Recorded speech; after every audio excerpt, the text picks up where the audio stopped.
The Night Clerk. Chapter 1. The Night Shift Begins.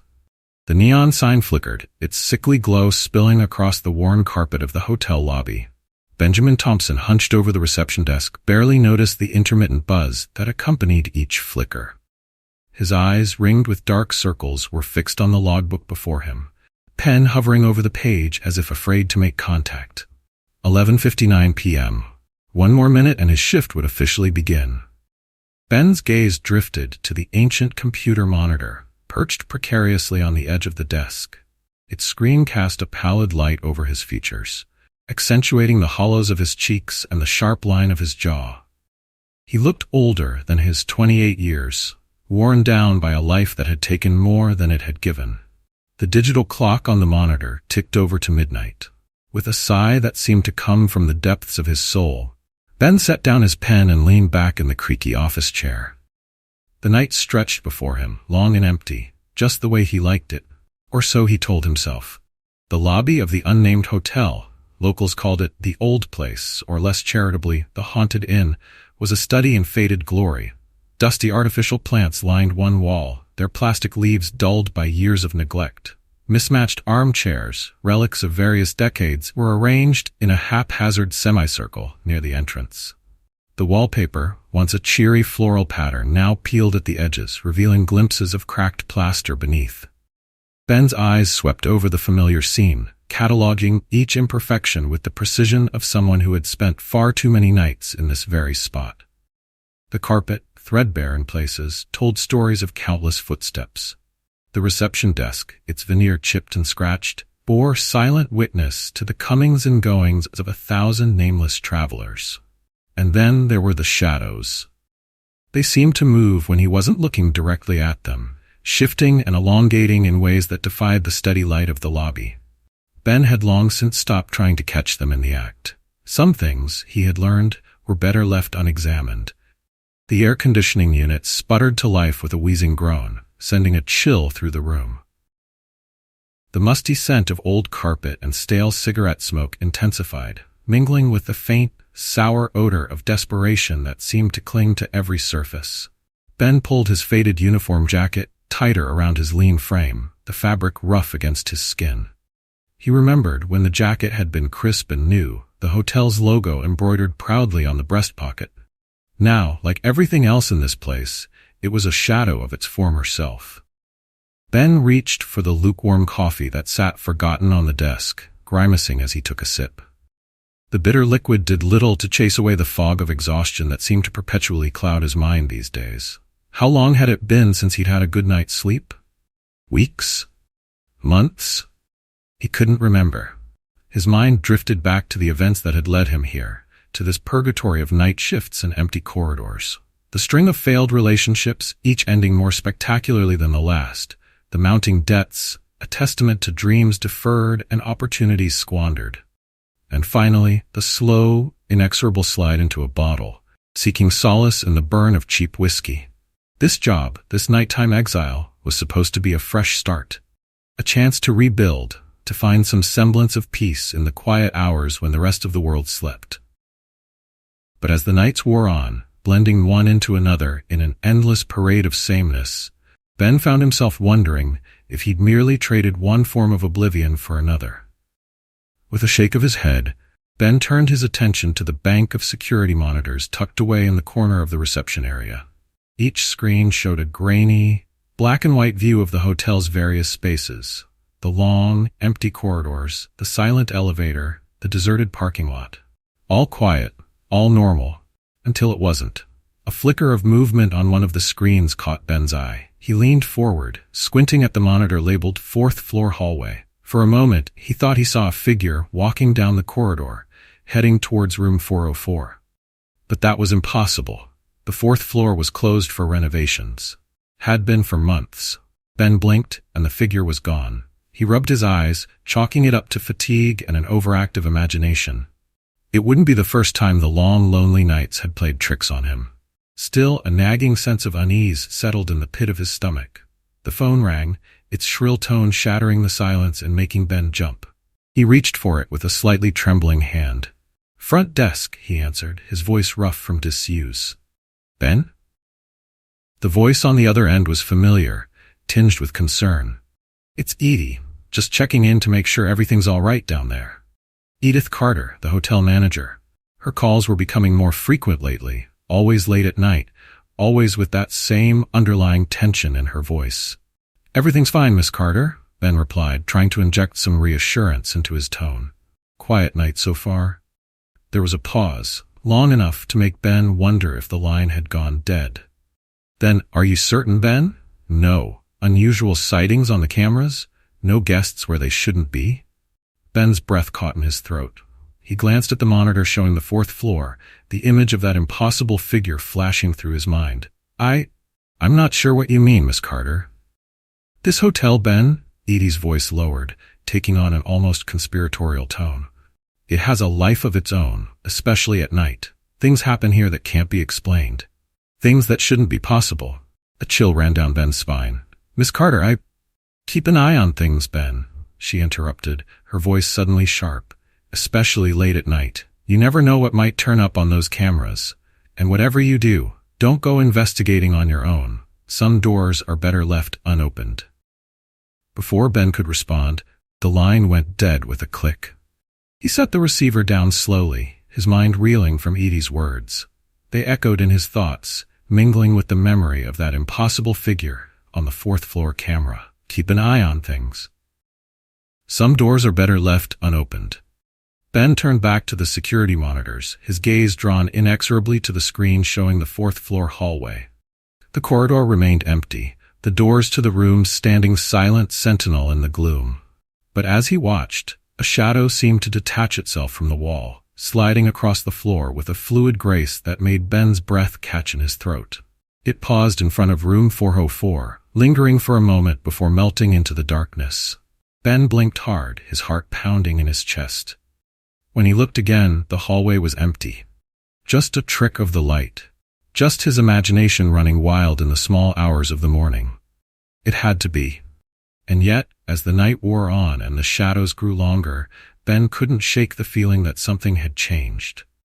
That in the space between one breath and the next, the world had shifted ever so slightly on its axis.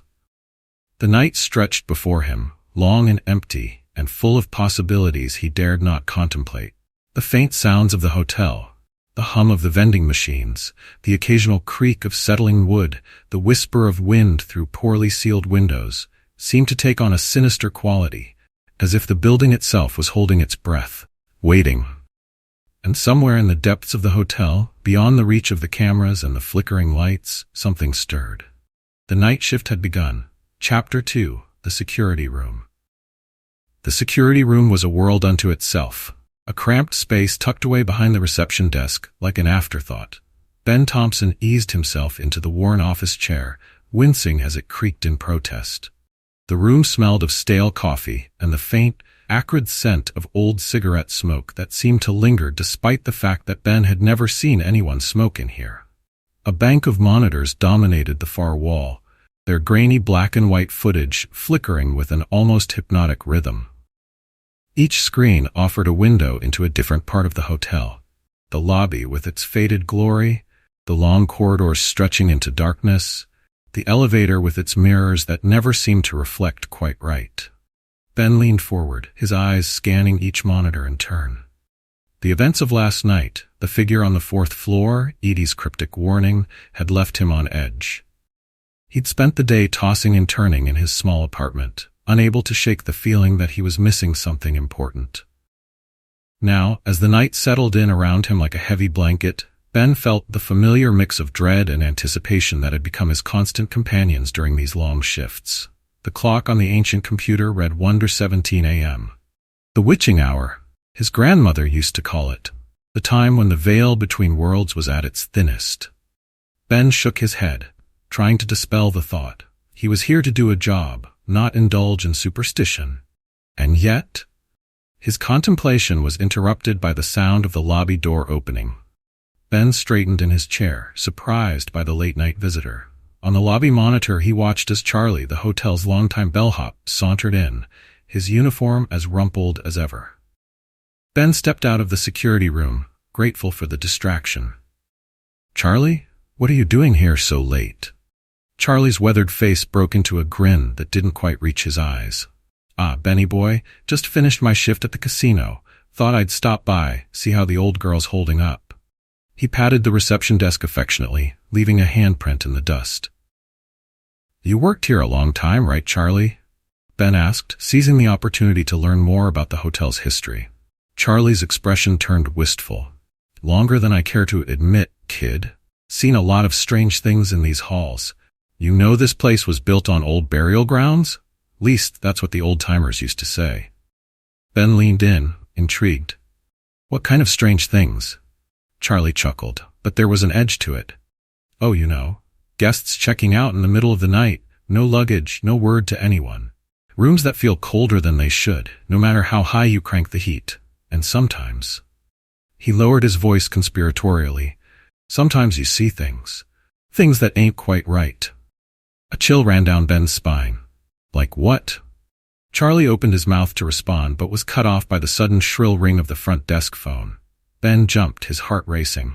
He hurried to answer it. "Front desk," he said, trying to keep his voice steady. "Ben?" It was Edie again, her tone sharp with concern.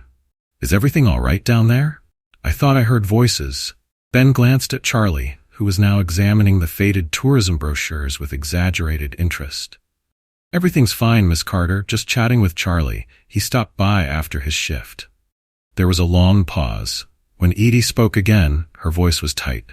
"I see. Well, don't let him keep you from your duties. And Ben, remember what I said about being careful." The line went dead before Ben could respond. He set the receiver down slowly, a frown creasing his brow. When he turned back to Charlie, the older man was watching him with an unreadable expression. "Edie giving you the business, eh? Don't let her get to you, kid. She's been running this place so long, I think she forgets there's a world outside these walls."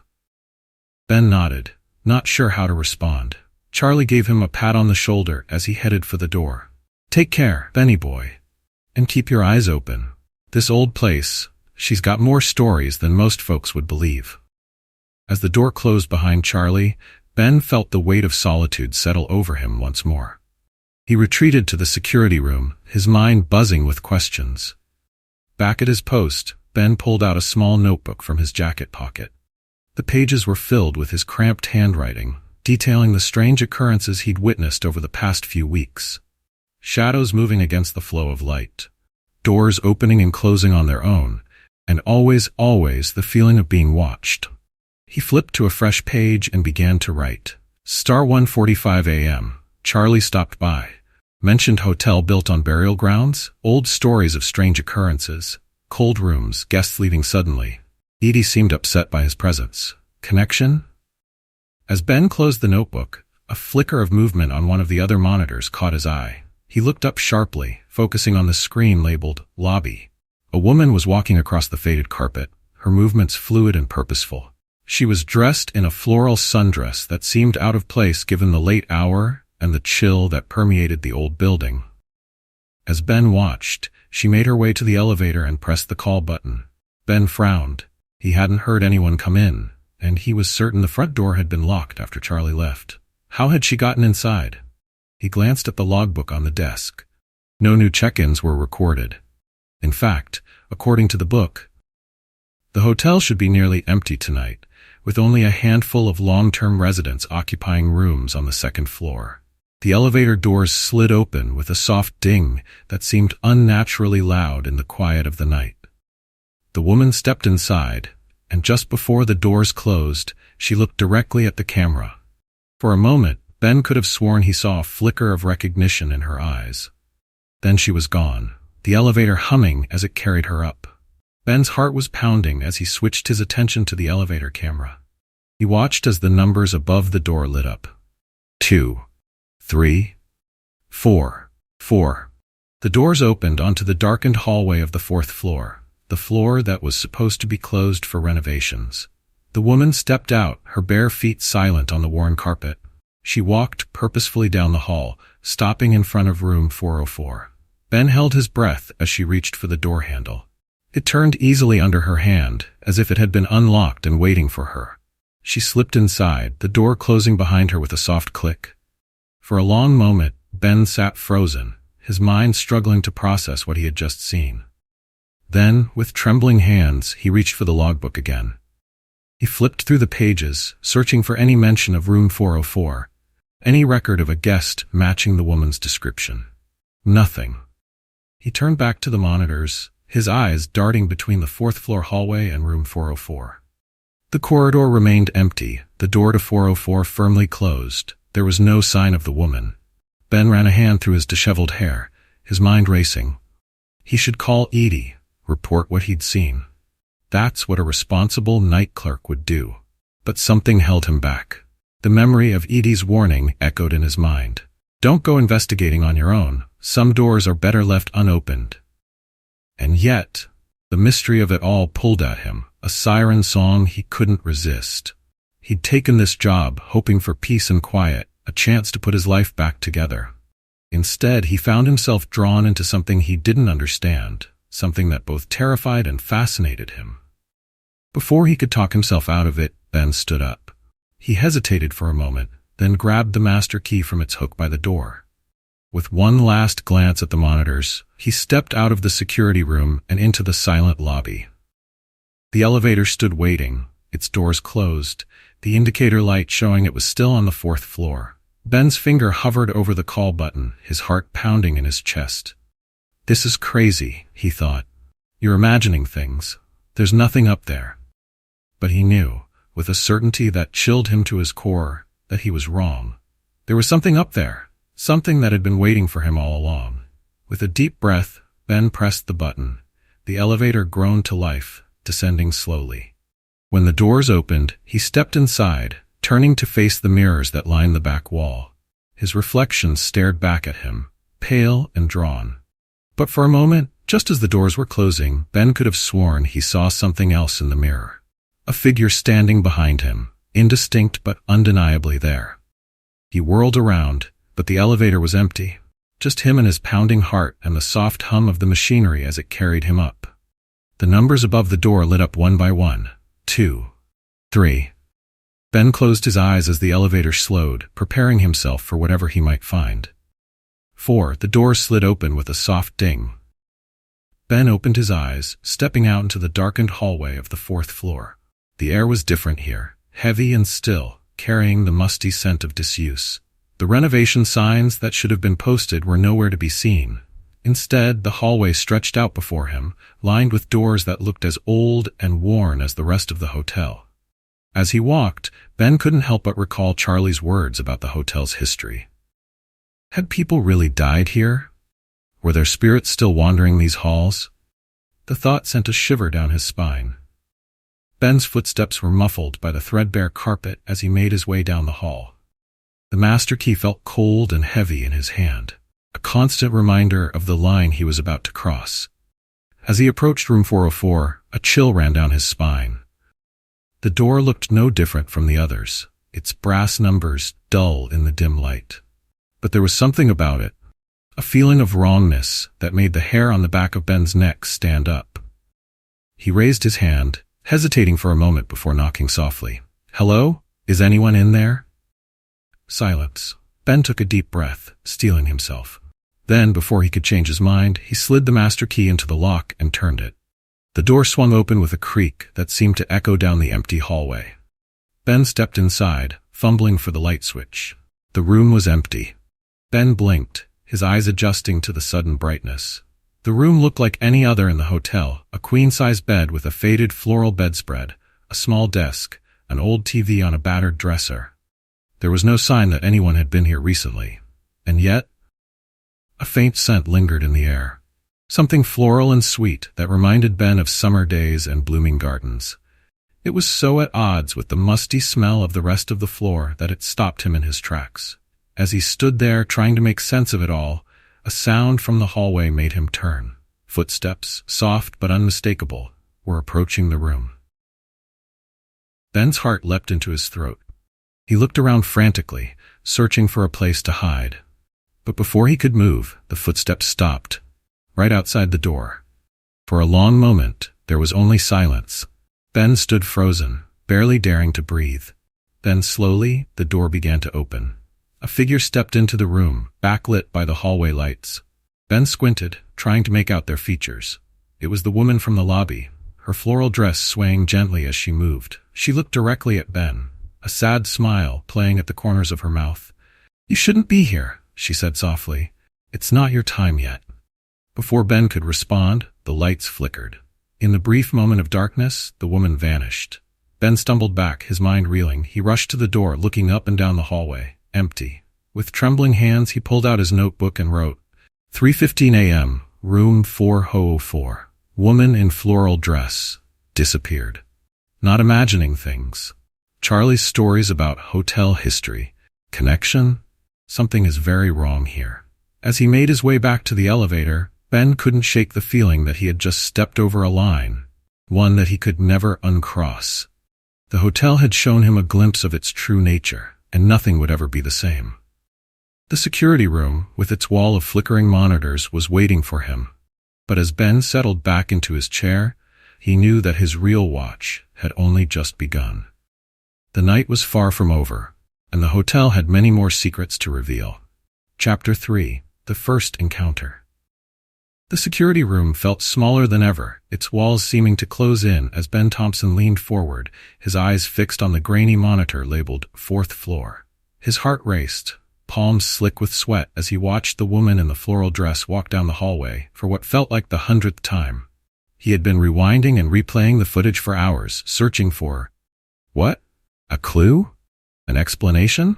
Some sign that he wasn't losing his mind? The clock on the ancient computer read 4:17 a.m. The witching hour had come and gone, but the hotel's strange energy showed no signs of dissipating. If anything, it felt stronger, more insistent, as if the very walls were whispering secrets just beyond his comprehension. Ben ran a hand through his disheveled hair, his mind racing. He had to be missing something. People didn't just vanish into thin air. There had to be a rational explanation for what he had seen in room 404. And yet, he thought back to Charlie's words about the hotel's history, about guests checking out in the middle of the night and rooms that never quite warmed up. Was it possible? Could this place really be? No. Ben shook his head, trying to dispel the thought. He was a rational person, damn it. He had always prided himself on his logical mind, his ability to see through the fog of emotion and superstition to the cold, hard facts beneath. It was what had drawn him to investigative journalism in the first place, before everything had fallen apart. The memory of his former life hit him like a physical blow. Late nights at the city desk, the thrill of chasing down a lead, the satisfaction of seeing his byline on the front page. And then, the mistake. The source that wasn't as reliable as he'd thought, the story that unraveled under scrutiny, the humiliation of the retraction. He could still hear his editor's words, cold and final. "You're done, Thompson. Clean out your desk." The spiral that followed, the drinking, the mounting debts, the relationships that crumbled under the weight of his self-loathing, had led him here, to this faded hotel on the outskirts of Las Vegas, where he thought he could hide from his past. But now, faced with the inexplicable events of the night, Ben felt a familiar spark ignite within him. The instinct to dig deeper, to uncover the truth no matter where it led, was awakening after years of dormancy. With a sigh, he reached for his notebook, flipping to the page where he had hastily scribbled his encounter in room 404. His handwriting was barely legible, a testament to his shaken state. 3:15 a.m., room 404. Woman in floral dress, disappeared. Not imagining things. Charlie's stories about hotel history? Connection? Something is very wrong here. Ben frowned, tapping his pen against the page. He needed more information. But where to start? His gaze drifted back to the bank of monitors, settling on the one showing the hotel lobby. It was empty, as it had been all night. And yet... Ben leaned closer, squinting at the screen. There, in the far corner, was a dark shape that hadn't been there before. He held his breath, watching as the shape began to move, slowly resolving itself into a human figure. It was her. The woman in the floral dress. Ben's heart leapt into his throat. He watched, transfixed, as she made her way across the lobby with the same fluid grace he had noticed earlier. This time, however, she didn't head for the elevator. Instead, she walked directly toward the reception desk, toward him. For a moment, Ben sat frozen, unsure of what to do. Then, With a sudden burst of determination, he stood up. If she was real, if this was really happening, he needed answers. He stepped out of the security room just as she reached the desk. Up close, she was even more striking than she had appeared on the cameras. Her dark hair fell in soft waves around her face, and her eyes. Ben felt a jolt as he met her gaze. There was a depth to them, a sadness that seemed at odds with her gentle smile. The air around her seemed to shimmer, like heat rising from sun-baked asphalt. Ben caught a whiff of a floral scent, jasmine, maybe, that was jarringly out of place in the musty lobby. "Hello," she said, her voice soft but clear in the quiet lobby. "I'm looking for room 404. Ben swallowed hard, his mouth suddenly dry. "I'm sorry, but the 4th floor is closed for renovations. There are no guests up there." The woman's smile faltered for a moment, a flicker of confusion passing over her face. "But I was just there. I must have left something behind." Ben's mind raced. Should he confront her about what he had seen? About her impossible disappearance? Or should he play along, see where this strange encounter might lead? In the end, curiosity won out over caution. "I saw you," he blurted out. "On the cameras. You went up to the 4th floor, but when I checked, you were gone. How did you do that?" The woman's expression changed, the confusion replaced by something Ben couldn't quite read. Sadness? Resignation? "Oh," she said softly. "You can see me." A chill ran down Ben's spine at her words. "What do you mean, I can see you?" "Of course I can see you. You're standing right here." She smiled, but it didn't reach her eyes. "Not everyone can. Most people, they look right through me, as if I'm not even here." Ben felt his journalistic instincts kicking in, pushing past his fear and confusion. "Who are you? What's your name?" The woman hesitated, as if trying to remember. "Angela," she said finally. "My name is Angela Martinez." The name tickled something in Ben's memory, but he couldn't quite place it. "Angela," he repeated. "What are you doing here? Why room 404? Angela's gaze drifted past him, focusing on something Ben couldn't see. I'm not sure. I just know I need to be there. It's important somehow." Ben leaned closer, his voice dropping to a near whisper. "Is it because? Did something happen to you there?" Angela's eyes snapped back to his, suddenly sharp and alert. "You know something," she said. It wasn't a question. Before Ben could respond, a flicker of movement caught his eye. He turned toward the bank of monitors, his breath catching in his throat as he saw a figure walking down the 4th floor hallway. It was a man in a trench coat and hat, his face obscured by shadows. The figure moved with an unnatural fluidity, seeming to glide rather than walk. As Ben watched, transfixed, the man stopped in front of room 404, his hand reaching for the doorknob. A wave of cold washed over Ben, so intense it made his teeth ache. The lights in the lobby flickered, and for a moment he could have sworn he heard whispers, countless voices murmuring just below the threshold of comprehension. "Who is that?" Ben asked, pointing at the screen, his voice shaking. "Do you know him?" But when he turned back to the desk, Angela was gone. Ben blinked, his head spinning. He looked back at the monitor, but the man in the trench coat had vanished as well. The 4th floor hallway was empty once again. With trembling hands, Ben reached for his notebook, his pen hovering over the page as he tried to make sense of what had just happened. After a moment, he began to write. 4:30 a.m. Woman in floral dress appeared in lobby. Name, Angela Martinez. Asked for room 404. Conversation felt off. She vanished again. Also saw man in trench coat on 4th floor camera. Both disappeared. Cold spot. Whispers. Need to investigate further. Look into Angela Martinez. Why is her name familiar? As he set down his pen, a chill ran down Ben's spine. The lobby suddenly felt colder, the shadows deeper. He had the unsettling feeling that he was being watched, as if the hotel itself had turned its attention to him. Ben's gaze was drawn back to the monitors, scanning each screen in turn. Everything looked normal, and yet there was a tension in the air, a sense of anticipation that he couldn't shake. He thought back to Edie's warnings, to Charlie's stories about the hotel's strange history. For the first time, he allowed himself to consider the possibility that there might be some truth to the rumors, that the haunted inn might be more than just a nickname. As if in response to his thoughts, the lights in the lobby flickered, casting strange, shifting shadows across the floor. Ben's heart raced as he watched the darkness seem to move, flowing like water, toward the reception desk. And then, as suddenly as it had begun, it was over. The lights steadied, the shadows retreating to their corners. But the feeling of unease remained, settling over Ben like a heavy blanket.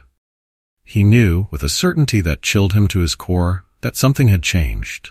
That in acknowledging the strange events of the night, in seeking answers to the hotel's mysteries, he had crossed a line. There was no going back now. With a deep breath, Ben turned back to the monitors. The night was far from over, and he had a feeling that the hotel had many more secrets to reveal. Whatever was happening here, whatever force was at work in these halls, he was determined to uncover the truth. Even if that truth might be more terrifying than he could imagine. As the first pale light of dawn began to creep through the lobby windows, Ben settled in for what he knew would be a long and sleepless day. Angela Martinez, the man in the trench coat, the shifting shadows.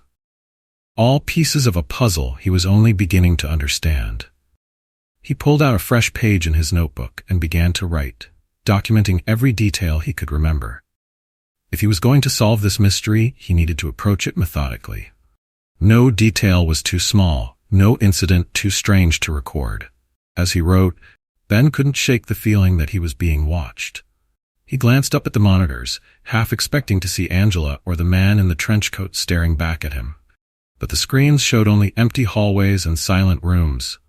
And yet, there was something there, just at the edge of perception. A presence that seemed to fill the hotel, watchful and waiting. Ben shivered, pulling his jacket tighter around himself. He thought back to something Charlie had mentioned offhandedly during one of their late-night chats. Something about the land the hotel was built on, about old burial grounds and angry spirits. At the time, Ben had dismissed it as the ramblings of a man who'd had one too many drinks. Now, he wasn't so sure. Whatever was happening in this hotel, whatever secrets it held, one thing was clear. The night shift would never be the same again. As the sun rose over Las Vegas, casting long shadows across the hotel's faded facade, Ben Thompson prepared himself for the challenges that lay ahead. The first encounter had left him shaken, but also determined. He would uncover the truth about Angela Martinez, about the man in the trench coat, about the hotel's dark history. No matter where the investigation might lead, no matter what dangers he might face, Ben knew he couldn't turn back now. The mystery of the hotel had him in its grip, and he was in too deep to let go. For the first time in years, he felt truly alive, the old fire of investigative passion rekindling in his soul. Whatever the cost, whatever the consequences, Ben Thompson was going to get to the bottom of this. The truth was out there, hidden in the shadows of this strange, haunted place. And he was going to find it. Chapter 4. Charlie, the Bellhop. The soft glow of dawn crept through the lobby windows, casting long shadows across the faded carpet. Ben Thompson stood at the reception desk, his eyes heavy with exhaustion, his mind still reeling from the events of the night. The encounter with Angela Martinez and the mysterious figure on the 4th floor had left him shaken, filled with questions that seemed to have no answers. As he absently straightened the stack of worn tourist brochures on the counter, Ben's hands trembled slightly. He could feel a headache building behind his eyes, a dull throb that matched the rhythm of his racing thoughts. The rational part of his mind, the part that had once made him a promising journalist, struggled to make sense of what he had seen. But every explanation he could come up with fell short, leaving him with a growing sense of unease that settled in the pit of his stomach like a cold, heavy stone. The musty scent of the lobby seemed stronger this morning, mingling with the faint odor of cleaning products in a way that made Ben's nose wrinkle. He could hear the soft hum of the ancient air conditioning unit, punctuated by an occasional rattle that echoed through the empty space. Every sound, every smell seemed amplified, as if his senses were desperately trying to ground him in reality. A familiar voice cut through the morning quiet, making Ben's heart skip a beat. Well, Benny boy, you look like you've seen a ghost." Ben's head snapped up, his pulse quickening before he recognized the speaker. Charlie Prescott, the hotel's longtime bellhop, stood before him, a crooked grin on his weathered face. As always, Charlie's uniform was rumpled as if he'd slept in it, and the ever-present smell of stale cigarettes clung to him like a second skin. "Charlie," Ben said, trying to keep his voice steady, You're here early." Charlie shrugged, leaning against the counter with an easy familiarity. "Or late, depending on how you look at it. Just finished my shift over at the Flamingo. Thought I'd stop by, see how the old girl's holding up." He patted the reception desk affectionately, leaving a handprint in the thin layer of dust.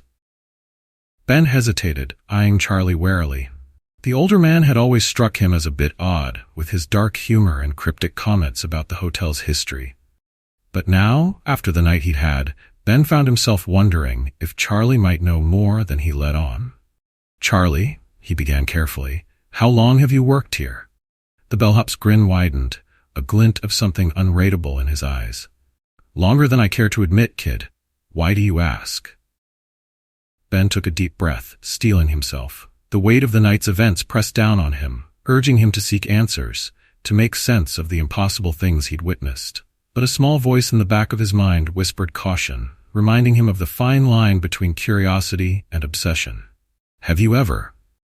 Ben paused, choosing his words carefully. "Have you ever noticed anything unusual about this place?" Charlie's laugh was sharp and sudden, echoing in the empty lobby. "Unusual?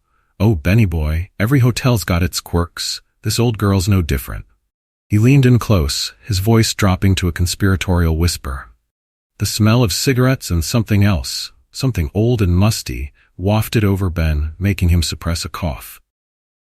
"You want to know something interesting? I've heard stories that this place was built on old burial grounds. Just stories, mind you, but they say the ground's got a history." A chill ran down Ben's spine, despite the warmth of the morning sun starting to filter through the windows. He thought of Angela, of the way she had vanished into thin air. "What kind of history?" Charlie's eyes gleamed with a mix of amusement and something darker. "Oh, you know how people talk. Guests checking out at odd hours, rooms that never quite warm up, no matter how high you crank the heat, and sometimes—" He paused, glancing around as if checking for eavesdroppers. "Sometimes folks say they see things. Probably just tricks of the light, if you ask me." Ben leaned forward, his fatigue forgotten in the face of this potential lead. His journalistic instincts, long dormant, began to stir. "What kind of things, Charlie?" The bellhop opened his mouth to respond, but before he could speak, the shrill ring of the front desk phone cut through the air. Ben jumped, his heart racing as he reached for the receiver.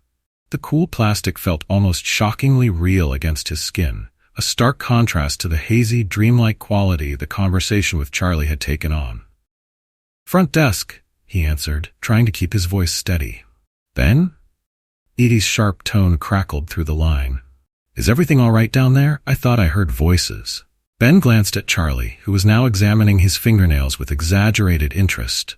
"Everything's fine, Miss Carter. Just chatting with Charlie. He stopped by after his shift." There was a long pause, heavy with unspoken tension.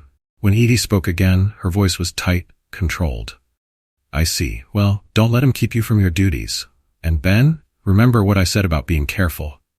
The line went dead before Ben could respond. He set the receiver down slowly, a frown creasing his brow. What was it about Charlie that had Edie so on edge? The tension between them was palpable, even through a brief phone call. It was another piece of the puzzle, another shadow in the growing mystery surrounding the hotel.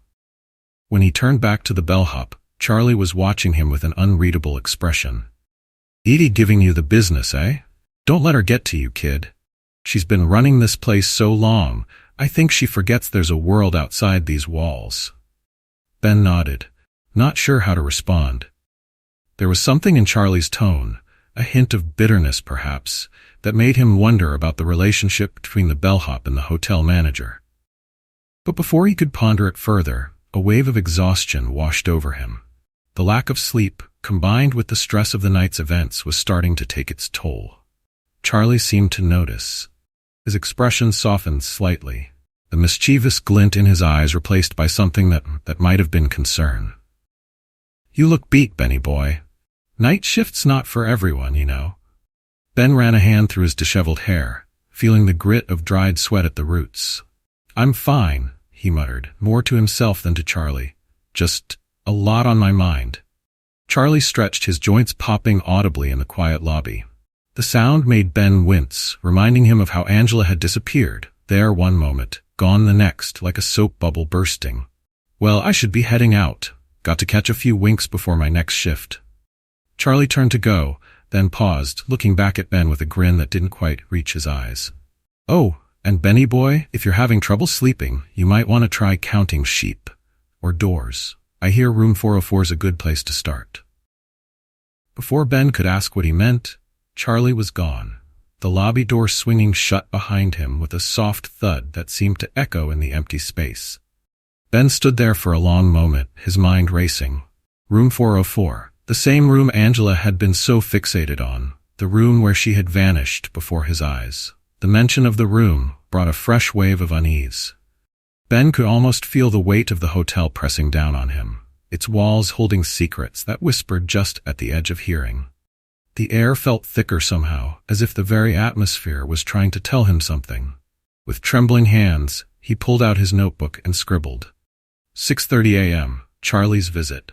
Mentioned hotel built on burial grounds, old stories of strange occurrences. Cold rooms, guests leaving suddenly. Edie seemed upset by his presence. Connection? Charlie hinted at importance of room 404. Something about his manner feels off. Knows more than he's saying?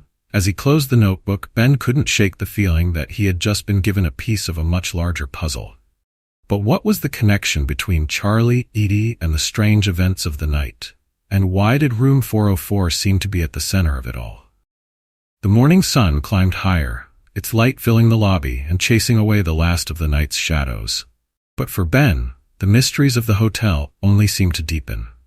He moved to the small coffee maker behind the desk, desperately in need of caffeine to clear his tired mind. As the bitter aroma of cheap coffee filled the air, Ben found his gaze drawn to the bank of security monitors. The hallways were empty, the rooms silent. Everything looked normal, ordinary. And yet, he couldn't shake the feeling that something was watching him, that the hotel itself was aware of his growing suspicions. The image of the man in the trench coat flashed through his mind, along with Angela's sad, knowing smile. A shiver ran down his spine, despite the warmth of the coffee mug in his hands. "You can see me," she had said. What did that mean? And how did it connect to Charlie's cryptic comments about the hotel's history? Ben sipped his coffee, grimacing at the bitter taste. The liquid burned his tongue, but he welcomed the sensation. It helped ground him, a small bit of discomfort to remind him that he was still here, still real, in a world that suddenly seemed anything but. He knew he should be heading home, trying to get some sleep before his next shift, but the pull of the mystery was too strong. He found himself moving toward the back office, where the hotel's old records were kept. Each step felt heavier than the last, as if some part of him knew that once he started down this path, there would be no turning back. As he reached for the door handle, a chill ran down his spine. For a moment he could have sworn he heard a whisper. A voice carried on the stale air of the lobby. "Be careful, Benny boy. Some doors are better left closed." Ben hesitated, his hand hovering over the handle. The voice had sounded like Charlie's, but with an echo of something else. Something older, colder. He shook his head, trying to clear it. Lack of sleep, he told himself. That's all it was. But even as he thought it, he knew it wasn't true. Something was happening in this hotel, something that defied rational explanation. And whether he liked it or not, he was now a part of it. With a deep breath, he pushed the door open. Whatever secrets the hotel was hiding, whatever dark history lay buried in its past, he was determined to uncover the truth, even if that truth might be more terrifying than he could imagine. The back office was a small, cluttered space, filled with filing cabinets and stacks of yellowing papers. The air was thick with the musty smell of old documents and forgotten secrets. It was a smell that brought Ben back to his days as a cub reporter, digging through archives for that one piece of information that would break a story wide open. But this was different. As he stood there, surrounded by the detritus of decades, Ben felt a weight settling over him. This wasn't just a story. It was something darker, something dangerous, and he was in the middle of it. His eyes scanned the room, not sure where to begin. A faded label on one of the cabinets caught his attention. Guest records, 1980-1989. With trembling hands, he pulled open the drawer, his mind racing. If Angela was real, if she had truly stayed at the hotel, maybe he could find some record of her visit. As he flipped through the files, a nagging thought tugged at the back of his mind. Why did Angela's name sound so familiar? It was as if he had heard it before, in some other context, but he couldn't quite place it. The feeling was maddening, like an itch he couldn't scratch. Suddenly his fingers froze on a file folder labeled Martinez, Angela.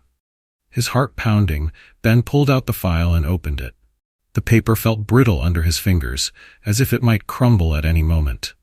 The musty smell intensified, tinged with something else, a metallic scent that made his stomach churn. Inside was a single sheet of paper, a check-in form dated July 15, 1985. Ben's eyes skimmed over the details. Angela Martinez, age 28, room 404. But it was the note scrawled at the bottom of the form that made his blood run cold.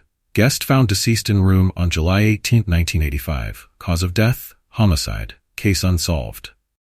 Ben stumbled back, the file slipping from his numb fingers.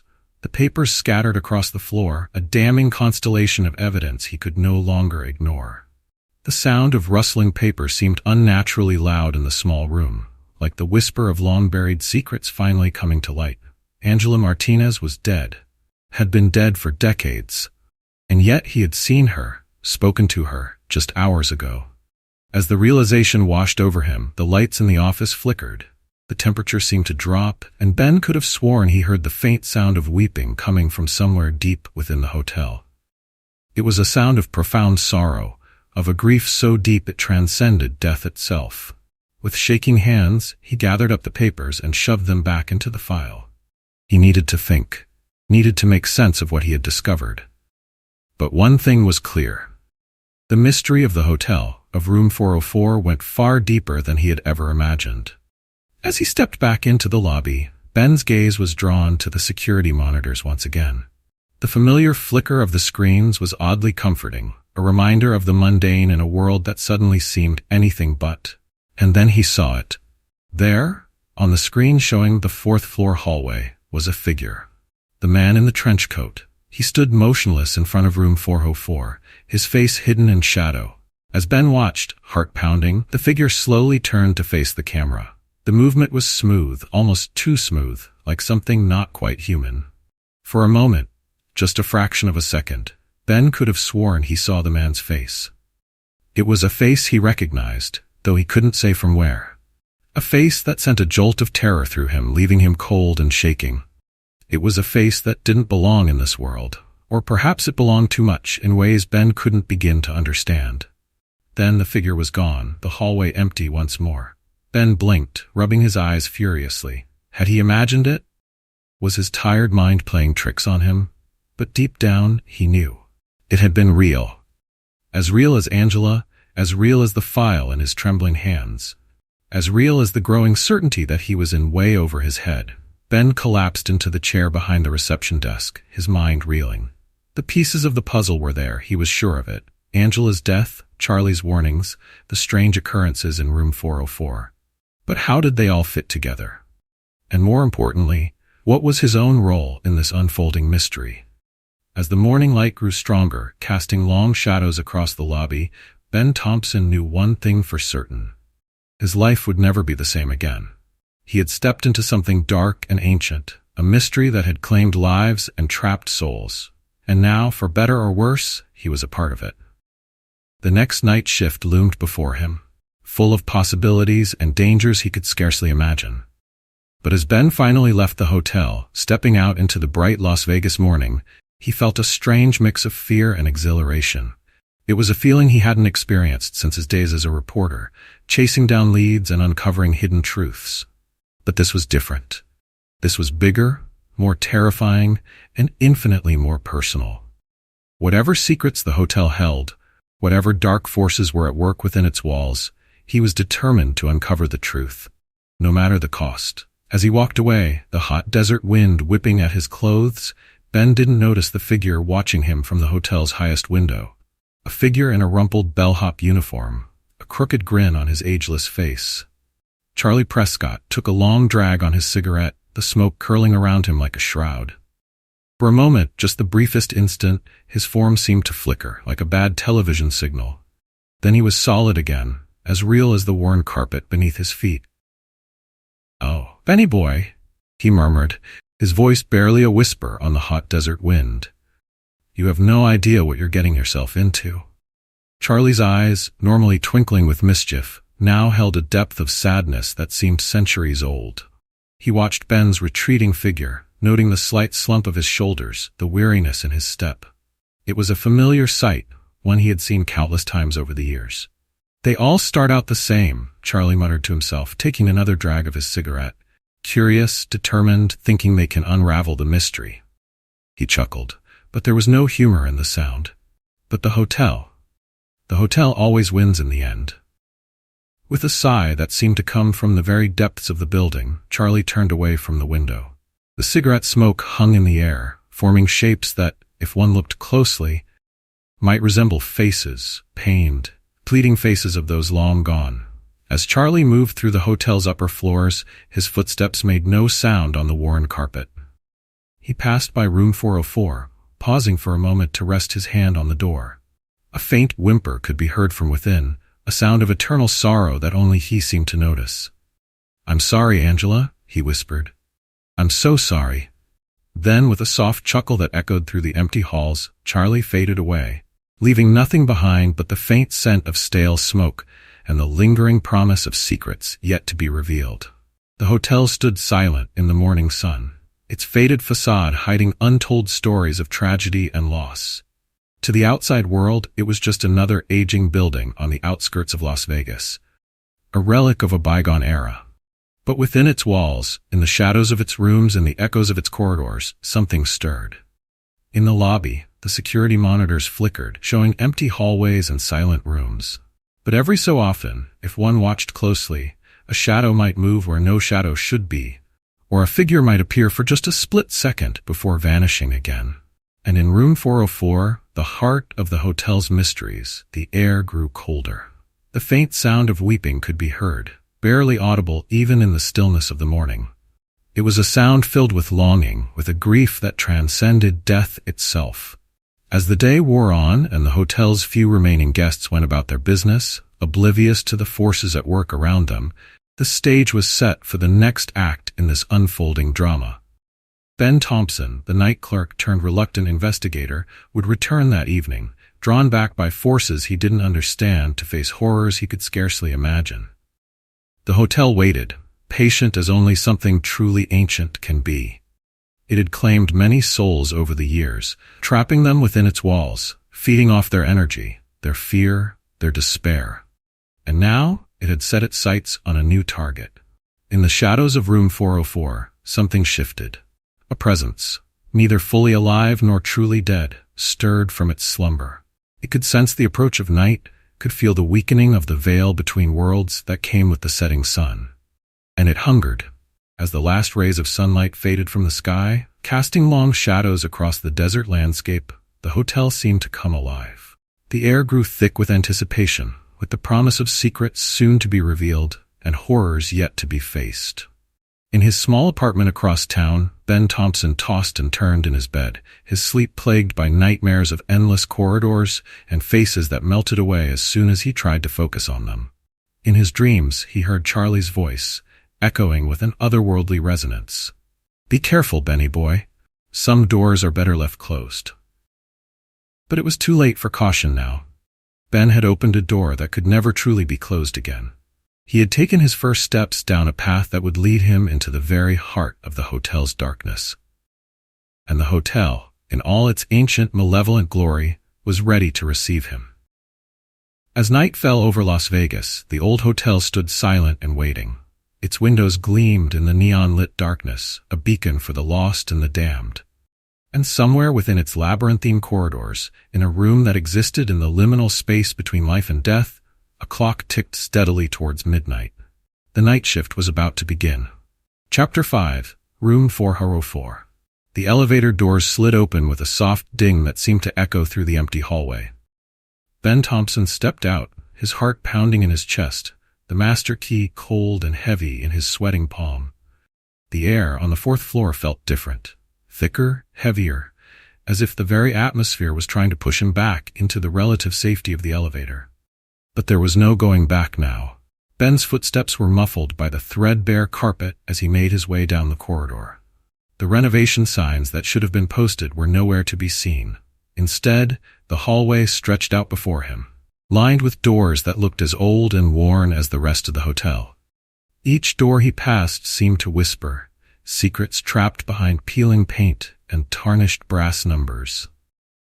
A chill ran down Ben's spine as he approached room 404. His breath caught in his throat, and he could feel his pulse quickening, a cold sweat breaking out on his forehead. The door looked no different from the others, its brass numbers dull in the dim light. But there was something about it, a feeling of wrongness that made the hair on the back of his neck stand up. He raised his hand, hesitating for a moment before knocking softly. "Hello? Is anyone in there?" Silence answered him, but it was a silence that felt alive, expectant. Ben took a deep breath, trying to steady his nerves. His hand trembled slightly as he slid the master key into the lock and turned it. The door swung open, with a creak that seemed to echo down the empty hallway. Ben stepped inside, fumbling for the light switch, his heart hammering against his ribs. The room was empty, but far from ordinary. Ben blinked, his eyes adjusting to the sudden brightness. The first thing that struck him was the wallpaper. Once a cheerful floral pattern, now faded and peeling, revealing patches of moldy drywall beneath. Shadows danced in the corners, cast by a flickering ceiling light that hummed with an unsettling electrical buzz. The queen-sized bed dominated the room, its once white sheets now a sickly yellow, the floral bedspread faded and threadbare. A battered dresser stood against one wall, its mirror cracked and tarnished, reflecting a distorted version of the room that made Ben's stomach lurch. As his eyes roamed the room, taking in every disturbing detail, a scent caught his attention. It was faint at first, barely noticeable beneath the musty odor of decay that permeated the space, but as Ben breathed deeper, it grew stronger. A sweet, floral fragrance that seemed utterly out of place in this neglected room. Jasmine. The scent hit him like a physical force, and suddenly he was back in the lobby, facing Angela. Her sad smile, the way she seemed to flicker in and out of existence, the lingering scent of jasmine that clung to her like a second skin. The same scent that now filled room 404, a ghostly reminder of her presence. Ben's legs felt weak, and he stumbled forward, catching himself on the edge of the desk. His mind reeled, trying to reconcile the impossibility of what he was experiencing. The scent of jasmine seemed to grow stronger, filling his nostrils, making him dizzy. As he steadied himself, his gaze was drawn to a dark stain on the carpet near the foot of the bed. It was barely visible against the worn fabric, but as Ben knelt to examine it closer, his blood ran cold. The stain was rust-colored, with a metallic scent that cut through the sweetness of the jasmine. Even faded by time, there was no mistaking what it was. Blood. Ben's mind raced back to the file he'd found in the hotel records. Angela Martinez, found dead in this very room in 1985. The pieces were starting to fall into place, forming a picture that was as terrifying as it was impossible. As he stood up, a wave of dizziness washed over him. The room seemed to tilt and spin, the walls closing in. The jasmine scent intensified, becoming almost overpowering. For a moment, just the briefest instant, Ben could have sworn he saw figures moving in the shadows, fleeting shapes that vanished as soon as he tried to focus on them. A sharp pain lanced through his head, and suddenly he wasn't just seeing the room as it was now. Overlaid on top of the present was another scene, like a double exposure in an old photograph. The room was different, newer, but with a sense of having been lived in. Clothes were strewn across the chair, an open suitcase on the floor, and on the bed. Ben's breath caught in his throat, a strangled gasp escaping his lips. There was a woman lying there, her dark hair spread out on the pillow. She was wearing a floral dress, but it was stained dark with blood. Her eyes were open, staring sightlessly at the ceiling. Angela. The vision was so vivid, so real, that Ben could smell the coppery scent of fresh blood mingling with the jasmine. He could hear the faint drip of liquid hitting the carpet, could feel the lingering warmth of violence in the air. His stomach churned, and he thought he might be sick. As quickly as it had come, the vision faded. Ben found himself on his knees, gasping for breath, his forehead beaded with cold sweat. What had he just seen? A memory? A hallucination? Or something else entirely? The jasmine scent lingered, a haunting reminder of Angela's presence. He struggled to his feet, his legs shaky beneath him. The room felt colder now, the air heavy with a sense of sorrow and lingering violence. Ben knew he should leave, should run from this place and never look back, but something held him there, a need to understand, to uncover the truth that had been hidden for so long. His eyes fell on the bedside table, where a notepad lay, its pages yellow with age. Without thinking, he reached for it, his journalistic instincts kicking in despite his fear. As he picked it up, a folded piece of paper fell out, fluttering to the floor like a wounded bird. With trembling hands, Ben unfolded it. It was a letter, the ink faded but still legible. His eyes skimmed over the words, his heart pounding faster with each line. My dearest Angela, I know you're scared, I am too, but we can't let him win. What we found out about the hotel, about what really happens here, it's bigger than both of us. People need to know the truth. Meet me in the lobby at midnight, we'll leave together, go, straight to the police. It'll all be over soon, I promise. I love you, stay safe. David. The letter slipped from Ben's numb fingers, floating to the carpet where it landed next to the bloodstain. His mind was reeling, trying to process what he'd just read. Angela hadn't just been a random victim. She'd known something about the hotel, something that had gotten her killed. A sound from the hallway made him turn. Footsteps, soft but unmistakable, were approaching the room. Ben's heart leapt into his throat. He looked around frantically, searching for a place to hide. But before he could move, the footsteps stopped. Right outside the door. For a long moment, there was only silence. Ben stood frozen, barely daring to breathe. Then slowly, the door began to open. A figure stepped into the room, backlit by the hallway lights. Ben squinted, trying to make out their features, his pulse racing so fast he thought his heart might burst. It was Angela, her floral dress swaying gently as she moved. She looked directly at Ben, a sad smile playing at the corners of her mouth. The scent of jasmine intensified, washing over Ben in a wave that made him dizzy. You shouldn't be here, she said softly, her voice tinged with sorrow and a hint of fear. It's not safe. Before Ben could respond, the lights flickered. In the brief moment of darkness, Angela vanished, leaving him alone once more in the haunted room. The scent of jasmine lingered, a ghostly reminder of her presence. Ben stumbled back, his mind reeling. He rushed to the door, looking up and down the hallway, his breath coming in short, panicked gasps. Empty. With trembling hands, he pulled out his notebook and wrote, 3:15 a.m., room 404. Angela appeared again. Overwhelming scent of jasmine. Letter found. Mentions David. Talks about uncovering truth about hotel. Connection to Angela's death? Need to investigate David. Who was he? Saw a vision of Angela's body, getting harder to distinguish between past and present. As he made his way back to the elevator, Ben couldn't shake the feeling that he had just stepped over a line, one that he could never uncross. The hotel had shown him a glimpse of its true nature, and nothing would ever be the same. The scent of jasmine seemed to follow him, a reminder that the barrier between the living and the dead was far more permeable than he had ever imagined. The security room, with its wall of flickering monitors, was waiting for him. But as Ben settled back into his chair, he knew that his real watch had only just begun. His hands were still shaking, and he could feel a cold sweat on his brow. The image of Angela's body on the bed, the blood stain on the carpet, the haunting scent of jasmine, it all swirled in his mind, a maelstrom of horror and mystery. The night was far from over, and the hotel had many more secrets to reveal.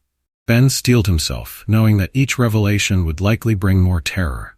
But he was in too deep now to turn back.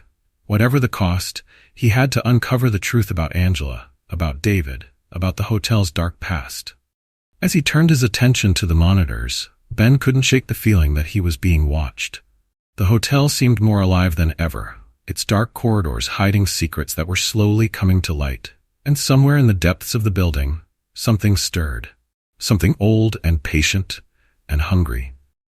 The night shift had taken on a new meaning, and Ben Thompson was no longer just a clerk. He was a detective, an investigator of the supernatural, and perhaps the hotel's next victim. Chapter 6: The Wanderer. The security room felt smaller than ever, its walls seeming to close in as Ben Thompson leaned forward, his eyes fixed on the grainy monitor labeled 4th floor. His heart raced, palms slick with sweat as he watched the footage, rewinding and replaying it over and over again. The constant flicker of the screens was starting to give him a headache, a dull throb behind his eyes that matched the erratic beating of his heart. There, in the flickering black and white image, was a figure he'd never seen before. A man in a trench coat and wide-brimmed hat, walking down the hallway with an unnatural fluidity. The Wanderer, as Ben had started to think of him, moved like a shadow given form, his steps silent even on the worn carpet. There was something about the way he moved that made Ben's skin crawl, a wrongness that defied explanation. Ben had first noticed him 3 nights ago, shortly after his encounter with Angela in room 404. Since then, the figure had appeared on the cameras with increasing frequency, always in different parts of the hotel, but never where Ben could confront him directly. It was as if the Wanderer was taunting him, always just out of reach. The clock on the ancient computer read 2:17 a.m., the witching hour, his grandmother used to call it, the time when the veil between worlds was at its thinnest. Ben could almost hear her voice, a memory from his childhood. "Nothing good ever happens after midnight, Benny. That's when the restless spirits come out to play." Ben shook his head, trying to dispel the thought. He was here to do a job, not indulge in superstition. And yet, hadn't he already seen things that defied rational explanation? Angela's ghost, the blood-stained carpet in room 404, Charlie's cryptic warnings. Each incident chipped away at his skepticism, leaving him increasingly uncertain of what was real and what wasn't. He couldn't shake the feeling that the Wanderer was more than just another guest or a trick of the light. There was something about the way he moved, the way he seemed to appear and disappear at will, that sent chills down Ben's spine. It reminded him of something Charlie had said during one of their late-night chats, his voice lowered conspiratorially. "You ever notice how some folks just don't seem to belong, Benny? Like they're not quite solid? This old place, it's got more than its fair share of those types. They wander the halls, never checking in, never checking out. Just existing, or not existing. Depends on how you look at it, I suppose." At the time, Ben had dismissed it as the ramblings of a man who'd had one too many drinks. Now he wasn't so sure. As if in response to his thoughts, the figure on the screen paused. Slowly, with a movement that seemed almost mechanical, the Wanderer turned to face the camera. Ben's breath caught in his throat. Though he couldn't make out any features beneath the shadow of the hat, he had the distinct impression that the figure was looking directly at him. For a long moment, the Wanderer stood motionless, facing the camera. Then, with a fluidity that seemed impossible, he melted into the shadows of the hallway, disappearing from view. The transition was so smooth, so unnatural, that Ben felt a wave of nausea wash over him. It was as if the laws of physics simply didn't apply to this being. Ben sat back, his heart pounding. He ran a trembling hand through his disheveled hair, his mind racing. What had he just seen? Who was this mysterious figure, and what did he want? The questions swirled in his mind, joining the growing list of mysteries that seemed to haunt the hotel. With a sigh that seemed to come from the depths of his soul, Ben reached for his notebook. His hands shook slightly as he wrote, 20 a.m., Wanderer spotted again on 4th floor camera, moved unnaturally, seemed to look directly at camera before disappearing. Connection to other strange occurrences? Need to investigate further. Feeling of being watched intensifying. Charlie's words about folks who don't belong keep echoing in my mind. Am I becoming one of them? As he set down his pen, a chill ran down Ben's spine. The security room suddenly felt colder, the shadows deeper. He had the unsettling feeling that he was being watched, as if the hotel itself had turned its attention to him. The sensation was becoming more frequent, a constant prickling at the back of his neck that made him want to constantly look over his shoulder. Ben's gaze was drawn back to the monitors, scanning each screen in turn. Everything looked normal, and yet there was a tension in the air, a sense of anticipation that he couldn't shake.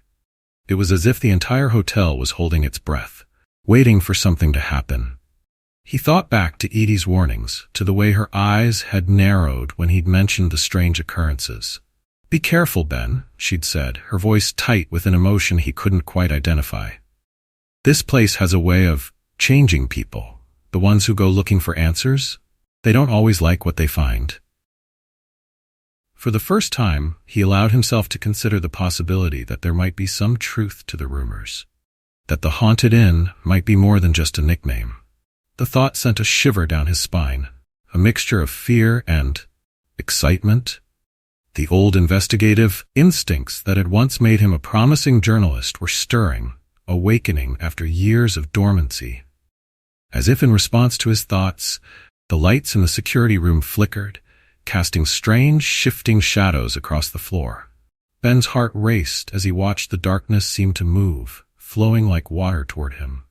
In the strobing light, he caught glimpses of shapes at the edges of his vision, figures that weren't quite human, faces twisted in expressions of agony or rage. And then, as suddenly as it had begun, it was over.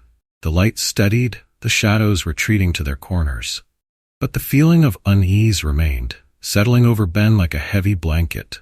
He could feel his grip on reality starting to slip, the boundary between the normal world and whatever lay beyond growing thinner by the moment. He knew, with a certainty that chilled him to his core, that something had changed. That in acknowledging the Wanderer, in seeking answers to the hotel's mysteries, he had crossed a line. There was no going back now. He was committed to this path, wherever it might lead. With a deep breath, Ben turned back to the monitors. The night was far from over, and he had a feeling that the hotel had many more secrets to reveal. Whatever was happening here, whatever force was at work in these halls, he was determined to uncover the truth. Even if that truth might be more terrifying than he could imagine. As the hours ticked by, Ben found himself growing more and more obsessed with the Wanderer. He scoured the security footage, making note of every appearance, trying to discern a pattern in the figure's movements. His eyes burned from staring at the screens, and he could feel a headache building at his temples, but he couldn't bring himself to look away. The Wanderer seemed to defy logic. He appeared in hallways that should have been empty, walked through doors without opening them, and sometimes seemed to flicker in and out of existence like a faulty light bulb. It was as if he existed in a space between realities, only partially connected to the physical world. By the time the first pale light of dawn began to creep through the lobby windows, Ben's eyes were red-rimmed and burning. His notebook was filled with scribbled observations and half-formed theories, each more outlandish than the last. He could feel his grip on reality slipping, the line between the possible and impossible blurring with each passing hour. As he prepared to end his shift, a movement on one of the screens caught his eye. Ben leaned forward, his heart skipping a beat. There, in the lobby, was the Wanderer. Without thinking, Ben bolted from the security room. He raced through the empty corridor, his footsteps echoing in the early morning quiet. As he burst into the lobby, his eyes darted around, searching for the mysterious figure. His breath came in short, sharp gasps, and he could feel his heart pounding in his chest. But the lobby was empty. Ben stood there, his chest heaving, a cold sweat breaking out on his forehead. Had he imagined it? Was his tired mind playing tricks on him? He squeezed his eyes shut, trying to clear his vision, but when he opened them again, the lobby remained stubbornly empty. As he turned to go, a flicker of movement caught his eye. There, reflected in the tarnished mirror behind the reception desk, was the Wanderer.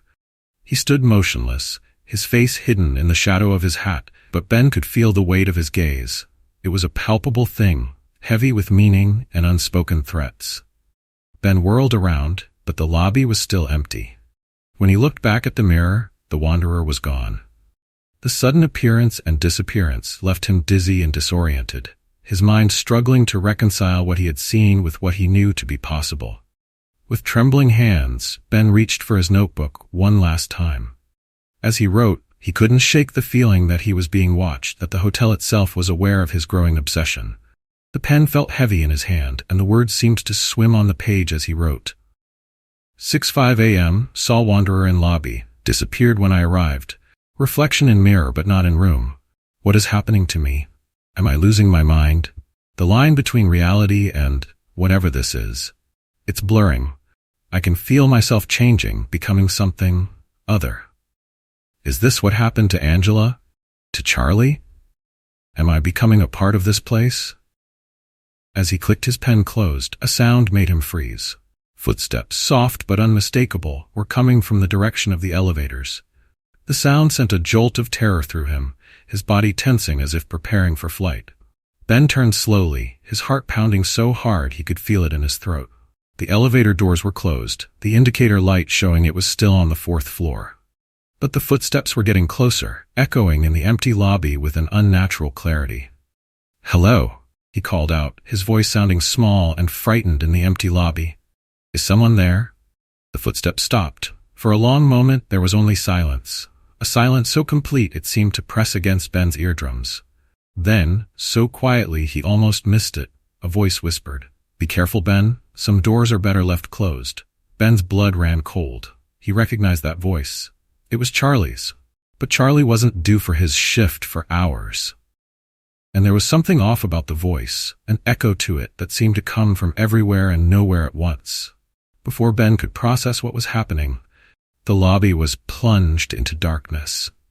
The lights flickered wildly, casting crazy shadows across the walls. In the strobing light, Ben caught glimpses of figures moving at the edges of his vision, shapes that weren't quite human, faces twisted in expressions of agony or rage. And there, in the center of it all, stood the Wanderer. In the chaotic play of light and shadow, his form seemed to shift and change, sometimes solid, sometimes nothing more than a void in the shape of a man. The sight of him, so close and yet so utterly alien, sent a wave of terror through Ben unlike anything he had ever experienced. Ben opened his mouth to scream, but no sound came out. The darkness pressed in around him, thick and suffocating. He could feel unseen hands grabbing at him, pulling him towards the Wanderer. The touch was cold, so cold it burned, and he could feel it seeping into his skin, into his very bones. Just when he thought he couldn't bear it anymore, when he was certain he would be consumed by the darkness and whatever lurked within it, the lights came back on. The lobby was empty and still, looking exactly as it always had. The sudden return to normalcy was almost as shocking as the supernatural display had been. Ben fell to his knees, gasping for breath. His whole body was shaking, his mind reeling from what he had just experienced. Was it real? A hallucination brought on by lack of sleep? Or something else entirely? He no longer felt certain of anything, least of all his own perceptions. As he struggled to his feet, his legs weak and unsteady beneath him, Ben caught sight of something on the reception desk.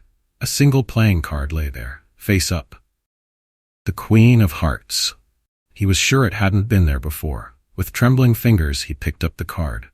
As he turned it over, his breath caught in his throat. Scrawled on the back in spidery handwriting were 4 words, Room 404. Midnight, come. Ben stared at the card, his mind racing. Was this an invitation? A trap? And who had left it? Angela? The Wanderer?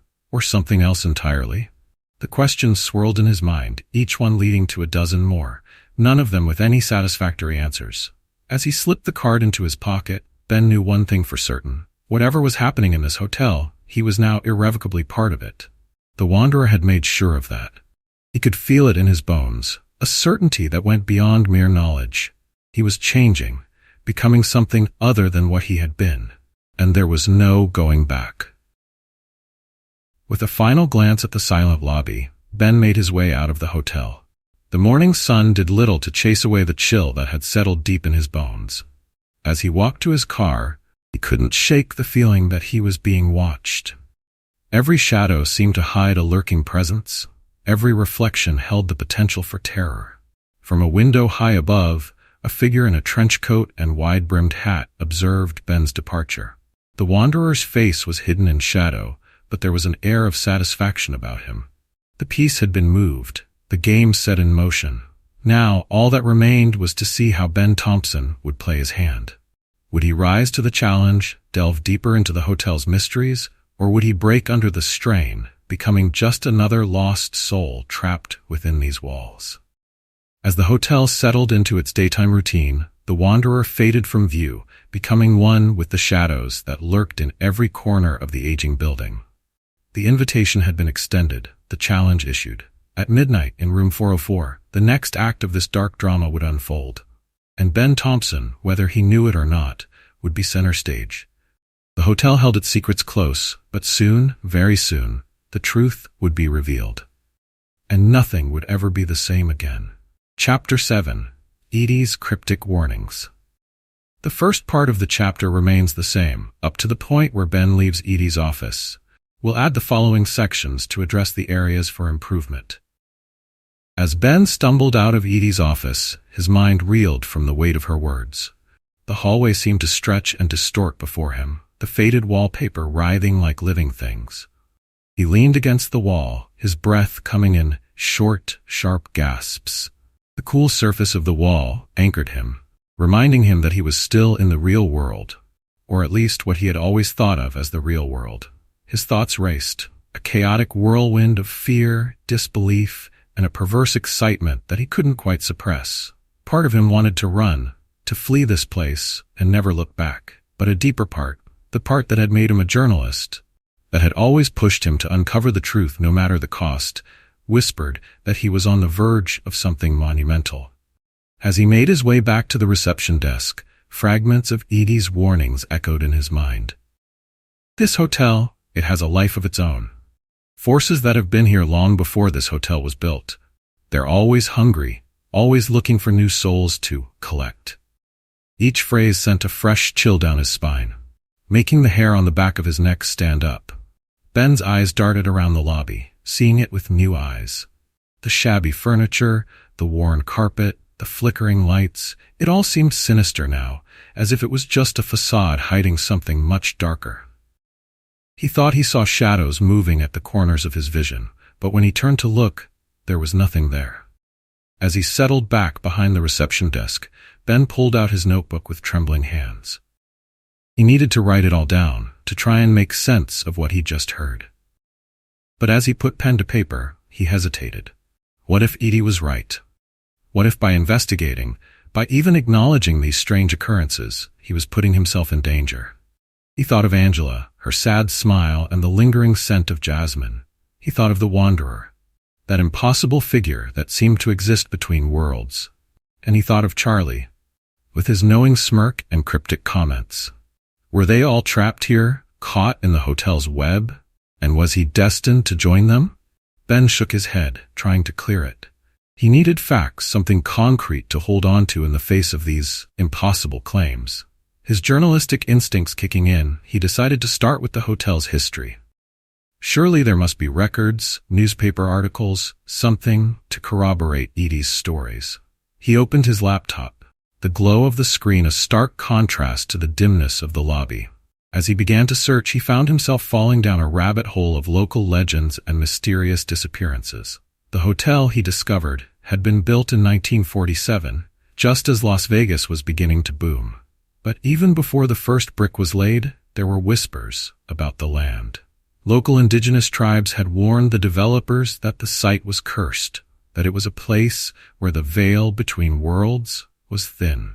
Ben's eyes widened as he read about the string of accidents during the hotel's construction.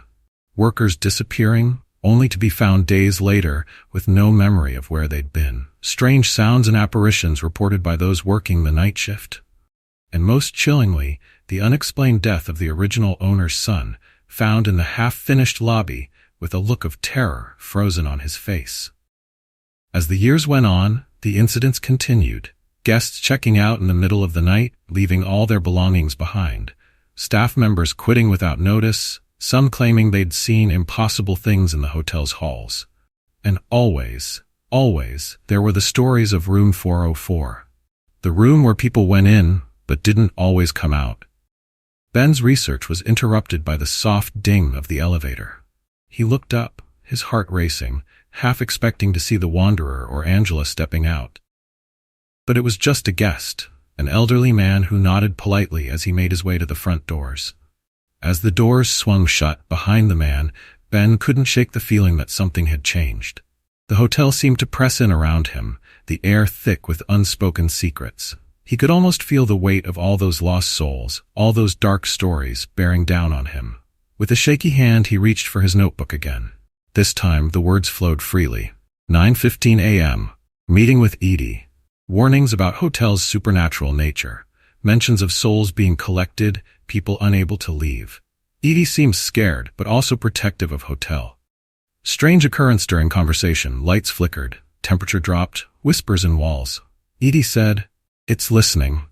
What is it?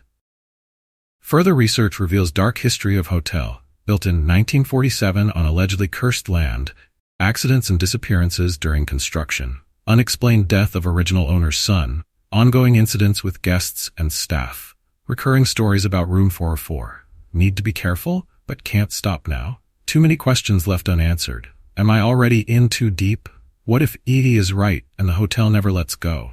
But how can I walk away now, knowing what I know? Ben closed the notebook, his resolve hardening even as fear gnawed at his insides. Whatever secrets the hotel held, whatever dangers lurked in its shadows, he was determined to uncover the truth, even if it meant risking his very soul in the process. The hotel hummed around him, alive with dark promise. And somewhere in its depths, the wanderer waited, ready to lead Ben further down the rabbit hole of mystery and madness that was the Night Clerk's new reality. As the morning wore on and the hotel began to stir with the mundane activities of the day, Ben found himself hyper-aware of every sound, every shadow. The normalcy felt like a thin veneer, barely concealing the otherworldly currents he now knew ran beneath the surface. He thought about calling Laura, his old friend from his reporting days. She had always been his voice of reason, the one who could talk him down when he got too caught up in a story. But what would he even say? "Hey Laura, remember that old hotel I'm working at? Turns out it might be a supernatural trap for lost souls. Oh, and I think I might be turning into a ghost. How's your day going?" Ben let out a bitter laugh, the sound echoing in the empty lobby. He was on his own in this, for better or worse. As he settled in for another long day of pretending everything was normal, he couldn't shake the feeling that he was being watched. Not by Edie, or by the cameras, but by the hotel itself. Whatever game was being played here, he was now a piece on the board. And as the sun climbed higher in the sky, casting long shadows across the faded glory of the lobby, Ben Thompson steeled himself for whatever the night might bring. Chapter 8. Nightmares. The alarm clock's shrill cry pierced the stale air of Ben Thompson's small apartment, jolting him from a fitful sleep. His hand fumbled for the snooze button, knocking over an empty whiskey bottle in the process. The dull thud as it hit the carpet seemed to echo in his pounding head. 3 p.m. Time for another night shift at the hotel. Ben groaned, pressing the heels of his hands against his eyes. The nightmares had been relentless, each one more vivid and terrifying than the last. He could still feel the cold grip of phantom hands on his ankles, still hear the whispers that seemed to come from the very walls of the hotel. As he swung his legs over the side of the bed, the room swam before him. Was it the hangover or something else? The line between his waking life and his dreams had become increasingly blurred, reality bleeding into nightmare and back again with dizzying speed. He stumbled to the bathroom, bracing himself against the sink as he stared at his reflection in the cracked mirror. The face that looked back at him was gaunt, eyes sunken and rimmed with dark circles. How long had it been since he'd had a proper night's sleep? Days? Weeks? The dream came back to him in fragments as he splashed cold water on his face. He was walking down the hotel's 4th-floor hallway, the carpet beneath his feet seeming to shift and writhe with each step. The walls stretched endlessly, doors appearing and disappearing at random. The air was thick with the cloying scent of jasmine, undercut by the metallic tang of old blood. "Ben." A voice whispered from behind him. He spun around, heart pounding, but the hallway behind him was empty. When he turned back, he found himself face to face with Angela, her dark eyes wide and pleading. "You have to help us, Ben," she said, her voice echoing strangely. "We're trapped here. All of us. And soon, you will be too." Before he could respond, Angela's form began to flicker and distort. Her skin grew pale, then gray, then black. Cracks appeared, spreading across her face like a spiderweb, and then she crumbled away to dust, leaving Ben alone in the endless hallway. But not alone. Never truly alone in this place. The shadows at the end of the hall began to coalesce, forming into a familiar shape. The wanderer stood there, his face hidden beneath the brim of his hat. But Ben could feel the weight of his gaze, heavy and expectant. Slowly, with a grace that belied his bulk, the wanderer began to move towards him. Each step seemed to cover an impossible distance, eating up the space between them in a way that made Ben's mind reel. He tried to run, but his legs felt leaden. The hallway stretched and contracted around him, the walls closing in. He could hear whispers now, a cacophony of voices rising from the very fabric of the hotel. "Join us, Ben. There's no escape. You belong here now. One of us. One of us." The wanderer was upon him now, reaching out with hands that seemed more shadow than substance. As those cold fingers closed around his throat, Ben opened his mouth to scream, and found himself back in his bathroom, gasping for air. The dream had felt so real, so vivid, that for a moment he wasn't sure if he was truly awake. He half expected to see the wanderer's reflection in the mirror, or hear Angela's whispered pleas echoing off the cracked tile. But there was only silence, broken by the steady drip of the leaky faucet and his own ragged breathing. Ben slumped against the wall, sliding down to sit on the cold floor. He pulled his knees to his chest, feeling like a child hiding from the monsters under the bed. Except now, the monsters were real, and they were waiting for him at the hotel. He thought about calling in sick, about packing his bags and running as far and as fast as he could. But even as the idea formed, he knew it was futile. Whatever was happening at the hotel, whatever forces were at work there, he was a part of it now. He could feel it in his bones, a certainty that went beyond mere knowledge. There was no running from this. No escape. With a groan, Ben pulled himself to his feet. He had to face this, had to see it through to whatever end awaited him. Maybe it was the investigative instinct that had once made him a promising journalist, or maybe it was something darker, some compulsion planted in his mind by the hotel itself. Either way, he knew he had no choice. As he dressed for his shift, Ben's mind wandered back to the conversation he'd had with Edie. Her warnings echoed in his head, taking on new meaning in light of his nightmares. "This hotel, Ben, it has a life of its own, especially at night. Things happen here that can't be explained, things that shouldn't be possible. Keep an eye on things, Ben. You never know what might turn up on those cameras. And whatever you do, don't go investigating on your own. Some doors are better left unopened." But it was too late for caution now. He had already opened doors that could never be closed again, had seen things that couldn't be unseen. The hotel had shown him a glimpse of its true nature, and nothing would ever be the same. As Ben left his apartment, he couldn't shake the feeling that he was walking into a trap. The sun was setting as he made his way to his car, casting long shadows across the parking lot. For a moment, he thought he saw a figure standing at the edge of the lot, tall and still, watching him. But when he blinked, it was gone. The drive to the hotel was a blur of neon signs and darkening sky.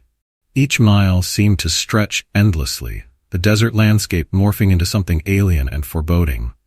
Ben's knuckles were white on the steering wheel, his eyes darting constantly to the rearview mirror. Was that movement in the back seat? A flash of a familiar floral dress? The gleam of the wanderer's dark eyes?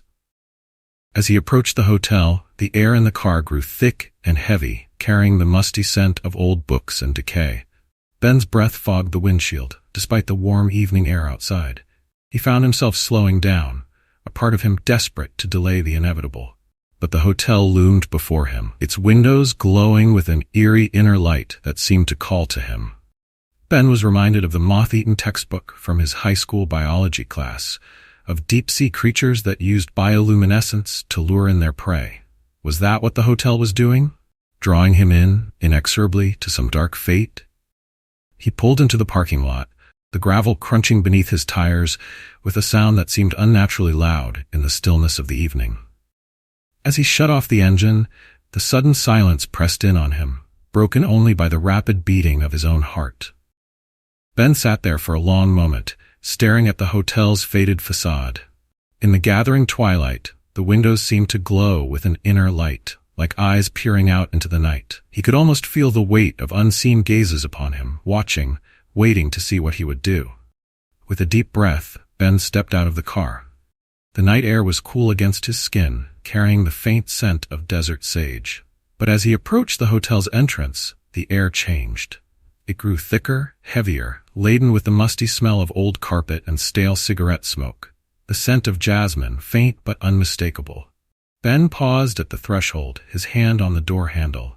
He could feel the pulse of the hotel, a slow, steady rhythm that seemed to echo in his own chest.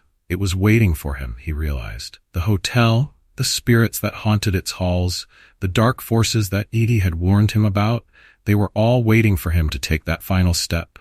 To come home. With a shuddering breath, Ben pushed open the door and stepped into the lobby. The familiar sights and sounds washed over him. The flickering fluorescent lights, the hum of the ancient air conditioning unit, the worn carpet beneath his feet. But now, he saw it all with new eyes.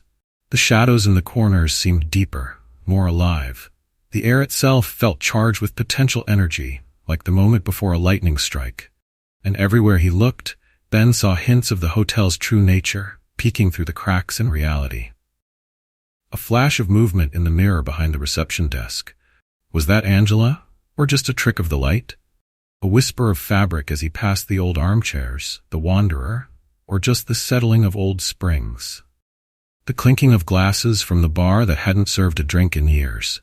Charlie's mocking laughter, or just the building settling? As Ben made his way to the security room, he felt the weight of unseen eyes upon him. The hotel was watching, waiting to see what he would do next. Would he run? Would he break under the strain of what he had seen, what he now knew? Or would he dive deeper into the mystery, no matter the cost? The security room door closed behind him with a soft click that seemed to echo in the stillness of the night. Ben settled into his chair, eyes fixed on the bank of monitors before him. Each screen showed a different part of the hotel, a window into the building's secrets. His gaze was drawn to the monitor showing room 404. The door stood closed, innocent-looking in the grainy black and white footage. But Ben knew better now. He remembered the bloodstain on the carpet, the letter he'd found hidden in the bedside table. He could almost smell the lingering scent of jasmine that seemed to permeate the very walls of that room. As he watched, a shadow passed in front of the camera. It was there and gone in an instant, too quick for Ben to make out any details. But it left him with a chill that seeped into his bones, a certainty that whatever was haunting the hotel was becoming bolder, more active. The night stretched on, each hour blending into the next in a haze of caffeine and paranoia. Ben's eyes burned from staring at the screens, and he could feel a headache building at his temples. But he didn't dare look away, didn't dare close his eyes even for a moment. Because in the depths of the hotel, in the shadows that lurked just beyond the reach of the cameras, something was stirring. Something ancient and patient and hungry. And as the clock ticked steadily towards midnight, Ben Thompson knew that his long night of the soul had only just begun. The nightmares had followed him into the waking world, and there was no escape. Not anymore. The hotel had him now, body and soul, and it would never let him go. Chapter 9, Laura's Visit. The soft glow of dawn crept through the lobby windows, casting long shadows across the faded carpet. Ben Thompson stood at the reception desk, his eyes heavy with exhaustion, his mind still reeling from another night of inexplicable occurrences. The whispers in the walls, the fleeting shadows on the security cameras, the lingering scent of jasmine that seemed to follow him everywhere, it all swirled in his thoughts, a maelstrom of fear and fascination.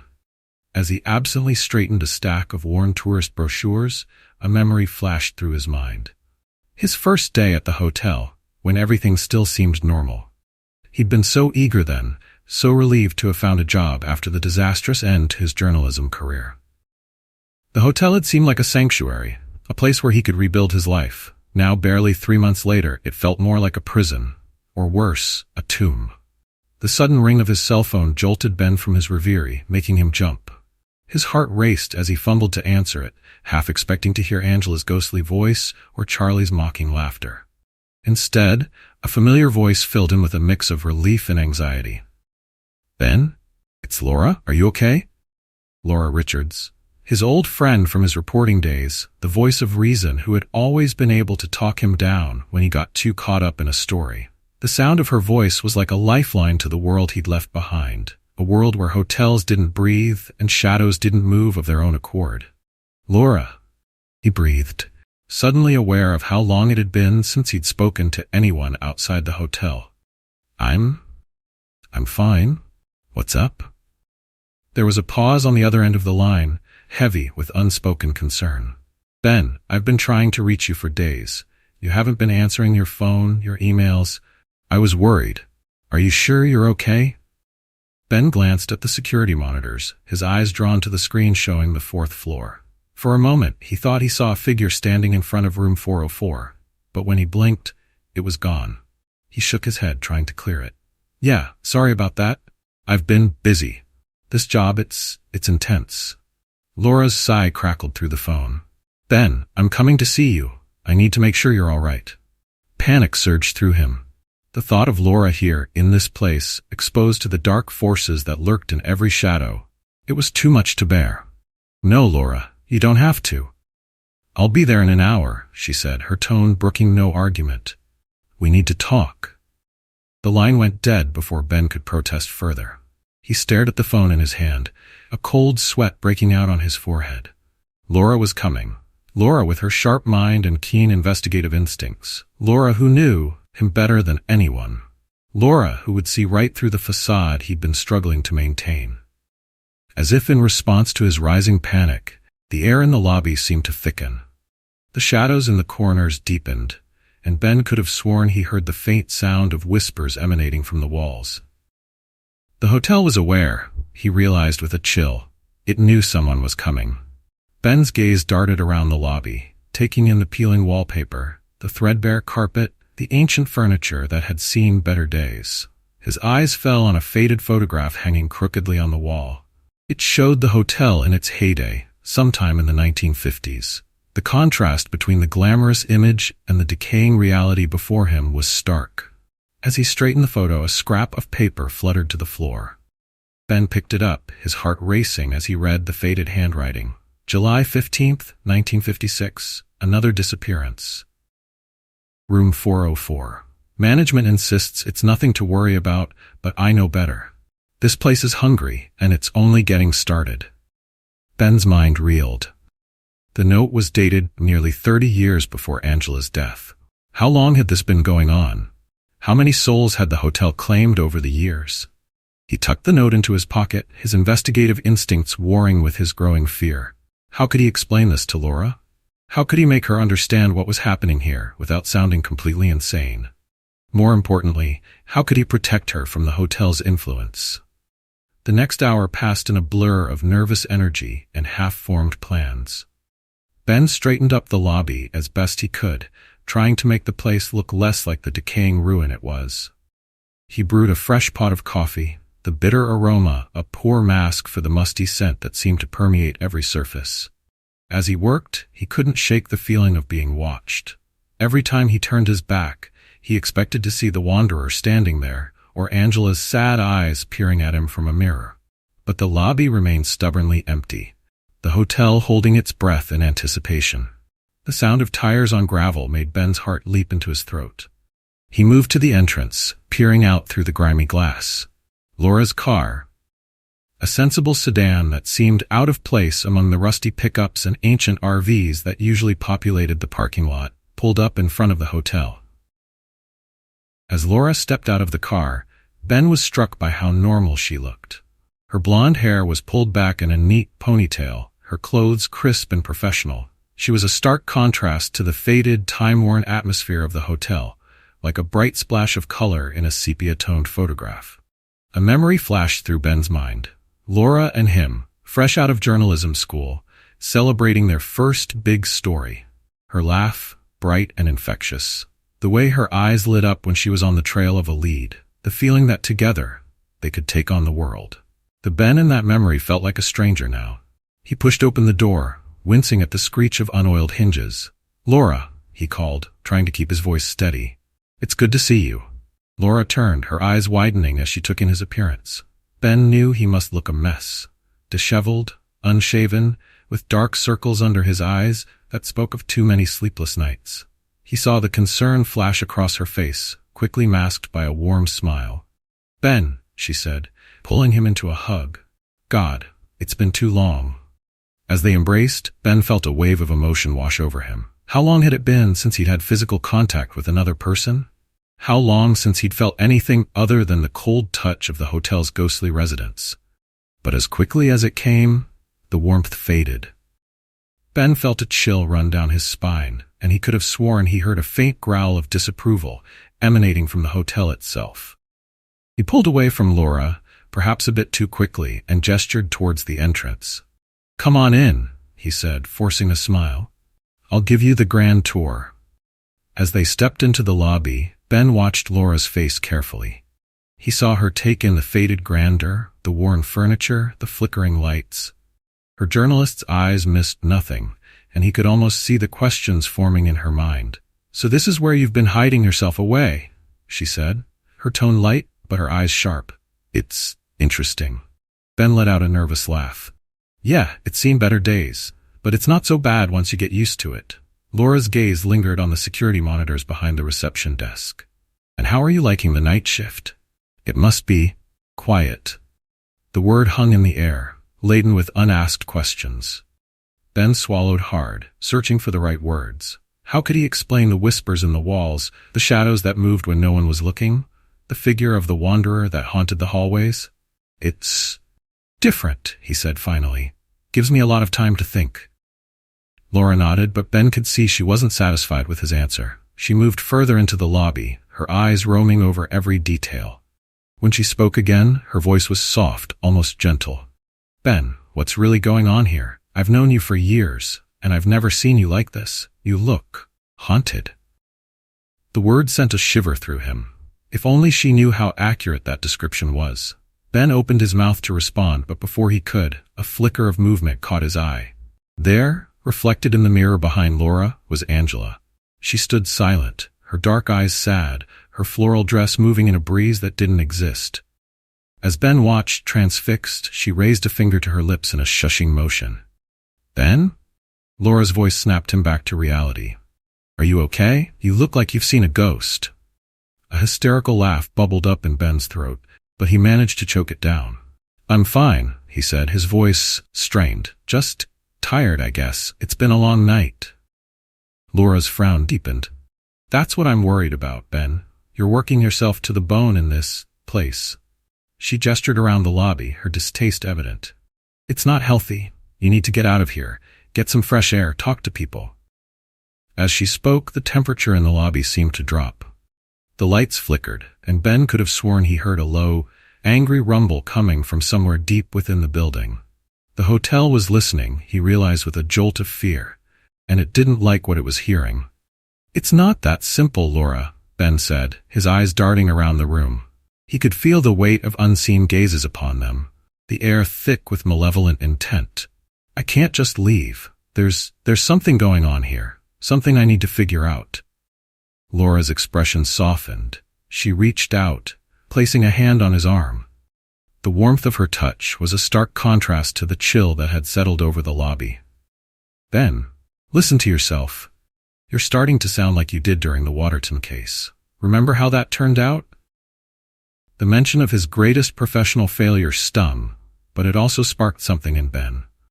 A reminder of who he used to be, of the drive that had once made him a promising investigative journalist. He straightened up, meeting Laura's gaze. "This is different," he said, his voice low and intense. "I know how it sounds, but you have to trust me. There's something happening in this hotel, something unnatural. I can't walk away, not now, not when I'm so close to uncovering the truth." Laura stepped back, her eyes wide with a mixture of concern and disbelief. "Unnatural? Ben, what are you talking about? What truth?" Ben hesitated, torn between his desire to confide in Laura and the warning he'd received from the hotel's spectral residents. He glanced at the security monitors, remembering the countless hours he'd spent watching them, cataloging every strange occurrence. "Laura, you're a journalist. You know sometimes the truth is stranger than fiction. This hotel, it's not what it seems. There's a history here, a dark one. People have disappeared, died under mysterious circumstances. And I think some of them might still be here." Laura's expression shifted from concern to alarm. "Ben, do you hear yourself? Ghosts? Disappearances? This sounds like the plot of a bad horror movie, not reality." "I know how it sounds," Ben said, frustration creeping into his voice. "But I've seen things, Laura. Things I can't explain. And I'm not the only one. There are stories about this place going back decades." He pulled out the note he'd found earlier, holding it out to Laura. "Look at this. It's from 1956. People were disappearing even then, and it's still happening. I have to find out why. I have to stop it." Laura took the note, her brow furrowing as she read it. For a moment, Ben saw a flicker of the investigative spark in her eyes, the same curiosity that had made them such a good team in their reporting days. But then she shook her head, handing the note back. "Ben, this is crazy. You can't seriously believe." Her words were cut off by a sudden, violent flickering of the lights.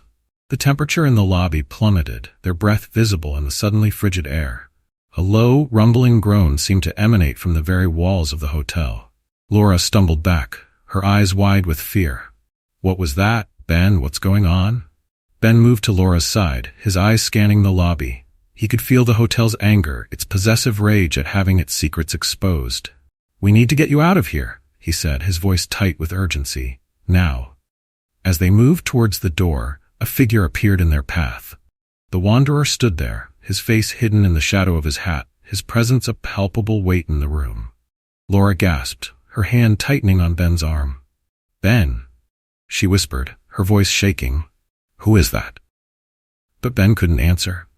His eyes were fixed on the wanderer, on the slow, deliberate way he raised a finger to where his lips would be.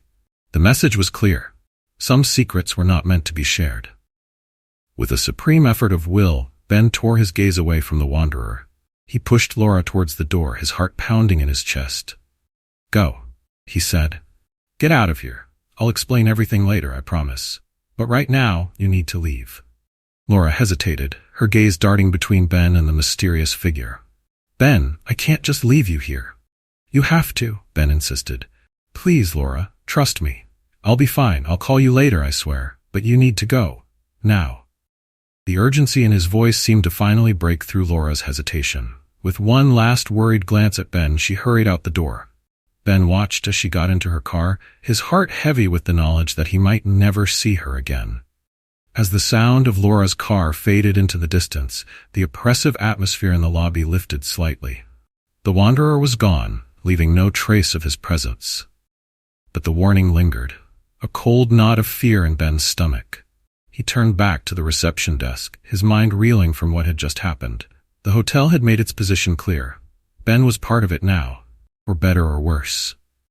And anyone who tried to take him away was not welcome. As he settled back into his chair, Ben's gaze was drawn to the security monitors. Each screen showed a different part of the hotel, a window into the building's secrets. His eyes fell on the monitor showing room 404. And for a moment he thought he saw Angela standing there, her sad eyes fixed on the camera. The mystery of the hotel called to him, a siren song he couldn't resist. But as he watched the screens, cataloging each strange occurrence, each impossible event, a part of him wondered if he had made the right choice. How much of himself would he have to sacrifice to uncover the truth? The security monitors flickered, a silent reminder of the secrets that lurked in every corner of the hotel. Ben leaned back in his chair, his eyes burning with fatigue, but his mind racing. The night was far from over, and he knew the hotel had many more tests in store for him. As the sun set outside, casting long shadows across the lobby, Ben Thompson prepared himself for another night of mystery and terror. The hotel hummed around him, alive with dark promise. And somewhere in its depths the wanderer waited, ready to lead Ben further down the rabbit hole of secrets and lost souls that was now his reality. The night clerk's vigil continued, as it would for countless nights to come. For in the unnamed hotel, on the outskirts of Las Vegas, time had little meaning, and the boundary between the living and the dead was as thin as the veil between one world and the next. Chapter 10. The Repeating Guests. The soft hum of the ancient air conditioning unit provided a constant backdrop to the eerie silence of the hotel lobby. Ben Thompson sat hunched over the reception desk, his bloodshot eyes fixed on the bank of security monitors before him. The flickering screens cast an otherworldly glow across his haggard features, accentuating the dark circles under his eyes and the sickly pallor of his skin. It had been 3 days since Laura's visit, 3 days of increasing paranoia and sleep deprivation. Ben had barely left the security room, subsisting on vending machine snacks and lukewarm coffee.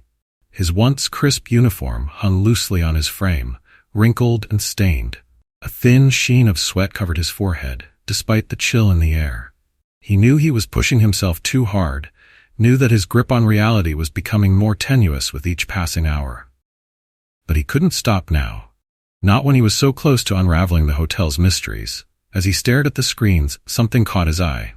A familiar figure walked down the third-floor hallway, her floral dress swaying gently with each step. Angela. Ben leaned closer, his heart racing. He had seen her dozens of times now, but never like this. Never so solid. He watched as she made her way to room 304, opened the door, and stepped inside. Nothing unusual there, but then, barely a minute later, she emerged again. She walked back down the hallway, disappearing from the camera's view. Ben frowned, his exhausted mind struggling to process what he had seen. He rewound the footage, watching it again and again. Each time, the same sequence played out. Angela walking down the hall, entering room 304, emerging moments later. It was only when he noticed the timestamp in the corner of the screen that the full horror of what he was seeing hit him. The clock wasn't moving. Angela wasn't just repeating her actions. She was stuck in a loop, reliving the same moments over and over again. With trembling hands, Ben switched to other cameras. What he saw made his blood run cold. On the second floor, an elderly man with a cane hobbled down the hallway, entered his room, only to emerge seconds later and repeat the journey. In the lobby, a young couple checked in at the front desk, took their key, and headed for the elevator. As soon as they were out of frame, they reappeared at the entrance, beginning the cycle anew. Everywhere he looked, Ben saw the same thing. Guests trapped in endless loops, repeating the same actions ad infinitum. It was like watching a glitching video game, characters stuck in their predetermined paths, unable to break free. "Oh God," Ben whispered, his voice hoarse from disuse. "They're all trapped. All of them." The realization hit him like a physical blow. These weren't just random apparitions or fleeting glimpses of the past. These were souls, real people, caught in the hotel's web. How long had they been here? How many years, decades even, had they spent reliving these moments? A movement on one of the screens caught his attention. Room 404. The door was opening. Ben held his breath, knowing what he would see but unable to look away. Angela stepped out, her dark hair falling in soft waves around her face, her floral dress as vibrant as the day she died. But this time something was different. As she walked down the hallway, she paused. Slowly she turned her head, looking directly at the camera, at Ben. Her eyes, usually so sad, now held a spark of recognition, awareness. Ben felt a chill run down his spine. Could she see him? Was she aware of her situation, of the endless loop she was trapped in? Before he could ponder this further, a flicker of movement in his peripheral vision made him turn. There, reflected in the lobby mirror, stood Charlie. The bellhop leaned against the reception desk, a cigarette dangling from his lips, that ever-present smirk on his face. "Quite a show, ain't it, Benny boy?" Charlie's voice seemed to come from everywhere and nowhere at once. "Better than any picture show I've ever seen." Ben spun around, but the lobby was empty. When he looked back at the mirror, Charlie was gone. But his voice lingered, echoing in the stale air of the security room. "We're all stuck here, kid. Some of us just know it better than others." The words sent a shiver through Ben. He turned back to the monitors, watching the endless parade of trapped souls. Each loop, each repetition, seemed to whisper a terrible truth. This was the hotel's true nature. Not just haunted, but a prison for lost souls. And Ben, with growing horror, realized he might be becoming one of them. As if summoned by his thoughts, Charlie materialized beside him, more solid and real than Ben had ever seen him. The bellhop's uniform was crisp, a stark contrast to Ben's disheveled appearance. Charlie took a long drag on his cigarette, the smoke curling around them both in impossible patterns. "You're looking a bit rough there, Benny," Charlie said, his beset tone a mixture of amusement and something darker. "When's the last time you looked in a mirror? Really looked, I mean."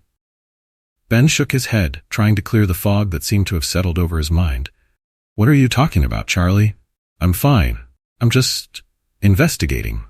Charlie's laugh was sharp and humorless. Investigating? Is that what you call this?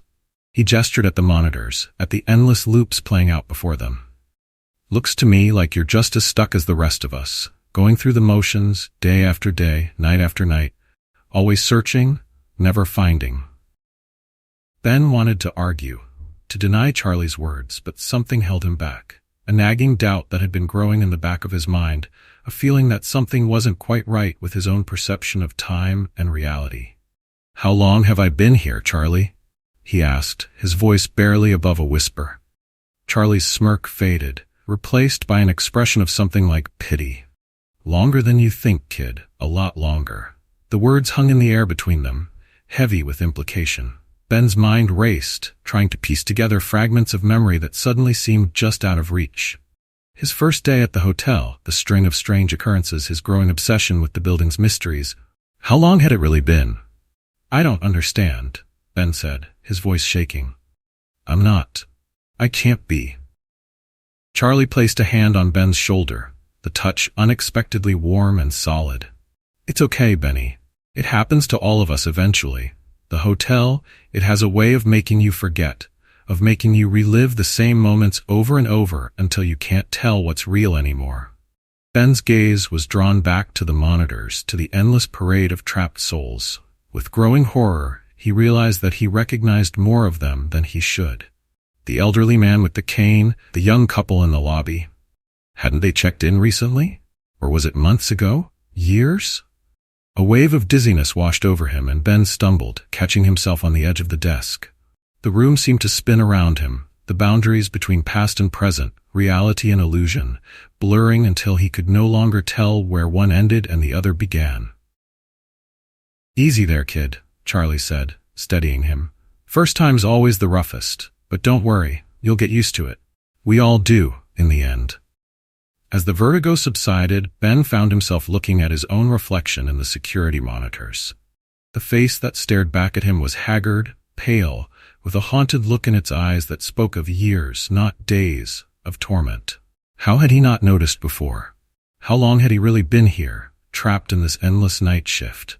A movement on one of the screens caught his attention. Angela stood in the doorway of room 404, more solid and real than he had ever seen her. Her eyes, usually so sad, now held a mixture of sorrow and determination.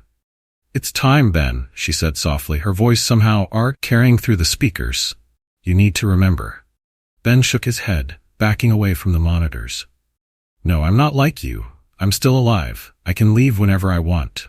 Angela's smile was heartbreaking in its gentleness.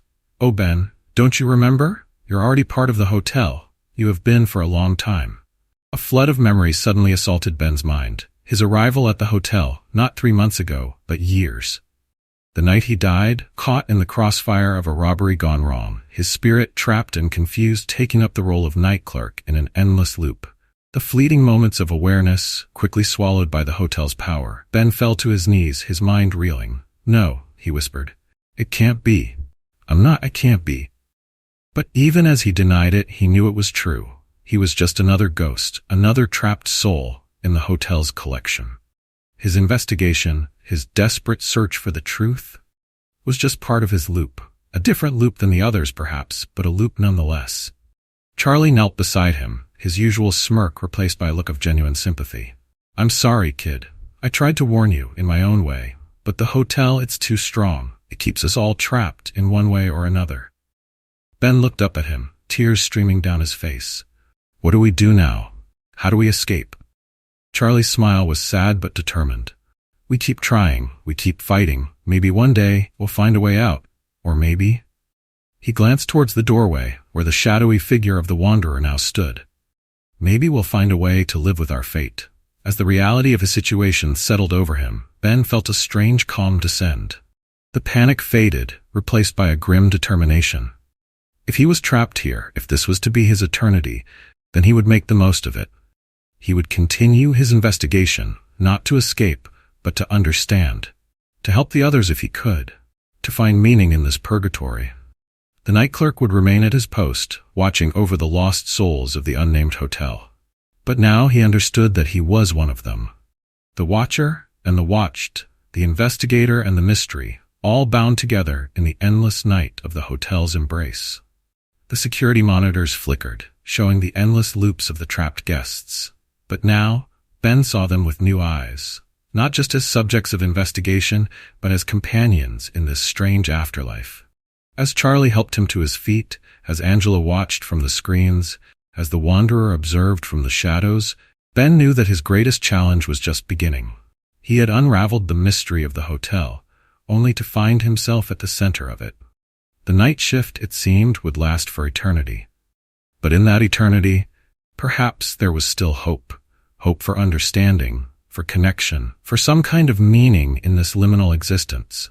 Ben straightened his wrinkled uniform, smoothed back his disheveled hair, and turned to face the monitors once more. The hotel hummed around him, alive with the energy of countless trapped souls. And in that moment, Ben Thompson, the eternal night clerk, made a silent vow. He would watch, he would learn, and somehow, someday, he would find a way to set them all free. The night shift had only just begun. Chapter 11. Confronting Charlie. The fluorescent lights buzzed incessantly, casting a sickly glow over the hotel lobby. Ben Thompson stood behind the reception desk, his fingers drumming a nervous rhythm on the worn wood. His eyes, bloodshot from lack of sleep, darted between the bank of security monitors and the lobby entrance. He was waiting, though for what exactly, he wasn't sure. The revelation of the repeating guests had shaken him to his core. The image of Angela trapped in her endless loop haunted his thoughts, and Charlie's words echoed in his mind, a constant reminder of the hotel's true nature. "We're all stuck here, kid. Some of us just know it better than others." Ben's gaze fell on his own reflection in the tarnished mirror behind the desk. He barely recognized the man staring back at him. His once crisp uniform hung loosely on his frame, wrinkled and stained. Dark circles ringed his eyes, and a thin sheen of sweat glistened on his forehead despite the chill in the air. How long had he really been here? He tried to remember his first day, but the memory was hazy, like trying to recall a dream upon waking. Had it been days? Weeks? The calendar on the desk read May 15th, but he couldn't remember the last time he'd changed it. For all he knew, years could have passed while he stood vigil in this timeless purgatory. The sound of whistling cut through his reverie. A jaunty tune, at odds with the oppressive atmosphere of the hotel. Ben's head snapped up, his heart racing. He knew that whistle. Charlie. The bellhop rounded the corner, his hands thrust deep in his pockets, that ever-present smirk playing on his lips.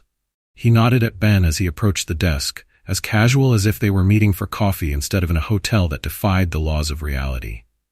"Evening, Benny boy," Charlie said, leaning against the desk. "Or is it morning? Hard to keep track in this place, ain't it?" Ben's hands clenched into fists at his sides. The casual way Charlie spoke, the amusement in his eyes, it all suddenly felt like too much. Anger bubbled up inside him, hot and fierce. "You knew," Ben said, his voice low and tight with barely contained rage. "You knew all along what was happening here, what this place really is." Charlie's smirk widened. "Course I knew, kid. Been here longer than most. You see a lot in this job if you know how to look." "And you didn't think to tell me?" Ben's voice rose, echoing in the empty lobby. "You watched me running around, trying to figure things out, and you just, what? Laughed? Kept your secrets?"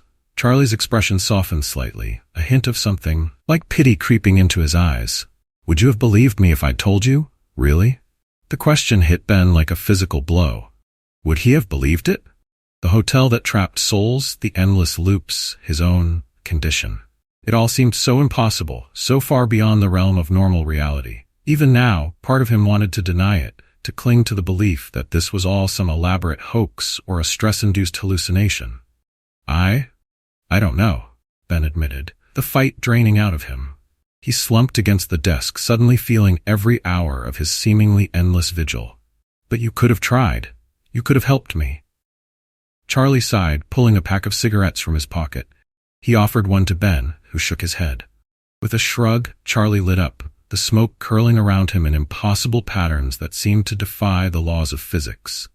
"I did try, in my own way," Charlie said, his voice uncharacteristically serious.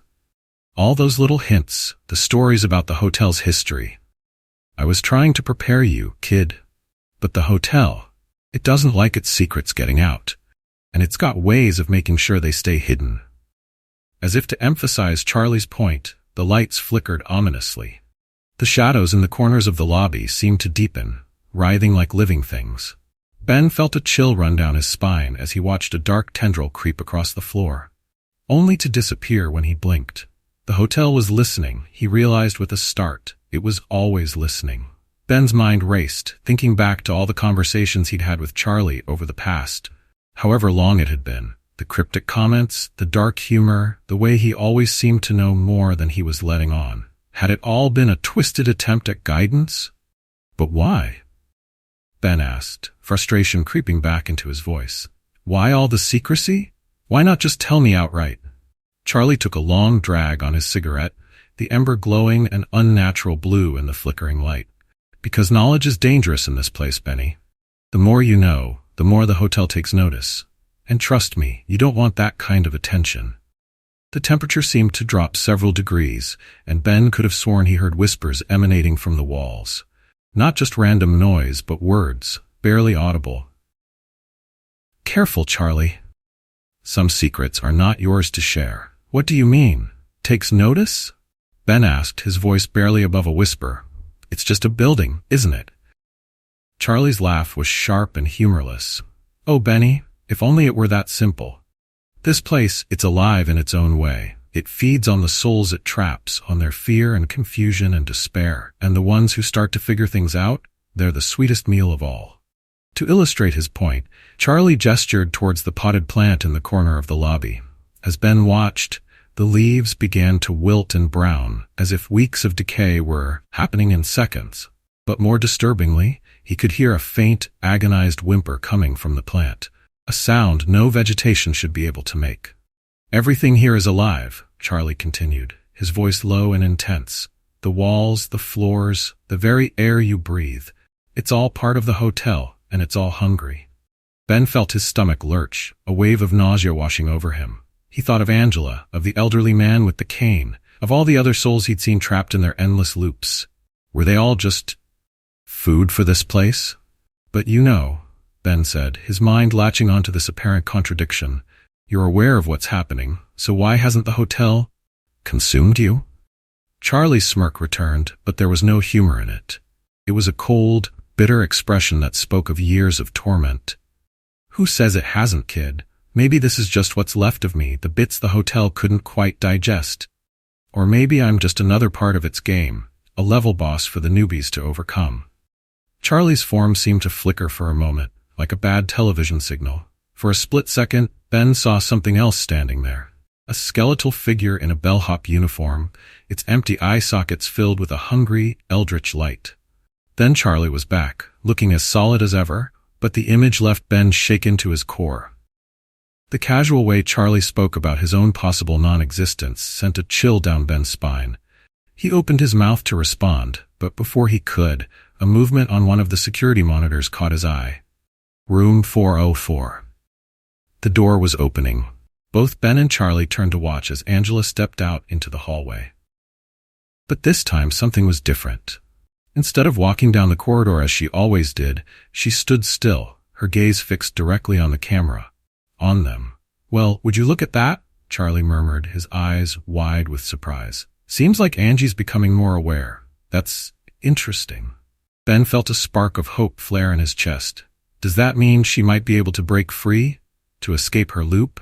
Charlie shook his head slowly, his expression grim. It's not that simple, kid. Awareness doesn't equal freedom in this place. If anything, it might make things worse for her. Before Ben could ask what he meant, the image on the monitor changed. Angela was no longer alone in the hallway.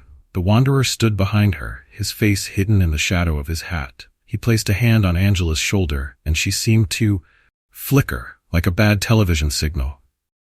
No, Ben shouted, his hand reaching out uselessly towards the screen. Leave her alone.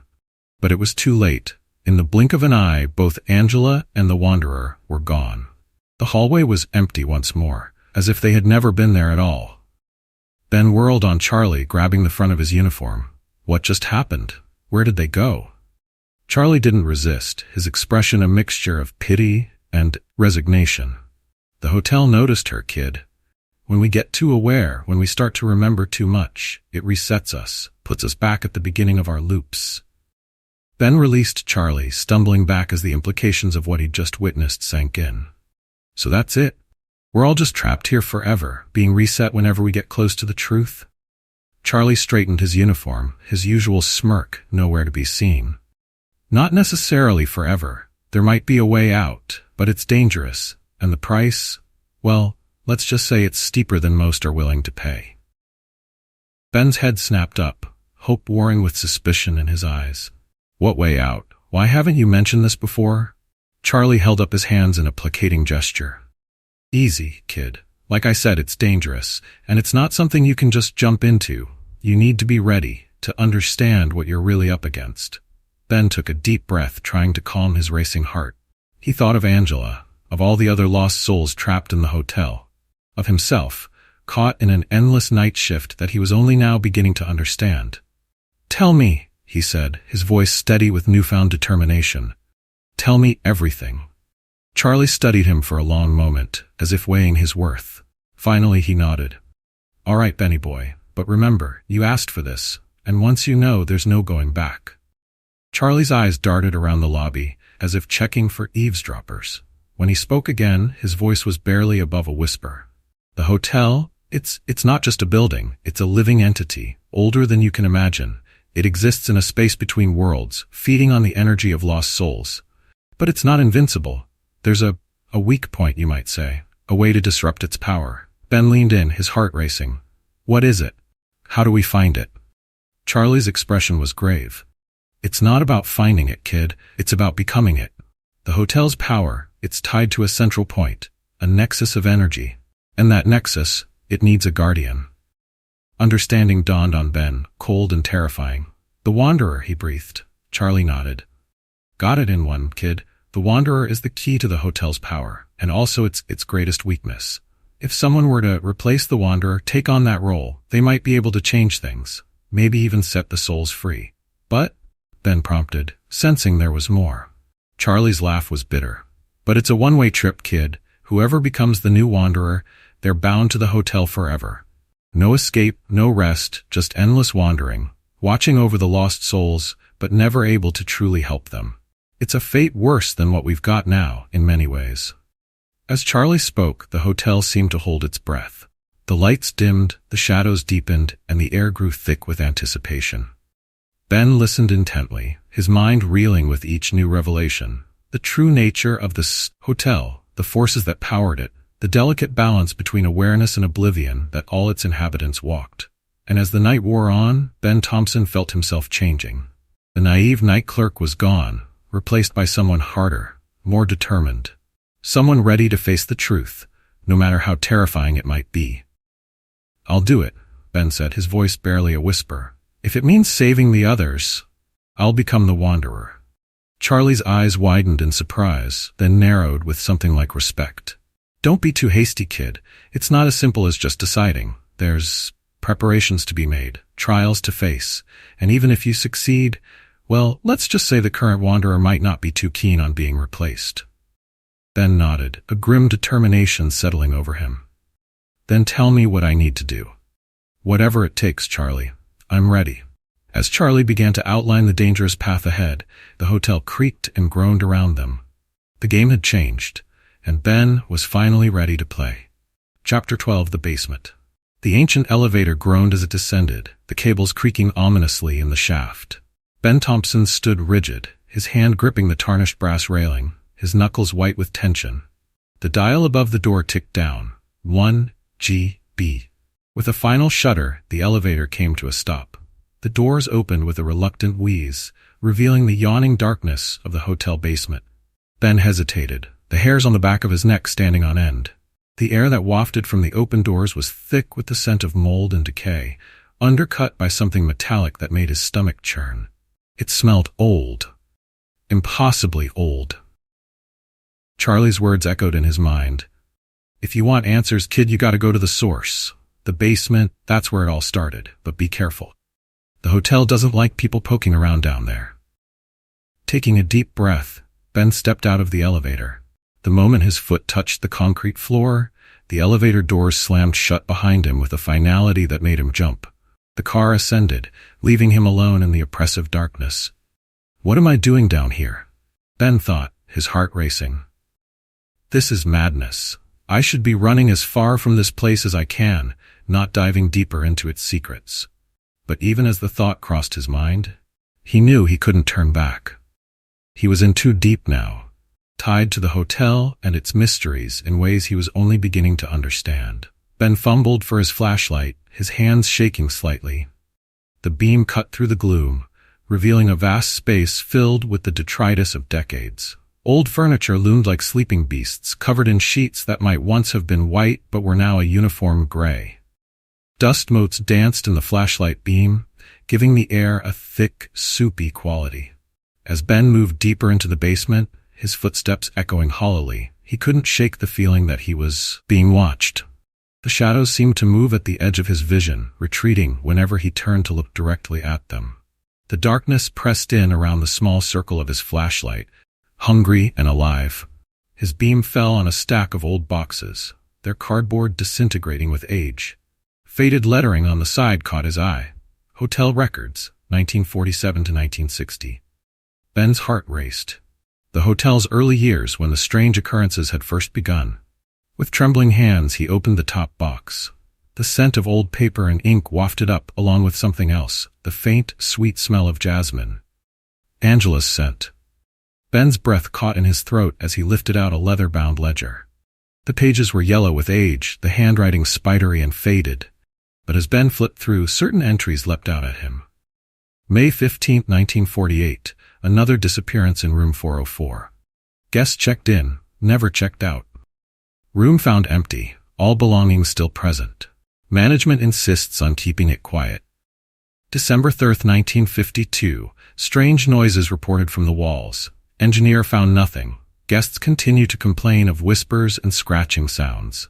July 22, 1956, maid found unconscious in third-floor hallway. Claims to have seen a man made of shadows walking through a closed door. Diagnosed with hysteria, employment terminated. Ben's mind reeled. These records confirmed what Charlie had told him. The hotel's dark nature went back to its very beginnings. But why?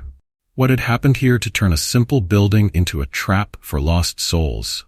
A wave of dizziness washed over him as the implications sank in. How many? He wondered, a knot forming in his stomach. How many people has this place claimed over the years?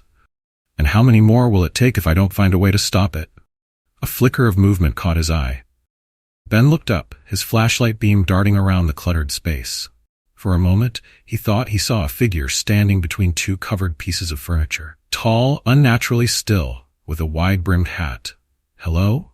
Ben called out, his voice sounding small and frightened in the vast space. "Is someone there?" Silence answered him. But as he watched, the shadows seemed to deepen, coalescing into a vaguely human shape. The Wanderer. Ben's heart pounded in his chest as the figure began to move towards him, its movements fluid and unnatural. Ben stumbled backwards, his foot catching on something. He went down hard, the flashlight flying from his hand. It hit the concrete floor with a crack, the light flickering and then going out, plunging the basement into total darkness. Panic threatened to overwhelm him as Ben scrabbled in the dark, trying to find the flashlight. His hand brushed against something soft and yielding, something that felt disturbingly like dead flesh. A scream built in his throat, but before it could escape, a hand clamped down on his shoulder. Ben whirled, expecting to see the Wanderer looming over him. Instead, he found himself face to face with Charlie. "Easy, kid," the bellhop said, his ever-present smirk barely visible in the gloom. "You're gonna wake the dead carrying on like that. Well, more than they already are." Relief flooded through Ben, quickly followed by confusion and anger. "Charlie? What are you doing down here? Did you follow me?" Charlie's grin widened, his teeth gleaming unnaturally white in the darkness. "Someone's got to keep an eye on you, Benny boy. You've got a talent for finding trouble." Before Ben could respond, a soft glow began to emanate from the far corner of the basement. Both men turned to look. There, barely visible in the dim light, stood a figure in a floral dress. "Angela," Ben breathed, his heart skipping a beat. The ghostly woman's eyes met Ben's, a mixture of sorrow and determination in her gaze. She raised a hand, beckoning to them, then turned and began to walk towards a section of wall that looked no different from any other. "I think she wants us to follow her," Ben said, already moving in Angela's direction. Charlie's hand on his arm stopped him. "Be careful, kid. When the dead start leading the way, well, you might not like where they take you." But Ben was beyond caution now. He shook off Charlie's hand and followed Angela, drawn by a compulsion he couldn't explain. As he approached the wall, he noticed a seam that had been invisible from a distance, a hidden door. Angela stood beside it, her form flickering like a candle flame. She raised a pale hand and pressed it against the wall. There was a soft click, and the door swung open, revealing a narrow passageway beyond. Ben hesitated for only a moment before stepping through. The passage was dark and close, the walls seeming to press in on him. The air was stale, heavy with the scent of old earth and something else, something that made Ben think of open graves and ancient tombs. As they moved deeper into the passage, Ben felt a growing sense of unease. The walls were damp, covered in a thin sheen of moisture that glistened in the faint light emanating from Angela's spectral form. Roots and tiny pale fungi poked through cracks in the masonry, giving the tunnel an organic, almost alive quality. "We're going deeper than the hotel's foundation," Ben realized with a chill. "How far down does this place go?" Behind him, he heard Charlie mutter a curse before following. The bellhop's usual bravado seemed muted in this place, his footsteps hesitant. After what felt like an eternity of creeping through the claustrophobic passage, they emerged into a small, circular room. The transition was jarring. One moment they were in a crude tunnel, the next in a space that looked ancient and purposefully constructed. The walls were covered in strange symbols, glowing faintly with an eldritch light. In the center of the room stood a pedestal, and on that pedestal, "Holy Mother of God," Charlie whispered. Resting on the pedestal was a book, but not like any book Ben had ever seen. Its cover was made of some dark, mottled material that seemed to writhe and pulse in the dim light. Eldritch symbols were etched into its surface, glowing with the same eerie luminescence as the walls. Angela stood beside the pedestal, her form more solid now. She looked at Ben, her eyes filled with a mixture of hope and fear. "This is it," she said, her voice barely above a whisper. "This is the source of the hotel's power, the Book of Names." "Angela," Ben said, his voice hoarse with emotion. "What is this place? How did you know it was here?" The ghost's expression was pained. "I've been trapped in this hotel for so long, Ben, wandering the halls, reliving my death over and over. But sometimes I would catch glimpses of something more. Fragments of memory, whispers of secrets. This room called to me, even though I didn't understand why." She gestured at the book. "This is what holds us all here. Our names, our stories, our very souls, all bound to this place by the power in those pages." Ben approached the pedestal slowly, drawn by a compulsion he couldn't explain. The book seemed to call to him, promising answers to all his questions. He reached out a trembling hand. "Ben, don't." Charlie's warning came too late. As Ben's fingers brushed the cover of the book, a jolt of energy surged through him. Images flashed before his eyes. The hotel being built, the first disappearances, decades of lost souls trapped in endless loops. He saw the Wanderer, moving through the halls, collecting the names of the dead. And he saw himself, taking the Wanderer's place, becoming the guardian of this terrible power. The vision faded, leaving Ben gasping and disoriented. He stumbled back from the pedestal, his mind reeling from what he'd seen. His legs felt weak, and he had to lean against the wall to keep from collapsing. "The book," he managed to choke out. It's alive. It's what's keeping all the souls trapped here." Charlie nodded grimly. "Now you're starting to understand, kid. The hotel isn't just a building. It's a living thing. And that book, it's the heart of it all." Angela stepped forward, her eyes fixed on Ben. "You've seen it now. You know what has to be done. The cycle can be broken, but only by one who's willing to take the Wanderer's place, to become the new guardian." Ben's mind raced. The implications of what he'd seen, of what Angela was suggesting, threatening to overwhelm him. To free the trapped souls, to end the hotel's reign of terror, he would have to sacrifice himself. To become something other than human, bound to this place for eternity. "Can I do it?" he wondered, a cold sweat breaking out on his forehead.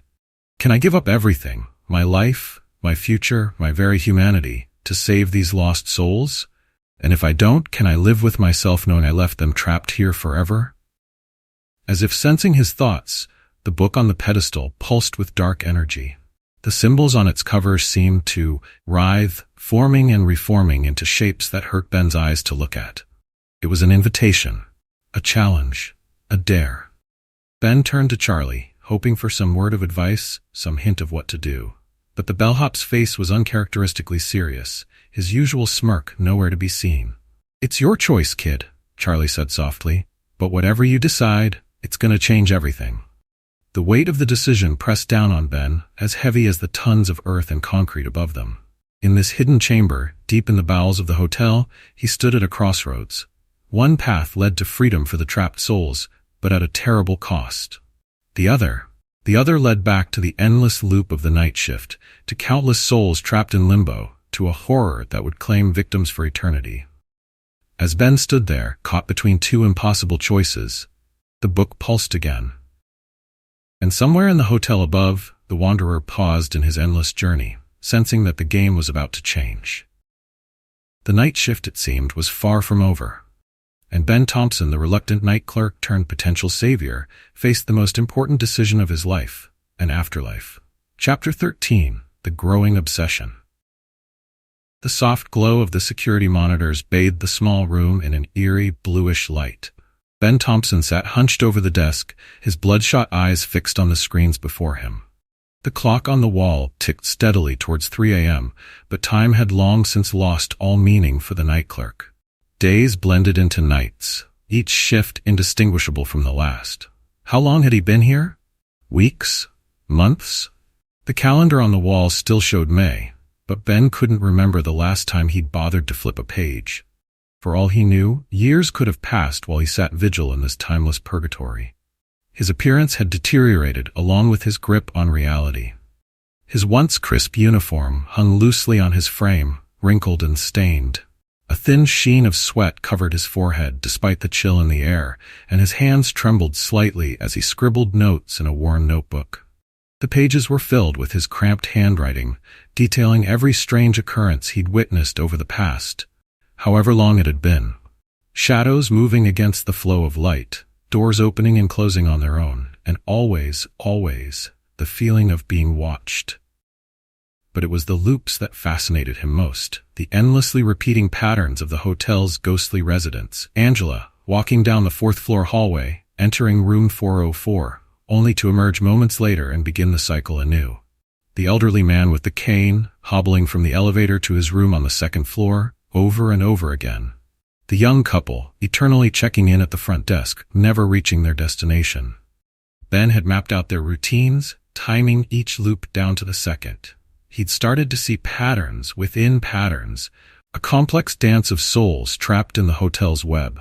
And somewhere in those patterns, he was convinced, lay the key to understanding the hotel's true nature. As he watched the screens, Ben felt a familiar tightness in his chest, a mixture of excitement and dread that had become his constant companion.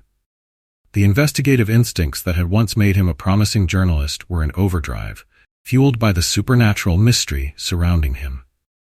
But with that came a gnawing fear, a voice in the back of his mind that whispered he was in over his head, that some truths were better left uncovered. He thought back to his days at the city desk, the thrill of chasing down a lead, the satisfaction of seeing his byline on the front page. How different was this, really? Sure, the subject matter was more unconventional, but the drive was the same, the need to know, to understand, to bring the truth to light. But then he remembered how it had all fallen apart.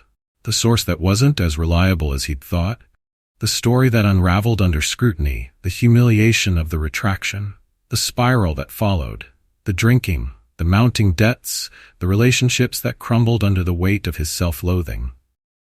Was he making the same mistake now, seeing patterns where there were none, chasing a truth that might destroy him? A movement on one of the screens jolted Ben from his reverie. His heart raced as he leaned closer, eyes straining in the dim light. There, in the lobby, was a figure he'd never seen before. Tall and lean, dressed in a trench coat and wide-brimmed hat that obscured its features. The Wanderer. Ben had heard whispers of this enigmatic figure from Charlie and the other aware spirits, the guardian of the hotel's secrets, the keeper of lost souls, always present, but rarely seen. But now, here it was, striding purposefully across the lobby towards the elevator. The wanderer moved with an unnatural fluidity, its steps silent even on the worn carpet. As it walked, the air around it seemed to shimmer and distort, like heat rising from sun-baked asphalt. The shadows in the corners of the lobby writhed and reached out towards the figure, as if drawn to its presence. Without thinking, Ben bolted from the security room. He raced through the empty corridors, his footsteps echoing in the eerie silence. As he burst into the lobby, his eyes darted around, searching for the mysterious figure. But the lobby was empty. Ben stood there, his chest heaving, a cold sweat breaking out on his forehead. Had he imagined it? Was his tired mind playing tricks on him? He squeezed his eyes shut, trying to clear his vision, but when he opened them again, the lobby remained stubbornly devoid of life. As he turned to go, a flicker of movement caught his eye.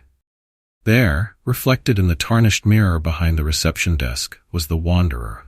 It stood motionless, its face hidden in the shadow of its hat, but Ben could feel the weight of its gaze. It was a palpable thing, heavy with meaning and unspoken threats. In the mirror, the wanderer's form seemed to flicker and shift, sometimes solid, sometimes nothing more than a void in the shape of a man.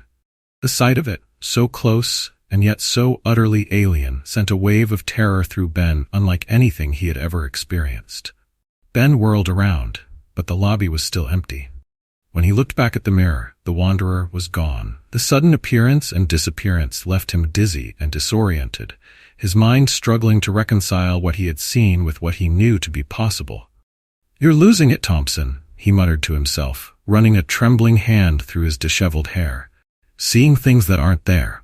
Next thing you know, you'll be talking to the ghosts." A soft chuckle behind him made Ben freeze.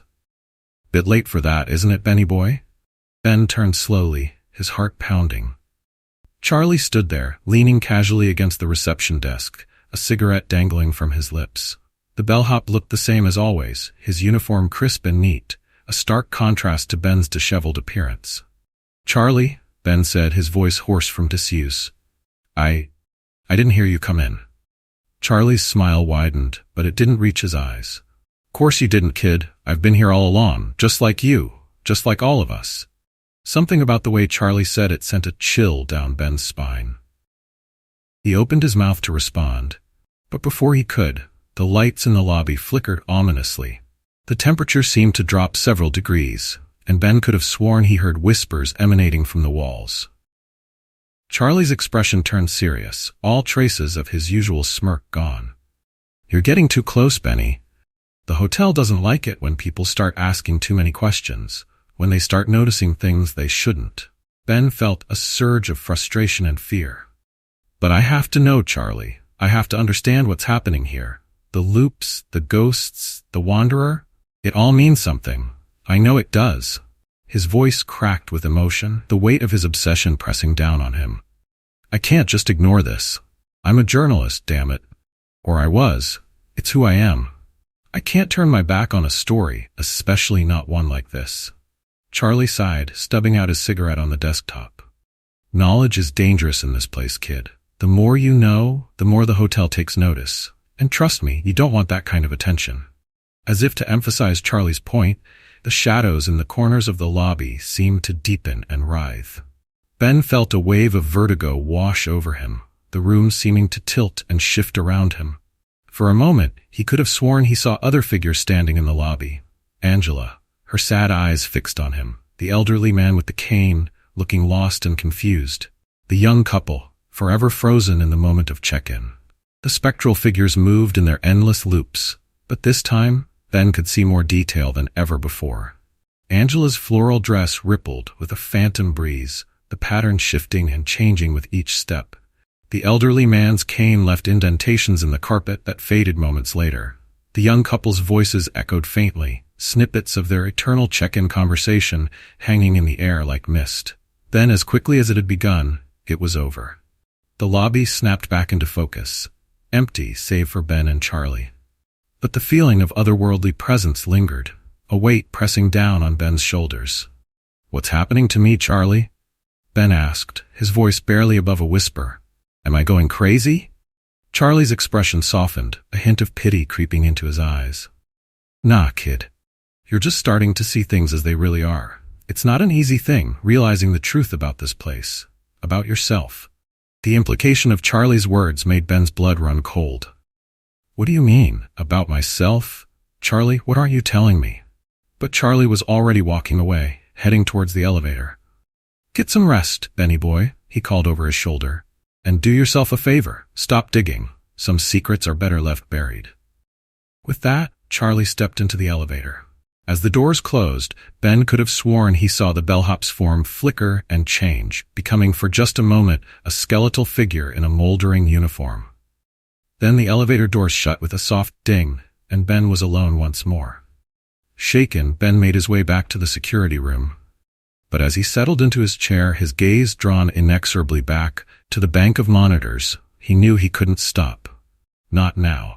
Not when he was so close to unraveling the hotel's mysteries. The investigative fire that had once made him a rising star in journalism burned brighter than ever.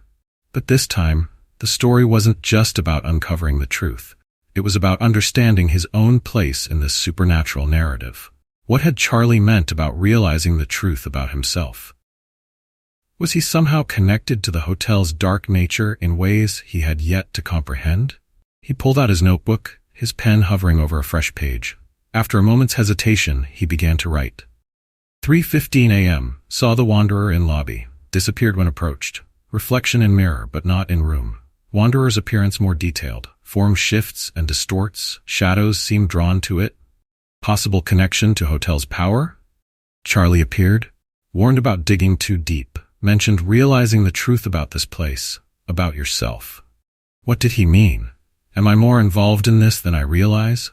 Ghosts becoming more visible. Saw Angela, elderly man, young couple in vivid detail. Loops more apparent, could track movements precisely. Sleep deprivation or deepening connection to hotel's supernatural elements? Parallels to Waterton case? Risk of becoming too invested, seeing patterns that aren't there? But evidence is undeniable.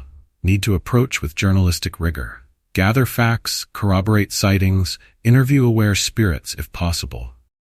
Next steps. Research hotel history. Look for patterns in disappearances, deaths. Try to communicate with Angela. Understand her connection to room 404. Investigate Wanderer's appearances. Possible significance. As he wrote, Ben couldn't shake the feeling that he was being watched. He glanced up at the monitors, half expecting to see the Wanderer or Angela staring back at him. But the screens showed only empty hallways and silent rooms. And yet, there was something there, just at the edge of perception. A presence that seemed to fill the hotel, watchful and waiting. Ben shivered, pulling his jacket tighter around himself. He thought back to something Charlie had mentioned offhandedly during one of their late-night chats. Something about the land the hotel was built on, about old burial grounds and angry spirits. At the time, Ben had dismissed it as the ramblings of a man who'd had one too many drinks. Now he wasn't so sure. With renewed determination, Ben turned back to his notes. He began to map out the hotel's history, tracing its dark legacy back to its very foundations. As he worked, he felt a strange sense of exhilaration. It was a feeling he hadn't experienced since his days as a journalist, chasing down leads and uncovering hidden truths. But this was different. This was bigger, more terrifying, and infinitely more personal. The story of the hotel wasn't just an article to be written. It was a mystery that seemed to be inextricably linked to his own fate. And as much as it terrified him, he knew he had to see it through to the end. The night wore on, the hotel's eerie silence broken only by the scratch of Ben's pen and the soft hum of the security monitors. Outside, the first pale light of dawn began to creep over the horizon.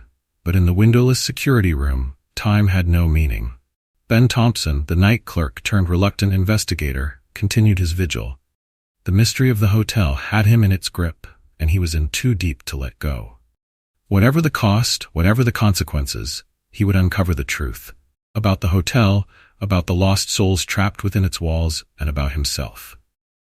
As he worked, the hotel hummed around him, alive with dark promise. And somewhere in its depths, the Wanderer waited, ready to lead Ben further down the rabbit hole of mystery and madness that was now his reality. The obsession grew, feeding on itself, driving Ben deeper into the hotel's secrets.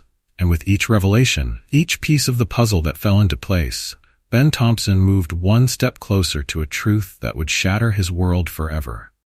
The night shift had only just begun, and the true investigation was just getting started. Chapter 14. Edie's Final Warning. The ancient fluorescent lights flickered and buzzed overhead, casting an eerie, sickly glow across the hotel lobby. Ben Thompson stood behind the reception desk, his bloodshot eyes fixed on the bank of security monitors before him. His once crisp uniform hung loosely on his gaunt frame, wrinkled and stained with coffee and sweat. Dark circles ringed his sunken eyes, a testament to countless sleepless nights spent chasing shadows and whispers. The musty scent of old carpet and stale cigarette smoke hung heavy in the air, mingling with the faint metallic tang that Ben had come to associate with the hotel's more supernatural occurrences. He ran a hand through his greasy, unkempt hair, grimacing at the oily feel. When was the last time he'd showered? Days? Weeks? Time had become a fluid, unreliable thing in this place. As the clock ticked over to 3 a.m., Ben felt a familiar chill run down his spine. The witching hour, when the veil between worlds was at its thinnest. He leaned forward, his gaze darting from screen to screen, searching for any sign of the supernatural activity that had become his obsession. A movement on one of the monitors caught his eye. There, in the fourth-floor hallway, a figure was walking slowly towards room 404. Ben's heart raced as he recognized the floral pattern of Angela's dress. He had seen this loop countless times before, but something felt different tonight. Angela's movements were more deliberate, her head turning slightly as if searching for something. Or someone. As he watched, transfixed, a hand fell heavily on his shoulder. Ben let out a strangled yelp, spinning around to find Edith Carter standing behind him. The hotel manager's severe features were set in a grim expression, her eyes burning with an intensity that made Ben take an involuntary step back. "Miss Carter," he stammered, his voice hoarse from disuse. "I didn't hear you come in." Edie's lips thinned into a tight line. "No, I don't suppose you did. You've been rather distracted lately, haven't you, Ben?" There was an edge to her voice that Ben had never heard before. A mixture of anger, fear, and something else he couldn't quite place. Resignation, perhaps? "I've been doing my job," Ben said defensively, gesturing towards the monitors. "Keeping an eye on things, just like you asked." Edie's laugh was sharp and humorless. "Your job? Is that what you think you've been doing?" She shook her head, her eyes never leaving Ben's face. "No, Ben. You've been doing something far more dangerous than that. You've been asking questions, digging into things that are better left buried." Ben felt a surge of frustration and anger. He was tired of the cryptic warnings, the half-truths, the constant sense that everyone knew more than they were letting on. "And why shouldn't I?" he demanded, his voice rising. "People have died here, Miss Carter. Disappeared. And I'm starting to think it's been happening for a lot longer than anyone's admitted. Don't you think someone should be looking into that?" As he spoke, Ben felt a familiar fire igniting in his chest. It was the same feeling he'd had as a journalist, chasing down leads and uncovering hidden truths. But now it was tinged with something darker, more personal. This wasn't just a story anymore. It was his life, his purpose. The hotel's mysteries had sunk their hooks into him, and he wasn't sure he wanted to be free. For a long moment, Edie said nothing. She simply stared at Ben, her gaze so intense he felt as if she were looking right through him. When she finally spoke, her voice was low and filled with a wariness that seemed to go beyond mere physical exhaustion. "Oh, Ben, if only you knew how many have stood where you're standing now. How many bright young minds have thought they could unravel the hotel's mysteries, thought they could save the lost souls trapped within these walls." She sighed, her shoulders sagging slightly. "They all failed in the end, and the price they paid, it was far higher than you can imagine." A chill ran down Ben's spine at her words. "What do you mean, failed? What happened to them?" Edie's gaze drifted to the security monitors. On the screen, Angela had reached room 404. She stood motionless in front of the door, her hand hovering over the knob. "They became part of it," Edie said softly. "Part of the hotel's endless cycle. Just like poor Angela there. Just like Charlie. Just like all the others. Ben's mind reeled. He thought of Charlie's cryptic comments, the way he seemed to appear and disappear at will. The growing suspicion that the bellhop was more than he appeared to be. Charlie? But he can't be. Dead? Edie finished for him. Oh, he has been for longer than you've been alive. But the hotel, it has a way of keeping people around, of binding them to this place long after their time should have passed. As if summoned by their conversation, a shadow fell across one of the monitors. Ben's breath caught in his throat as he saw the tall, lean figure of the wanderer stride into view. The mysterious entity moved with an unnatural fluidity, its face hidden beneath the wide brim of its hat. It paused at the end of the hallway, seeming to look directly at the camera. Directly at Ben. The implications of what Edie was saying were almost too much for Ben to process.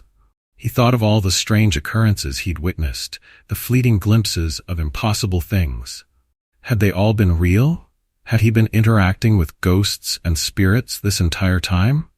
But why, he asked, his voice barely above a whisper. Why does the hotel do this? What does it want? Edie's expression softened slightly, a hint of pity creeping into her eyes.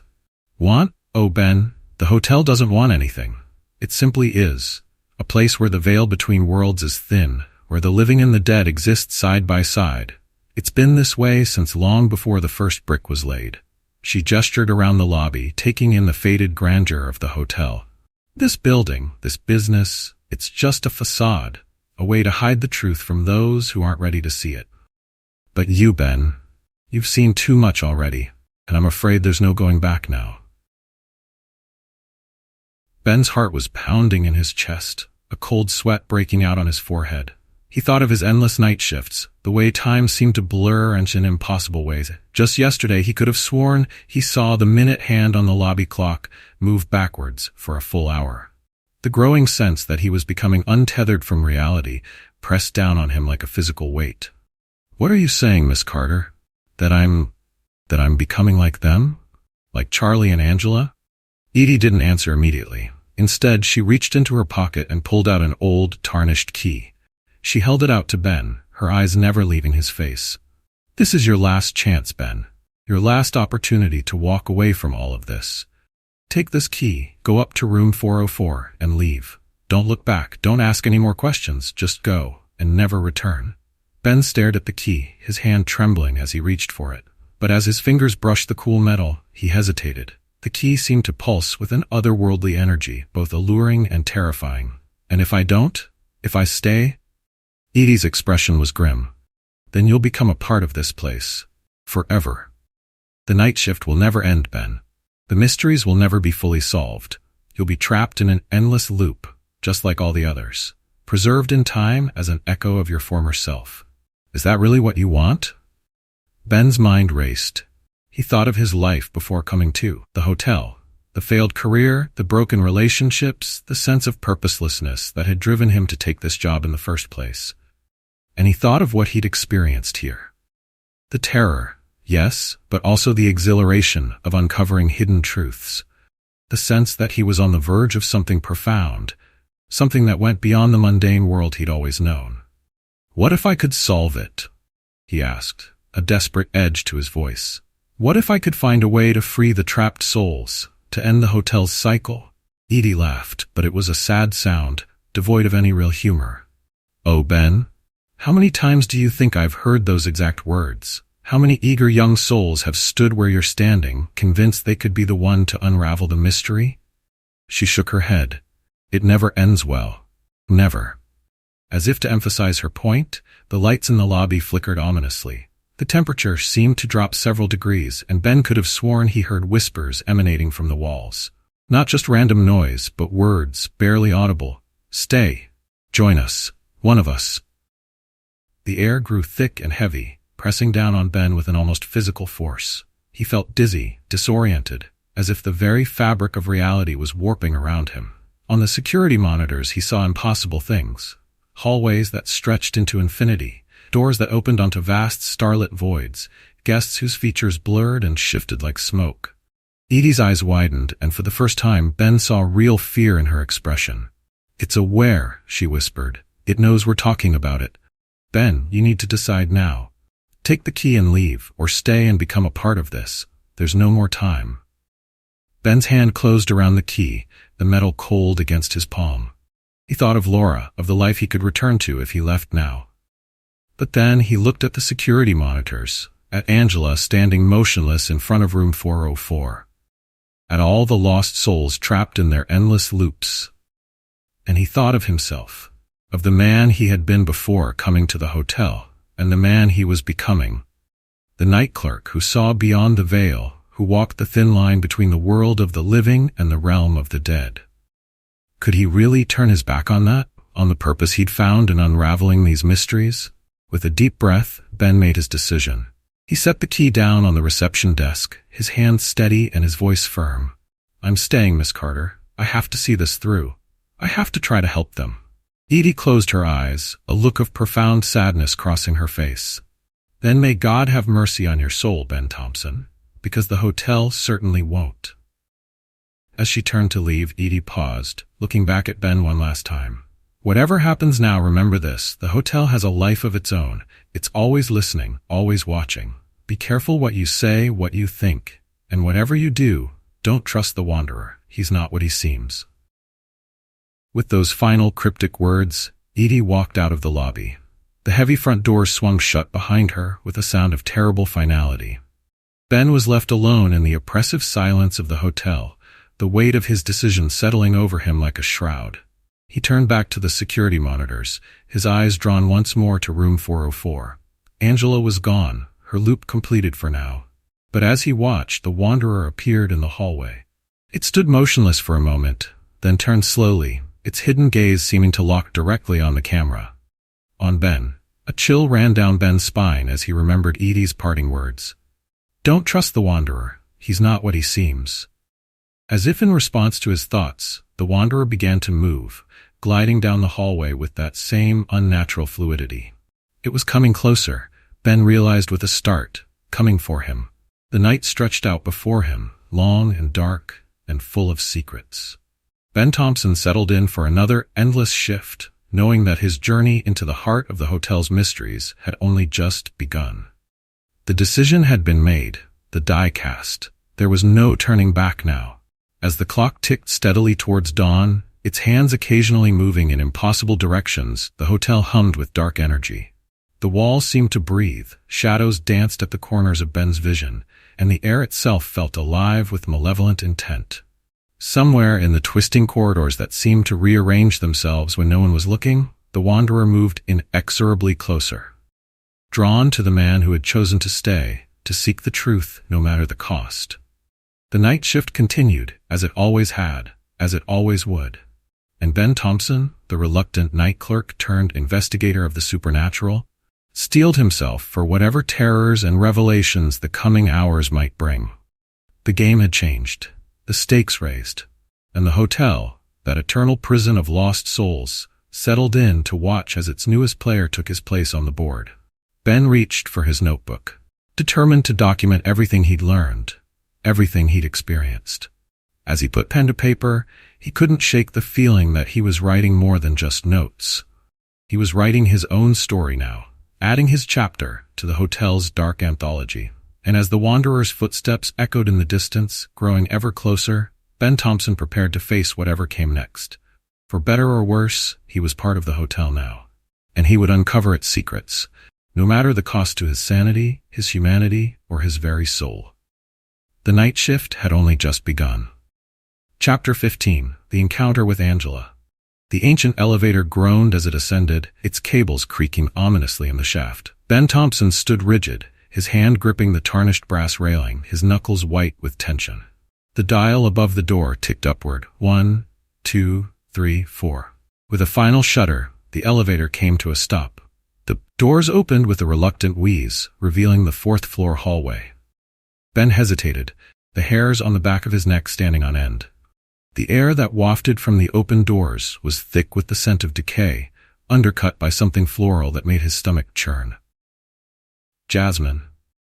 Taking a deep breath, Ben stepped out of the elevator. The moment his foot touched the worn carpet, the elevator doors slammed shut behind him with a finality that made him jump. The car descended, leaving him alone in the oppressive silence of the 4th floor. The hallway stretched out before him, seeming to elongate with each step he took. The wallpaper, once a cheery floral pattern, now peeled in long strips, revealing patches of moldy drywall beneath. Shadows danced in the corners, cast by flickering light fixtures that hummed with an unsettling electrical buzz. As Ben made his way down the corridor, his footsteps muffled by the threadbare carpet, he couldn't shake the feeling that he was being watched. The doors he passed seemed to loom over him, their brass numbers tarnished and askew. 401, 402, 403. He paused in front of room 404, his heart pounding in his chest. This was it, the epicenter of the hotel's supernatural activity. The room where Angela Martinez had died all those years ago, and where her spirit still lingered, trapped in an endless loop. Ben raised his hand to knock, then hesitated. What was he doing? This was madness. He should turn back, leave this cursed place, and never return. Edie's warning echoed in his mind. Be careful, Ben. This place has a way of changing people. The ones who go looking for answers, they don't always like what they find. But it was too late for caution now. He had crossed a line, stepped over a threshold from which there was no return. With a deep breath, Ben knocked softly on the door. "Angela?" he called, his voice barely above a whisper. "Are you there?" Silence answered him, but it was a silence that felt alive, expectant. Ben reached for the doorknob, his hand trembling slightly. To his surprise, it turned easily under his grip. The door swung open with a creak that seemed to echo down the empty hallway. Ben stepped inside, fumbling for the light switch. The room was empty, but far from ordinary. The first thing that struck him was the temperature. It was freezing, his breath misting in the air before him. The chill seemed to seep into his bones, making him shiver uncontrollably. The scent of jasmine was overwhelming here, so strong it made his head spin. As his eyes adjusted to the dim light, Ben took in the details of the room. The queen-sized bed dominated the space, its once white sheets now a sickly yellow, the floral bedspread faded and threadbare. A battered dresser stood against one wall, its mirror cracked and tarnished, reflecting a distorted version of the room that made Ben's stomach lurch. But it was the stain on the carpet that drew his attention. Dark and rust-colored, it spread out from the foot of the bed like a macabre flower. Ben didn't need to be told what it was. He knew with a certainty that chilled him to his core that he was looking at Angela's blood. "You shouldn't be here." The voice, soft and tinged with sadness, made Ben whirl around. There, standing by the window, was Angela Martinez. She wore the same floral dress he had seen countless times on the security monitors, her dark hair falling in soft waves around her face. But up close, he could see the details the grainy footage had missed. The sadness in her eyes, the slight translucence of her form, the way the air around her seemed to shimmer and distort. "Angela," Ben breathed, his heart racing. He felt a wave of dizziness wash over him, the room spinning slightly. His legs felt weak, and he had to lean against the wall to steady himself. I've been looking for you." Her smile was gentle, but there was a weariness to it that spoke of decades of suffering. "I know, Ben. I've seen you watching, trying to understand, but understanding comes at a price here." Ben took a step towards her, then stopped as the temperature dropped even further. His breath came out in visible puffs, and he could feel ice crystals forming on his eyelashes. His fingers and toes began to ache with the cold, and he wrapped his arms around himself, trying to conserve warmth. "I want to help you," he said, his teeth chattering. "All of you. There has to be a way to break this cycle, to set you free. I've seen so much. The loops, the other ghosts. I know this place isn't normal." Angela's expression turned grave. "Oh, Ben, so many have tried. So many have failed." She glanced at the bloodstain on the carpet, a flicker of pain crossing her face. "This hotel, it doesn't let go easily, and the price of freedom is higher than you can imagine." Ben's mind raced, trying to process what he was hearing. He felt a headache building behind his eyes, a dull throb that matched the erratic beating of his heart. "But there must be something we can do, some way to fight back against whatever force is keeping you here." "The hotel's history? There have to be clues." Angela moved closer, her form flickering like a candle flame. The scent of jasmine intensified, and Ben felt another wave of dizziness wash over him. He swayed on his feet, his vision blurring slightly. "You don't understand, Ben," Angela said, her voice echoing strangely in the small room. "We're not just trapped here. We're part of this place now. Its history, its essence. To free us would be to unravel the very fabric of the hotel's existence." As she spoke, the room seemed to shift and warp around them. The walls pulsed like a living thing, and Ben could hear whispers emanating from the very air. Snippets of conversation, cries of pain and anguish, laughter that held no mirth. The voices of countless lost souls, all trapped within the hotel's embrace. "What do you mean, part of the hotel?" Ben asked, his voice shaking. He ran a hand through his hair, noticing with a start that it felt thinner, more brittle. "How is that possible? What is this place, really?" Angela reached out as if to touch his face, but her hand passed through him, leaving a trail of icy coldness in its wake. Ben gasped at the sensation, feeling as if a part of him had been pulled away by her touch. "The hotel feeds on us, Ben," Angela explained, her eyes filled with a mixture of sorrow and resigned acceptance. "On our memories, our emotions, our very essence. It's how it sustains itself, how it grows stronger. Each new soul it claims adds to its power." She paused, seeming to gather her thoughts. "This building, it's old, Ben. Older than it looks. The land it's built on has always been a place where the veil between worlds is thin. The native tribes knew it, avoided it, but then people came, built this hotel, not understanding what they were doing." Ben listened intently, his journalistic instincts kicking in despite his growing horror. "So the hotel is what? Some kind of supernatural entity?" Angela nodded. "In a way. It's a place where realities overlap, where the dead and the living exist side by side. But it's also hungry, always hungry, and it found that human souls, human suffering were the perfect fuel." A terrible realization dawned on Ben. "And am I?" He couldn't bring himself to finish the question, fear gripping his heart like an icy fist. Angela's eyes filled with sorrow. "Oh, Ben, I'm so sorry. I tried to warn you to keep you away. But the hotel? It's been drawing you in from the moment you arrived. You're already a part of it, whether you realize it or not." The room spun around Ben, and he stumbled, catching himself on the edge of the dresser. His reflection in the cracked mirror caught his eye, and he gasped in shock. The face that stared back at him was gaunt, pale, with dark circles under the eyes. But more than that, it seemed insubstantial, as if he was fading away before his very eyes. "No," he whispered, shaking his head in denial. His voice sounded distant, as if coming from far away. "No, this can't be happening. I'm not dead. I'm not like you." Angela's voice was gentle but firm. "You're not dead, Ben. Not yet. But you're not fully alive either. You're caught between worlds, just like the rest of us. And the longer you stay here, the more of yourself you'll lose." Ben's mind reeled, trying to process this impossible information. He thought back to his first day at the hotel, to the countless nights he'd spent patrolling its halls.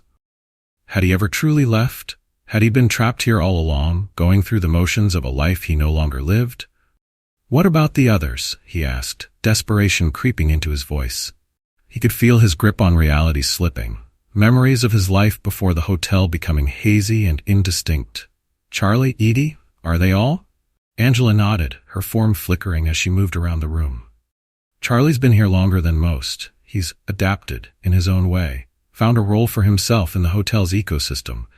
He helps ease new souls into their existence here. It's a kindness, in its way." She paused, a look of uncertainty crossing her face. Edie's different. She knows more than she lets on. I think she might be the key to understanding this place, if only we could get her to share what she knows." Ben's journalistic instincts, dulled by his growing horror, sparked to life. "Edie, she warned me about the Wanderer, said he wasn't what he seemed. What did she mean? Who is he?" A look of fear passed over Angela's face, her form becoming more transparent for a moment. "The Wanderer. He's the hotel's enforcer, its guardian. He collects the souls of those who die here, binds them to this place." She shuddered, wrapping her arms around herself. "He's the one who took me when I died. I can still feel his touch, cold and invasive, pulling me into the hotel's embrace." Ben felt a chill that had nothing to do with the room's temperature. He remembered the tall, shadowy figure he had glimpsed on the security monitors, always just out of reach, the way it moved with unnatural fluidity, how it seemed to be everywhere and nowhere at once. But what is he? Ben pressed, sensing he was on the verge of uncovering something crucial. His head pounded, and he could feel a trickle of warm blood running from his nose. He wiped it away absently, too focused on Angela's words to care. A ghost? Some kind of demon? Angela shook her head, her expression troubled. I don't know. None of us do. He's as much a mystery to us as the hotel itself. But I do know this. He's connected to the hotel in a way that goes beyond what binds the rest of us here. It's like he's an extension of the building itself. It's made manifest. As if summoned by their conversation, a shadow fell across the doorway. Ben's breath caught in his throat as he saw a tall, lean figure standing there, the Wanderer. Its face was hidden beneath the brim of its hat, but Ben could feel the weight of its gaze upon him. Angela let out a soft cry of fear, her form flickering rapidly. You have to go, she said urgently. Now, before it's too late, if the Wanderer takes you, there's no coming back. You'll be lost forever. Ben stood frozen, torn between his desire to stay and learn more and the primal fear that gripped him in the Wanderer's presence. The shadowy figure took a step into the room, its movements fluid and unnatural. The temperature plummeted, and Ben could see ice crystals forming on the walls. Wait, Ben said, his voice hoarse. He turned to Angela, desperate for one last piece of information. The Book of Names, is it real? Can it help? Angela's eyes widened in surprise and fear. How do you know about that? Ben, listen to me. The book is dangerous. It's the source of the hotel's power, but using it comes at a terrible cost. Promise me you won't. Run, Ben, Angela cried, her voice fading as her form began to dissipate. Run, and don't look back. Snapped out of his paralysis by Angela's words, Ben bolted for the door. He squeezed past the Wanderer, feeling a blast of Arctic cold as he brushed against its shadowy form. He raced down the hallway, his heart pounding in his ears, the sound of slow, deliberate footsteps following behind him. The elevator doors stood open, as if waiting for him. Ben threw himself inside, frantically jabbing at the button for the lobby. As the doors began to close, he caught a final glimpse of the Wanderer, standing motionless at the end of the hallway. It raised a hand, pointing directly at him, and Ben felt a jolt of terror so intense it stole his breath away. The elevator descended, carrying Ben away from the horrors of the fourth floor. But as he leaned against the wall, gasping for breath, he knew that he could never truly escape. Not now that he understood the truth about the hotel, about himself. He looked at his reflection in the elevator's mirrored walls, shocked by what he saw. His skin was pale, almost translucent, and he could swear he saw the outline of the elevator buttons through his hand as he reached out to steady himself. The changes were happening faster now, his very existence becoming as insubstantial as the ghosts that haunted the hotel's halls. He was a part of this place now, caught in its web, just like Angela and all the other lost souls. And as the elevator doors opened onto the lobby, Ben Thompson steeled himself for whatever terrors the night might bring.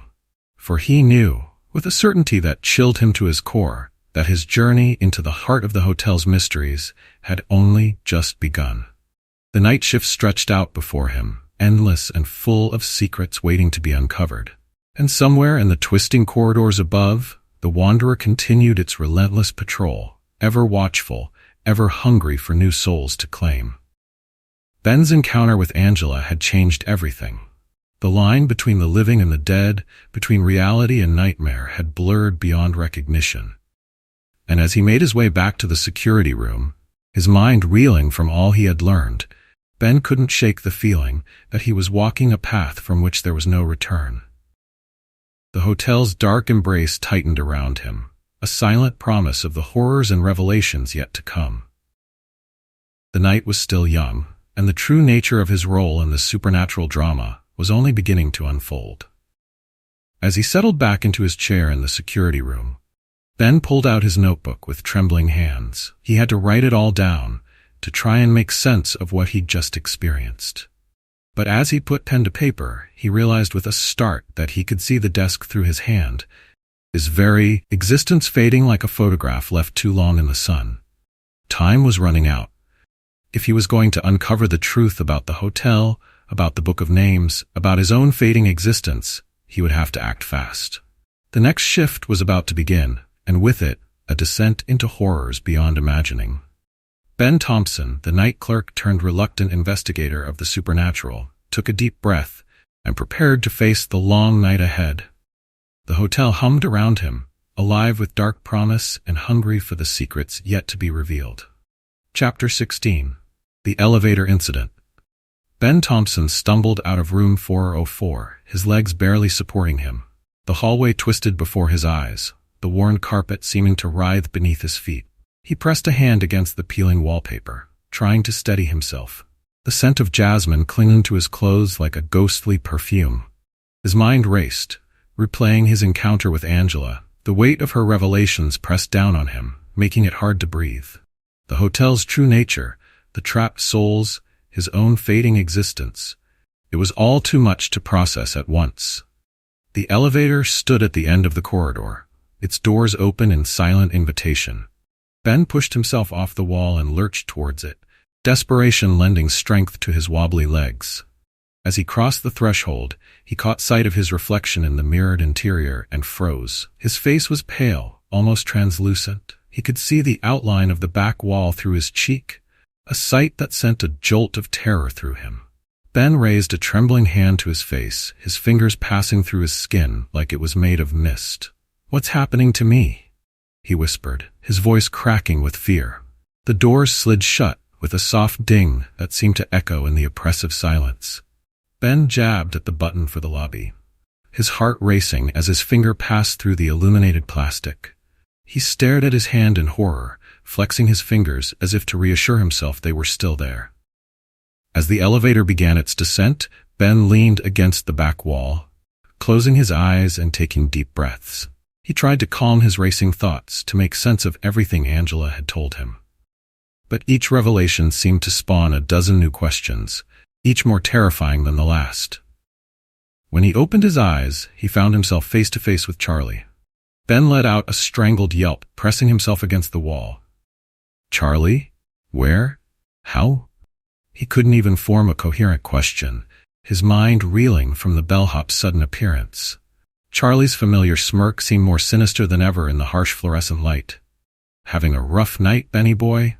Ben's eyes narrowed, Angela's words about Charlie's role in the hotel echoing in his mind. "You're dead, aren't you?" he said, his voice barely above a whisper. "You've been dead this whole time."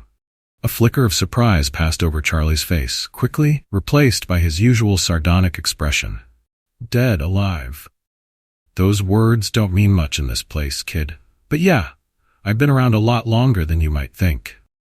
Before Ben could respond, the elevator shuddered to a stop, the lights flickering ominously.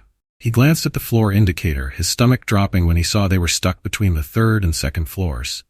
"What's happening?" he asked, unable to keep the note of panic from his voice. Charlie's expression turned serious, all traces of his usual flippancy gone. "The hotel doesn't like it when people start asking too many questions, Benny, when they start poking their noses where they don't belong." As if in response to Charlie's words, the temperature in the elevator plummeted. Ben's breath came out in visible puffs, and he watched in horrified fascination as frost formed on the mirrors. The lights flickered again, plunging the small space into darkness for a heart-stopping moment before sputtering back to life. Ben felt a wave of dizziness wash over him, his body fluctuating between solid and translucent. He looked at Charlie, fear and desperation warring in his eyes. "Charlie, please, what's going on? What is this place, really?" The bellhop sighed, suddenly looking much older than Ben had ever seen him. "It's a lot of things, kid. A hotel, sure. But also a prison, a feeding ground, a place where the laws of reality don't quite apply." He gestured around the elevator. "And right now it's deciding what to do with you." Ben's eyes widened, a chill that had nothing to do with the dropping temperature running down his spine. "What do you mean? Deciding?" Before Charlie could answer, the elevator jerked violently, sending both men stumbling. Ben's stomach lurched as he felt the car begin to rise, picking up speed far beyond what should have been possible. The floor indicator spun wildly, the numbers blurring together. "Hold on tight, kid," Charlie shouted over the groaning of stressed metal. "This might get a little rough." The elevator shot upwards, pressing Ben against the floor with crushing force.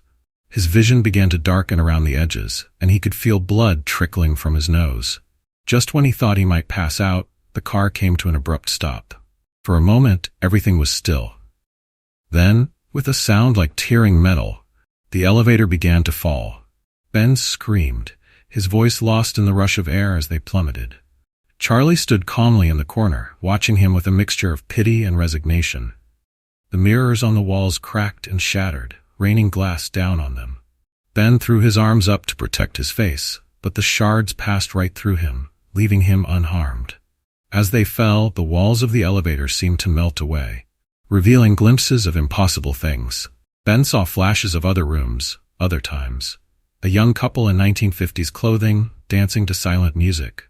A maid from the 1970s, endlessly making and unmaking a bed.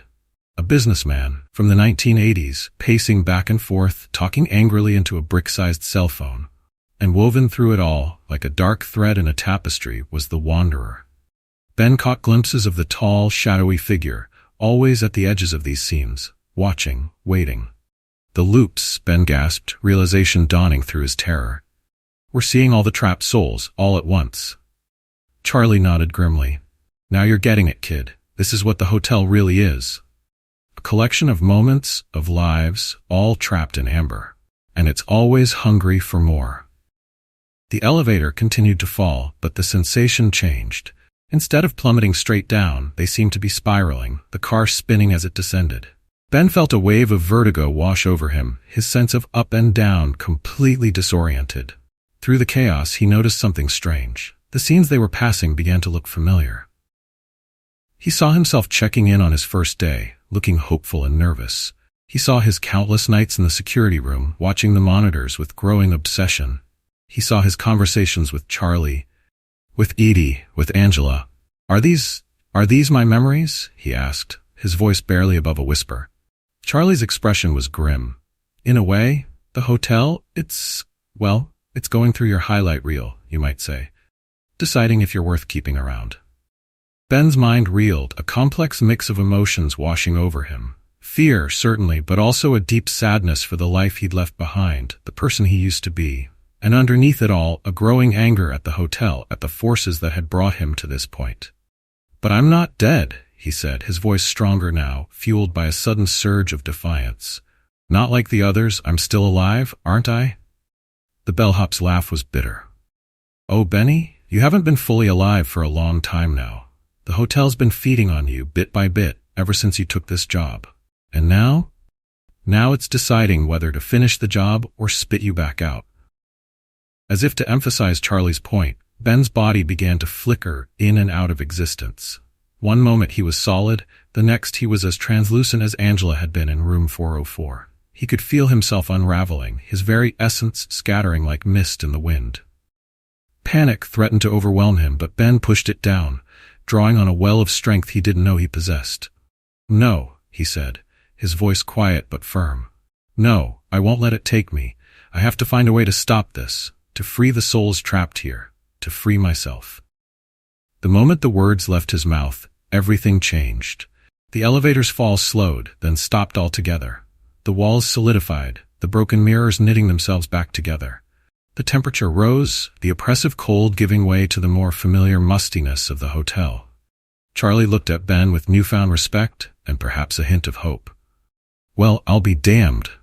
You've got more fight in you than I thought, kid. Before Ben could respond, the elevator doors slid open with a soft ding. They were back in the lobby, as if nothing had happened.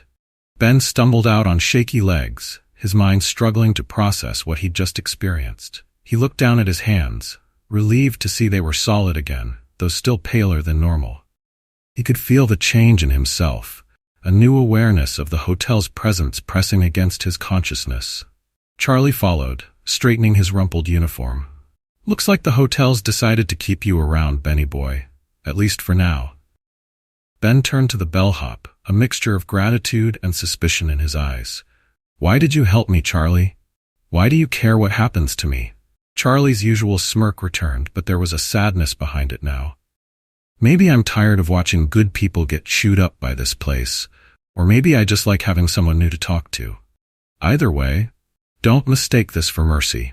The game's only just beginning, and the stakes are higher than you can imagine. With that, the bellhop turned and walked away, whistling a jaunty tune that seemed wildly inappropriate given what had just transpired. Ben watched him go, his head spinning with questions and emotions he couldn't even begin to untangle. As he made his way back to the security room on unsteady legs, Ben couldn't shake the feeling that he had just passed some sort of test. The hotel had looked into the very core of his being and found what quality had saved him from being consumed entirely. He settled into his chair, his gaze drawn inexorably to the bank of monitors. The familiar flickering screens showed the hotel's corridors, silent and empty. But now Ben knew what lurked behind those closed doors, in the spaces between reality and nightmare. With trembling hands, he pulled out his notebook and began to write, determined to document every detail of his experience in the elevator. As his pen scratched across the paper, he felt a renewed sense of purpose, tinged with a deep, aching sadness for all the souls trapped in this place, himself included. He would solve this mystery, no matter the cost. He would find a way to free the trapped souls, to break the hotel's dark cycle. But as he wrote, a small voice in the back of his mind whispered a terrifying question. What if it was already too late for him? The night shift stretched out before him, long and fraught with danger. But for the first time since he'd taken this job, Ben Thompson felt truly alive. Even as he teetered on the edge of existence, he was no longer just a passive observer, but an active participant in the hotel's dark drama. And he would see it through to the bitter end, wherever that might lead him. As he wrote, the hotel hummed around him, alive with dark promise. And somewhere in its twisting corridors, the Wanderer continued its endless patrol, waiting for the next move in this cosmic game of cat and mouse. The night was still young, and the true test of Ben Thompson's resolve was yet to come. Chapter 17. The Journal of the Dead.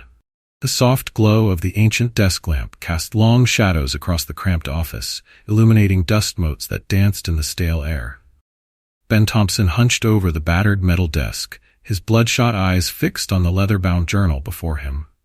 His fingers trembled as he turned the yellowed pages, each one a window into the hotel's dark past. He had found the journal buried in a box of old records in the basement, its cover unmarked save for a single line of faded text. Night Clerk's log, 1956. At first, Ben had thought it might contain mundane details of a long-ago shift, but as he read, he realized he had stumbled upon something far more significant and far more terrifying. A knock at the door startled Ben, nearly causing him to topple out of his chair. He looked up to see Charlie leaning against the doorframe, his ever-present smirk firmly in place. "Burning the midnight oil, Benny boy?" Charlie asked, sauntering into the room. He paused, his eyes narrowing as he caught sight of the journal. "Now where did you dig that up?" Ben hesitated, unsure how much to reveal. "I found it in the basement," he said finally. It's a journal from another night clerk. From 1956. Charlie's smirk faded, replaced by an expression Ben couldn't quite read.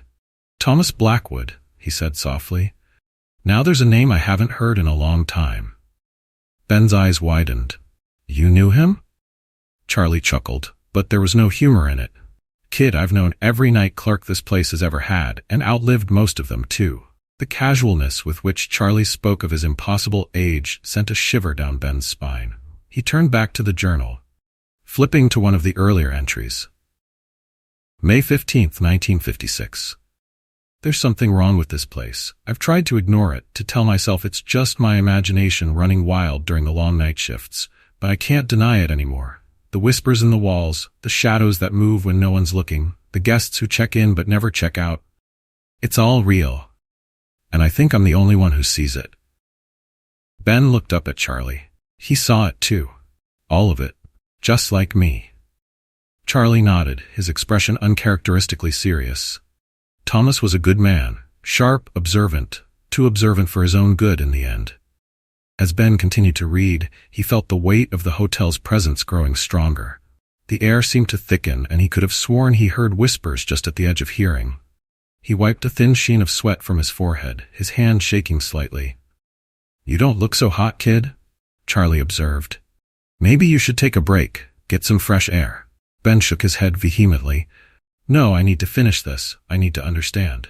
He flipped forward a few pages, his heart racing as he read, June 3rd, 1956. I saw her again last night. The woman in the floral dress. She was walking down the 4th-floor hallway, heading towards room 404. When I went to investigate, the room was empty. But the air was thick with the scent of jasmine, and I swear I could hear weeping coming from somewhere inside the walls. Angela, Ben breathed. He saw Angela, decades before her death. How was that possible? Charlie's laugh was bitter. Time doesn't work quite right in this place, Benny. You should know that by now. As Ben continued reading, he noticed a change in Thomas's writing. The entries became more frantic, the handwriting more erratic. The night clerk's descent into obsession and paranoia was painfully familiar. July 22nd, 1956. I've stopped sleeping. I can't bear to close my eyes, knowing what's out there in the darkness. The hotel is alive, I'm sure of it now. It's more than just a building. It's a living, breathing thing. Hungry for something I can't quite understand. Ben's hands shook as he turned the page. He could feel the weight of Thomas's words pressing down on him, a suffocating blanket of dread and despair. He saw his own fate reflected in the journal's pages, a grim foreshadowing of what awaited him if he couldn't find a way to break the hotel's hold. Charlie, Ben said, his voice hoarse. What happened to Thomas? How did it end for him? The bellhop's expression darkened. You don't want to know, kid. Trust me on that. But Ben couldn't stop. He flipped to the final entry, dated August 16th, 1956. The writing was shaky, barely legible. He's here. I can hear him coming up the stairs. The walls are bleeding. The air is thick with the scent of decay. I'm sorry. I couldn't stop it. I couldn't save them. I couldn't save myself. If you're reading this, run. Run and never look back. Before it's too late. Before you become just another footnote in the hotel's dark history. God help us all. The entry ended abruptly, a long ink streak trailing off the page as if Thomas's pen had been violently jerked away. Ben stared at the final words, his mind reeling. The Wanderer, he whispered. It got him, didn't it? Charlie nodded grimly. It gets us all in the end, Benny, one way or another. As if summoned by their conversation, a chill swept through the room. The lights flickered, and for a moment, Ben thought he saw a tall, dark figure reflected in the office window. When he blinked, it was gone. You need to be careful, kid, Charlie said, his voice low and urgent. The hotel doesn't like it when people start digging too deep, and you're getting dangerously close to something you might not be ready to face. Ben stood up abruptly, his chair scraping loudly against the floor. I don't have a choice, Charlie. I need to figure this out. For Thomas, for Angela, for all the others trapped here. He paused, meeting Charlie's gaze. For myself. Charlie studied him for a long moment, then nodded. All right, kid, but you're not doing this alone. You're going to need help. As if on cue, there was another knock at the door. Ben turned to see Edie standing there, her severe features set in a grim expression. Mr. Thompson, she said, her voice tight with barely contained emotion. I think it's time we had a talk. About the hotel, about your role here, and about what's coming. Ben felt a surge of anticipation and fear. This was it. The moment when he might finally get some real answers. He glanced at Charlie, who gave him a barely perceptible nod. All right, Miss Carter, Ben said, squaring his shoulders. I'm listening. As Edie stepped into the office, Ben could feel the hotel's presence growing stronger. The walls seemed to pulse with malevolent energy, and he could have sworn he heard a low, hungry growl emanating from somewhere deep within the building. The game had changed. With Thomas's journal, Charlie's support, and Edie's knowledge, Ben finally had a chance to unravel the hotel's mysteries. But as the oppressive atmosphere closed in around them, he couldn't shake the feeling that they were running out of time. The night shift was far from over, and the true horrors were only just beginning to reveal themselves. Chapter 18. The Rooftop Escape Attempt. The first part of the chapter remains the same, up to the Wanderer's appearance. We'll start the revision from there. The Wanderer took a step forward, its movements fluid and unnatural.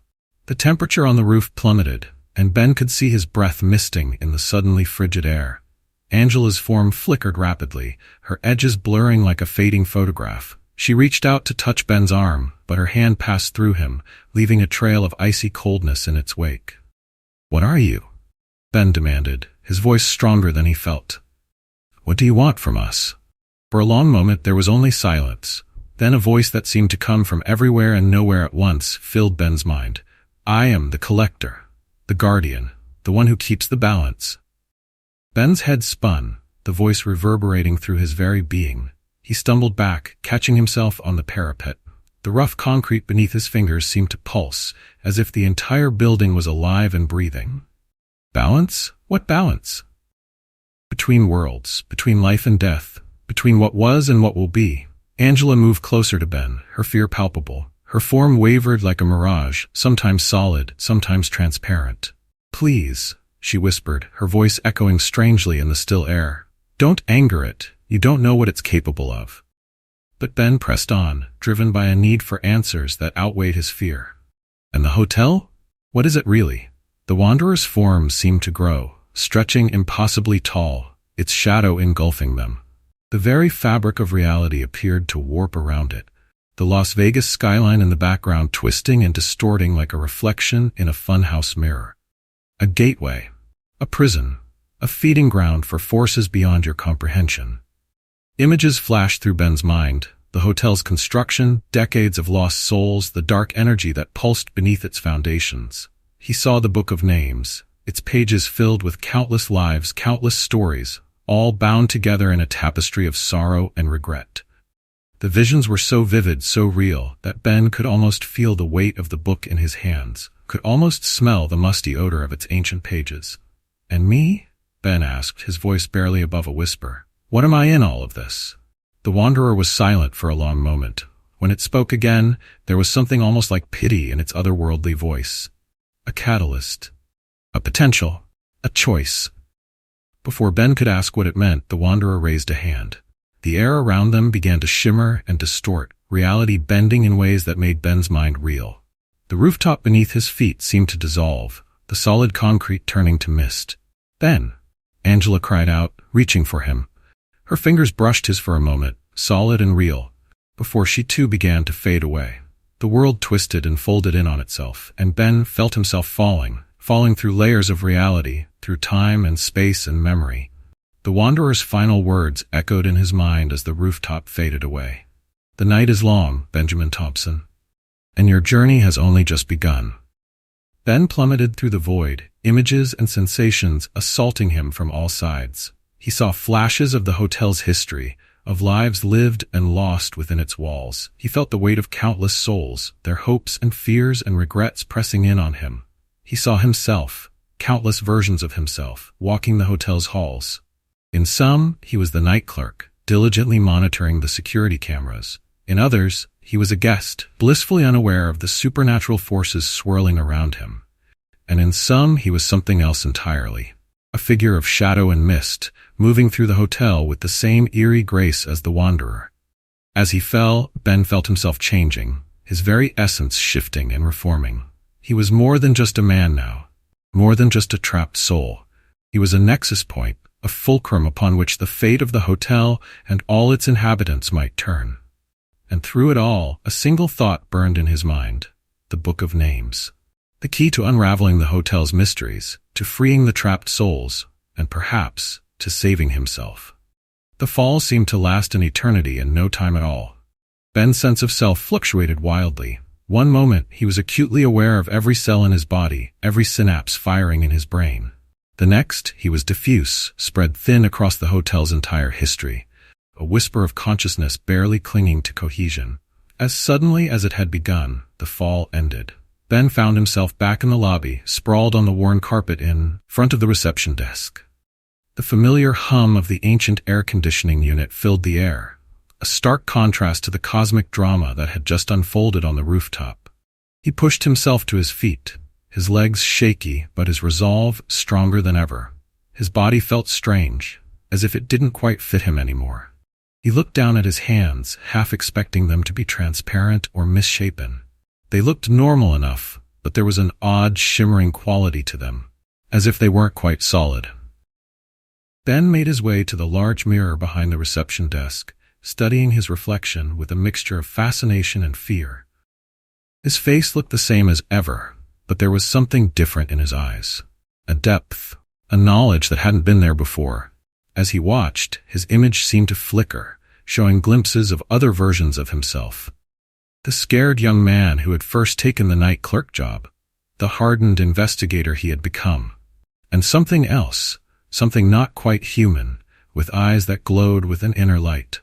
A catalyst, Ben murmured, remembering the Wanderer's words. But a catalyst for what? As if in response to his question, he felt a pull deep in his gut, a yearning for something he couldn't quite name. The Book of Names, he realized. It was calling to him, its power resonating with whatever the Wanderer had awakened inside him. The rooftop escape might have failed, but it had given him something far more valuable than freedom. Purpose. Ben now understood that he was more than just a victim of the hotel's supernatural influence. He was a player in this cosmic game, with the potential to change the rules.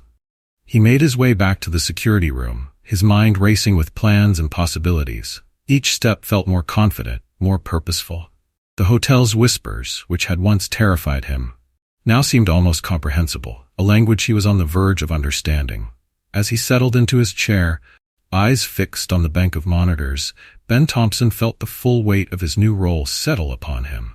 He was no longer just the night clerk, no longer just a passive observer of the hotel's horrors. He was the catalyst, the potential, the choice. On the screens before him, he saw the hotel's many realities playing out simultaneously. The endless loops of trapped souls, the moments of terror and confusion experienced by unwitting guests, the quiet machinations of the hotel's supernatural force. And weaving through it all, a thread of possibility, a path that only he could see. Ben leaned forward, his fingers hovering over the keyboard. He knew now what he had to do, the path he had to follow. The Book of Names waited somewhere in the depths of the hotel, and with it, the chance to rewrite the rules of this supernatural prison. As the long night stretched out before him, Ben knew that his greatest challenge and his greatest opportunity was just beginning. He was no longer trying to escape the hotel. He was preparing to challenge it, to delve into its deepest secrets and emerge with the power to change everything. The hunt for the Book of Names was on, and Benjamin Thompson, the night clerk turned cosmic catalyst, was ready to face whatever horrors and wonders awaited him in the hotel's twisted halls.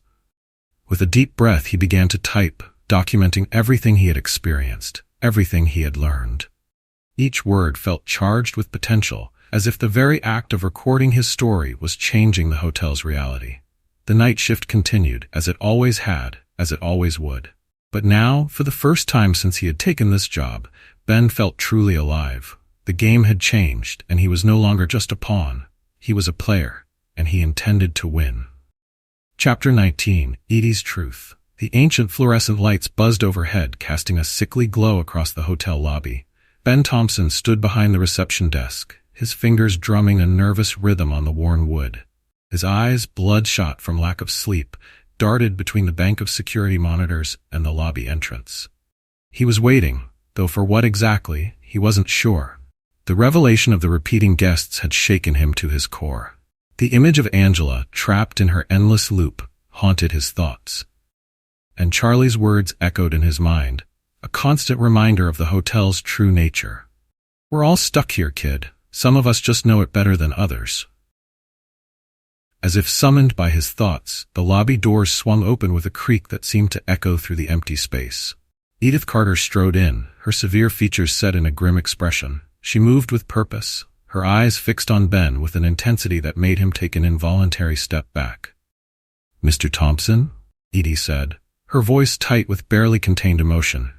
"I think it's time we had a talk, about the hotel, about your role here, and about what's coming." Ben felt a surge of anticipation and fear. This was it, the moment when he might finally get some real answers. He glanced at the security monitors, half expecting to see Charlie or the Wanderer watching them, but the screens showed only empty hallways and silent rooms. "All right, Miss Carter," Ben said, squaring his shoulders. "I'm listening." Edie's eyes darted around the lobby, as if checking for eavesdroppers. When she spoke again, her voice was low and urgent. "Not here. The walls have ears in this place, quite literally. Follow me." She turned and headed towards the back office, not waiting to see if Ben would follow. He hesitated for a moment, casting one last glance at the security monitors before hurrying after her. As he walked, he couldn't shake the feeling that the hotel itself was watching him, its malevolent presence pressing down on him with each step. The back office was small and cluttered, filled with filing cabinets and stacks of yellowing papers. The air was thick with the musty smell of old documents and forgotten secrets. Edie closed the door behind them, then reached into her pocket and pulled out a small object. It looked like a smooth, black stone, about the size of an egg. She placed it on the desk, and immediately, the air in the room seemed to thicken. Ben eyed the stone warily. It seemed to absorb the light around it, creating a small bubble of darkness on the desk's surface. He felt a strange pull towards it, as if it was calling to something deep inside him. "What is that?" he asked, his voice barely above a whisper. "Protection," Edie replied cryptically. "It'll keep the hotel from listening in, at least for a little while." She ran her fingers over the stone's surface, and Ben could have sworn he saw symbols flickering beneath its glossy exterior. "It's an artifact, older than the hotel itself, one of the few things that can shield us from its influence." She settled into the creaky office chair, gesturing for Ben to take a seat across from her. As he did, he noticed how tired she looked. The lines around her eyes seemed deeper than ever, and there was a weariness in her posture that spoke of a burden carried for far too long. "I suppose I should start at the beginning," Edie said with a sigh. "My family built this hotel back in 1947. My father had grand dreams of creating a landmark, a place that would put us on the map. But from the very start, there were problems." Ben leaned forward, his journalistic instincts kicking in despite his fear. "What kind of problems?" Edie's laugh was bitter. "Oh, where to begin? Construction accidents that defied explanation, workers disappearing, only to be found days later with no memory of where they'd been, and the dreams. Everyone involved in the project started having the most terrible nightmares." As she spoke, Ben felt a chill run down his spine. He remembered his own nightmares since starting work at the hotel. Vivid, terrifying visions that left him gasping for breath in the dark of his apartment. Had they been more than just dreams? Edie paused, her gaze distant, as if lost in memory. My father tried to ignore it all. He was determined to see his vision realized, no matter the cost. But the night before the grand opening, something happened. Ben felt his heart rate quicken, a sense of dread settling in the pit of his stomach. "What happened, Miss Carter?" Edie's eyes snapped back to him, filled with a mixture of sorrow and something darker. "My brother Daniel, he disappeared. We searched the entire hotel, but it was like he had vanished into thin air. And then on opening night, we found him." Her voice broke slightly, and she had to take a moment to compose herself before continuing. "He was in room 404, just sitting there, staring at nothing. When we tried to talk to him, he didn't respond. It was like he wasn't even there, not really." Ben thought of Angela, of the way she flickered in and out of existence. The image of her standing in front of room 404, trapped in her endless loop, flashed through his mind. "He became a ghost," he whispered, the realization hitting him like a physical blow. Edie nodded grimly. "The first of many." After that night, it was like a floodgate had opened. More and more people started disappearing or dying in strange accidents. And those who survived, well, they were never quite the same. She stood up abruptly, moving to the small window that looked out over the hotel's dilapidated courtyard. Ben watched her, noting the way her shoulders slumped under the weight of her memories. He felt a sudden, unexpected surge of sympathy for her. How long had she carried this burden alone? "My father couldn't handle it," Edie continued, her voice barely audible. "He took his own life not long after. Left me to deal with this cursed place." Ben's mind raced, trying to process everything he was hearing. He stood up, pacing the small office as his thoughts whirled. "But why?" he asked, running a hand through his disheveled hair. "What made this place so wrong?" Edie turned back to him, her expression grave. "The land, Mr. Thompson. This hotel, it wasn't the first thing built here. Long before my father had his grand dreams, this place was sacred to the local tribes. A place where the veil between worlds was thin, where spirits could cross over." She moved back to the desk, picking up the strange black stone and turning it over in her hands. As she did, Ben could have sworn he saw faces flickering across its surface, twisted, agonized expressions that made his stomach lurch. My father ignored the warnings, the pleas to leave this place undisturbed. He thought he could tame it, control it. But all he did was wake something up. Something old and hungry and patient. Ben felt a wave of dizziness wash over him as the implications of Edie's words sank in. He gripped the back of his chair, steadying himself. "The hotel itself is alive," he said, his voice barely above a whisper. "It's feeding on us, isn't it? On our souls, our stories." Edie nodded, her eyes filled with a weary resignation. "Yes, Mr. Thompson. It feeds, and it grows stronger with each passing year. The repeating guests, the endless loops. It's all fuel for whatever force lives within these walls." Ben thought of the Book of Names, of the Wanderer's cryptic words on the rooftop. A spark of hope flickered in his chest, small but persistent.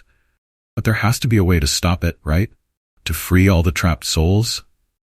Edie's expression softened slightly, a hint of pity creeping into her eyes. "Oh, Ben, so many have tried, so many have failed. The hotel, it doesn't just take, it offers something in return. Power, knowledge, a kind of immortality. It's seductive in its way." She reached out, placing a hand on his arm. Her touch was surprisingly warm, a stark contrast to the chill that seemed to permeate the hotel. "You need to understand, Mr. Thompson. You've been chosen. The hotel, the Wanderer, they've seen something in you, a potential that could change everything." Ben's heart raced, a mixture of fear and excitement coursing through him. He thought back to his encounter with the Wanderer on the rooftop, to the visions he'd experienced as he fell through layers of reality. "Change everything, how?" he asked, his voice shaking slightly. "What am I supposed to do?" Edie's grip on his arm tightened. "You have a choice to make, Ben. You can try to fight the hotel, to free the trapped souls and break its hold on this place.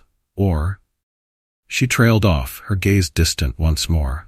When she spoke again, her voice was barely above a whisper. "Or you can embrace it, accept the power it's offering you. Become something more than human, more than mortal." Ben recoiled, pulling his arm away. The idea both terrified and tempted him, and that temptation scared him more than anything else. "Is that what you did?" he asked, unable to keep the accusation from his voice. "Is that why you're still here after all these years?" Edie's smile was sad, tinged with a regret that seemed to go beyond words. "My choice was made for me long ago, Mr. Thompson. I'm as much a part of this place as the walls and the foundation. But you still have a chance." She picked up the black stone, its surface seeming to ripple in the dim light. "This is a key of sorts. It can lead you to the Book of Names, if you choose to seek it out. But be warned, once you start down that path, there's no turning back. The hotel will throw everything it has at you to stop you from reaching it." Ben stared at the stone, his mind reeling. He thought of Angela, of Charlie, of all the lost souls trapped in their endless loops. And he thought of himself, of the man he had been before coming to this place, and the being he was becoming. The weight of the decision pressed down on him, making it hard to breathe. On one hand, the chance to free all those trapped souls, to end the hotel's reign of terror. On the other, the promise of power beyond imagining, of transcending his mortal limitations. Both paths were fraught with danger, with the potential for failure or corruption.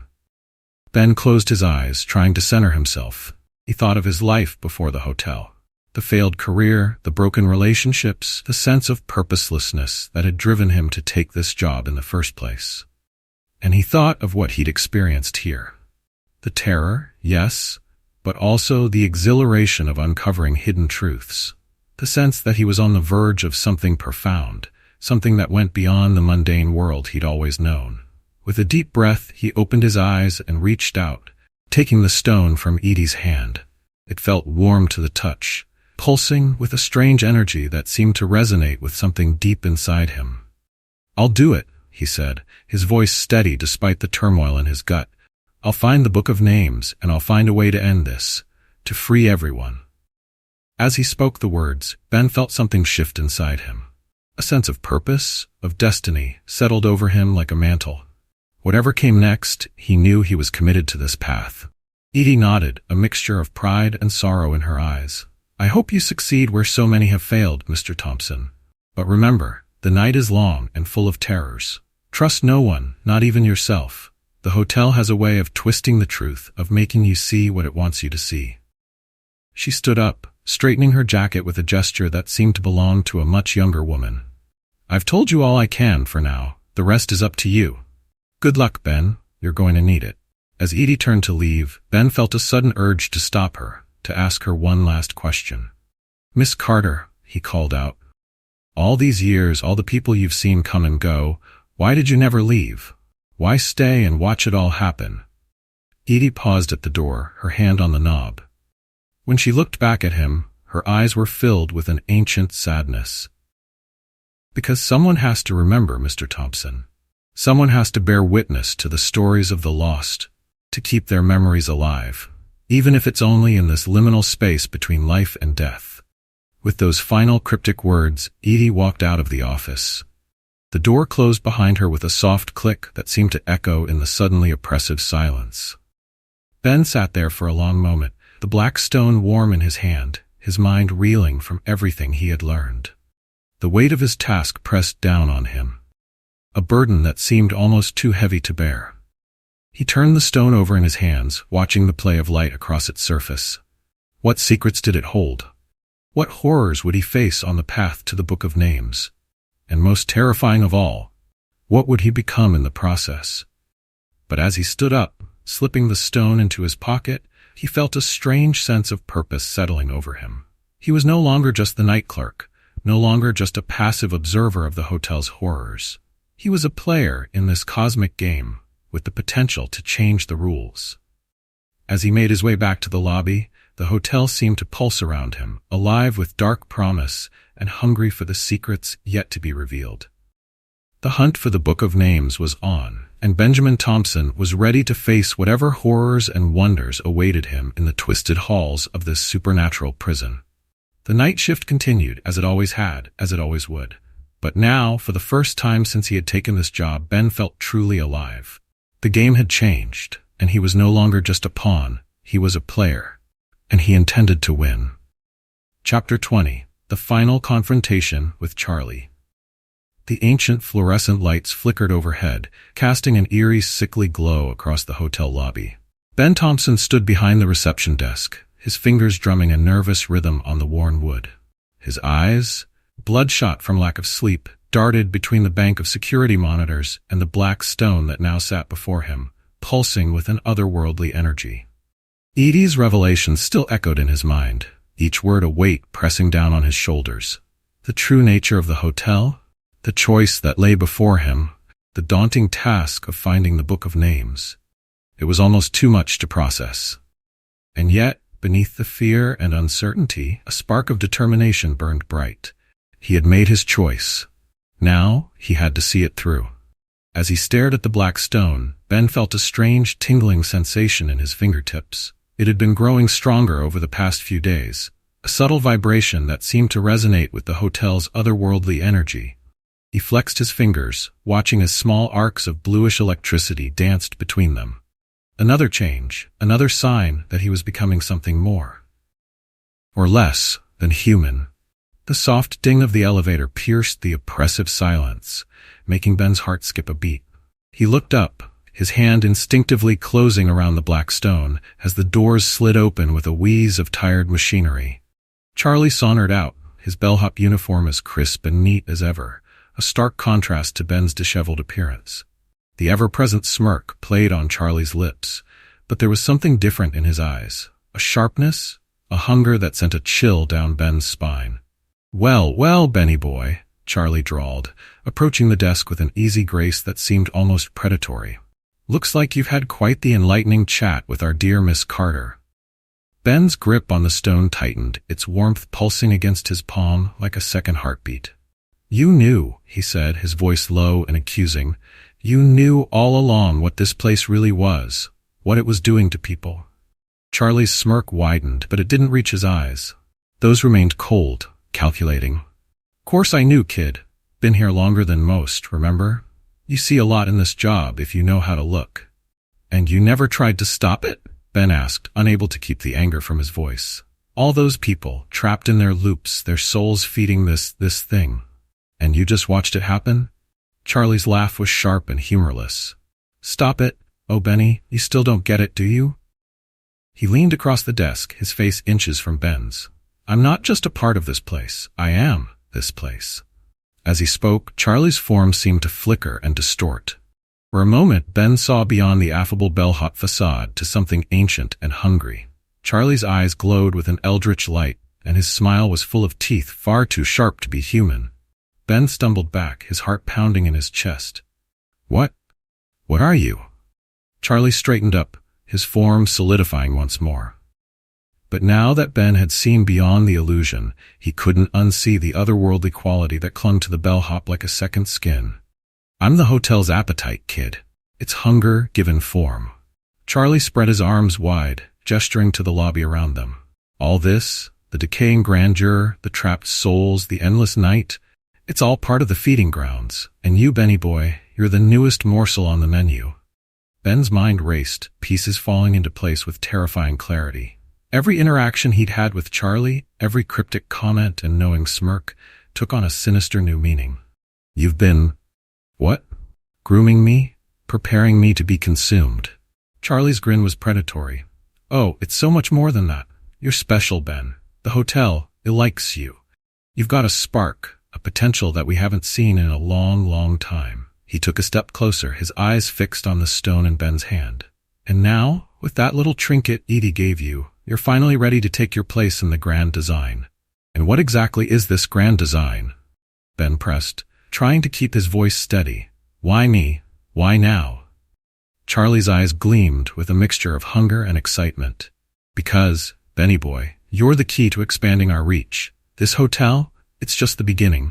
With your potential, we could spread our influence beyond these walls, maybe even beyond this reality." The implications of Charlie's words sent a chill down Ben's spine. He thought of the endless loops he'd witnessed, the trapped souls reliving their worst moments for eternity. The idea of that horror spreading, infecting the world outside, was almost too terrible to contemplate. "And if I refuse?" Ben asked, his voice barely above a whisper. "What if I use this to find the Book of Names, to end all of this?" For a moment, something like fear flickered across Charlie's face, but it was quickly replaced by a cruel amusement. "You really think you can fight this, kid? The hotel's been here for longer than you can imagine. It's seen empires rise and fall, seen the very face of the world change. What chance do you think you have?" As he spoke, the air in the lobby grew thick and heavy, pressing down on Ben with an almost physical force. The shadows in the corners seemed to deepen, writhing with a life of their own. And through it all, Charlie stood untouched, a malevolent presence at the eye of the supernatural storm. "I have to try," Ben said, his voice stronger than he felt. "For Angela, for all the others trapped here, for myself." As if summoned by his words, Ben saw movement at the edges of his vision. Ghostly figures began to materialize around the lobby. Angela, her eyes wide with a mixture of fear and hope. The elderly man with the cane, his expression grim and determined. The young couple, holding hands as they faced Charlie with defiant glares. Charlie's expression hardened, all pretense of affability falling away. "I tried to do this the easy way, Benny. Tried to guide you, to help you understand the gift you're being offered. But if you insist on being difficult..." He raised a hand, and Ben felt an invisible force slam into him, driving the air from his lungs. He was lifted off his feet, pinned against the wall behind the reception desk. The black stone fell from his grasp, clattering to the floor. "I'll just have to take what I want," Charlie snarled, his voice distorting into something inhuman. Ben struggled against the unseen bonds, panic rising in his chest. He could feel the hotel's presence pressing in on him, trying to seep into his very being. In that moment, he understood with terrifying clarity what it meant to be consumed by this place, to have his very essence absorbed into its hungry maw. "No," he gasped, fighting against the encroaching darkness with every fiber of his being. I won't let you take me." As he spoke, something shifted inside him. The spark that had been kindled by his encounters with the supernatural, fed by his investigations and his growing understanding of the hotel's true nature, burst into full flame. Ben felt a surge of power unlike anything he had ever experienced, a wellspring of energy that pushed back against Charlie's assault. The invisible bonds holding him weakened, and Ben fell to the floor, gasping for breath. He looked up to see Charlie staring at him with a mixture of shock and, was that fear? Impossible, Charlie muttered, taking a step back. You shouldn't be able to. Ben struggled to his feet, feeling the power coursing through him. It was exhilarating and terrifying in equal measure, a force that threatened to overwhelm him even as it gave him strength. He held out his hand and the black stone flew into his grasp, its energy harmonizing with his own.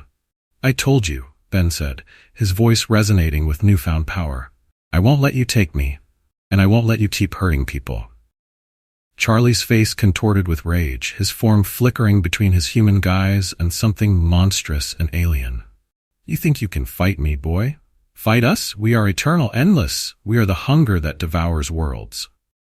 As he spoke, the hotel itself seemed to come alive around them. The walls pulsed like a living thing, and Ben could hear the agonized cries of countless trapped souls echoing through the building.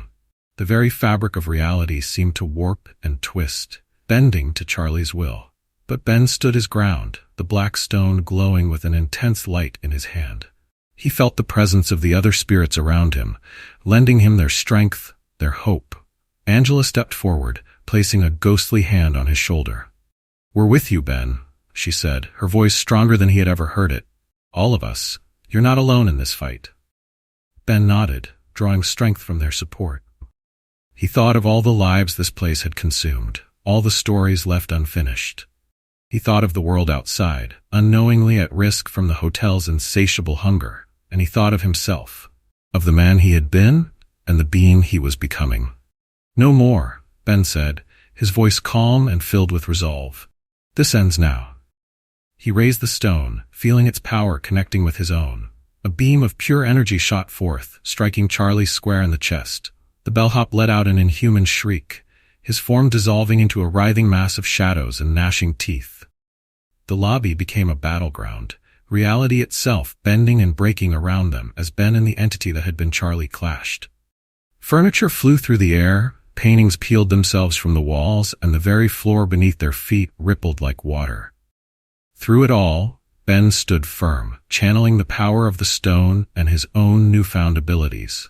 He could feel the hotel fighting back, trying to overwhelm him with its ancient hunger.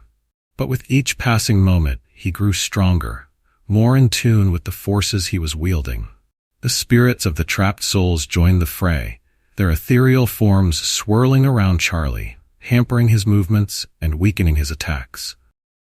They whispered words of encouragement to Ben, their combined voices rising in a chorus of defiance against the hotel's oppressive power. Finally, with a sound like reality itself tearing, the shadow creature that had been Charlie began to dissipate. It let out a final bone-chilling wail before collapsing in on itself, leaving nothing but a scorch mark on the lobby floor. The unnatural storm subsided, leaving the lobby in eerie silence. Ben stood there, panting, the black stone still glowing softly in his hand. He looked around, taking in the destruction their battle had wrought. The reception desk was splintered, the security monitors shattered. And yet, beneath the chaos, he could feel a change in the hotel's very atmosphere.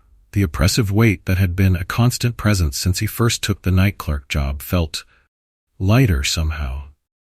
Not gone entirely, but diminished, as if a link in the chain of the hotel's power had been broken. As the adrenaline of the fight began to fade, Ben felt the full weight of what had just transpired settle over him. He had faced the hotel's hunger incarnate and emerged victorious. But at what cost? And what did it mean for his quest to find the Book of Names?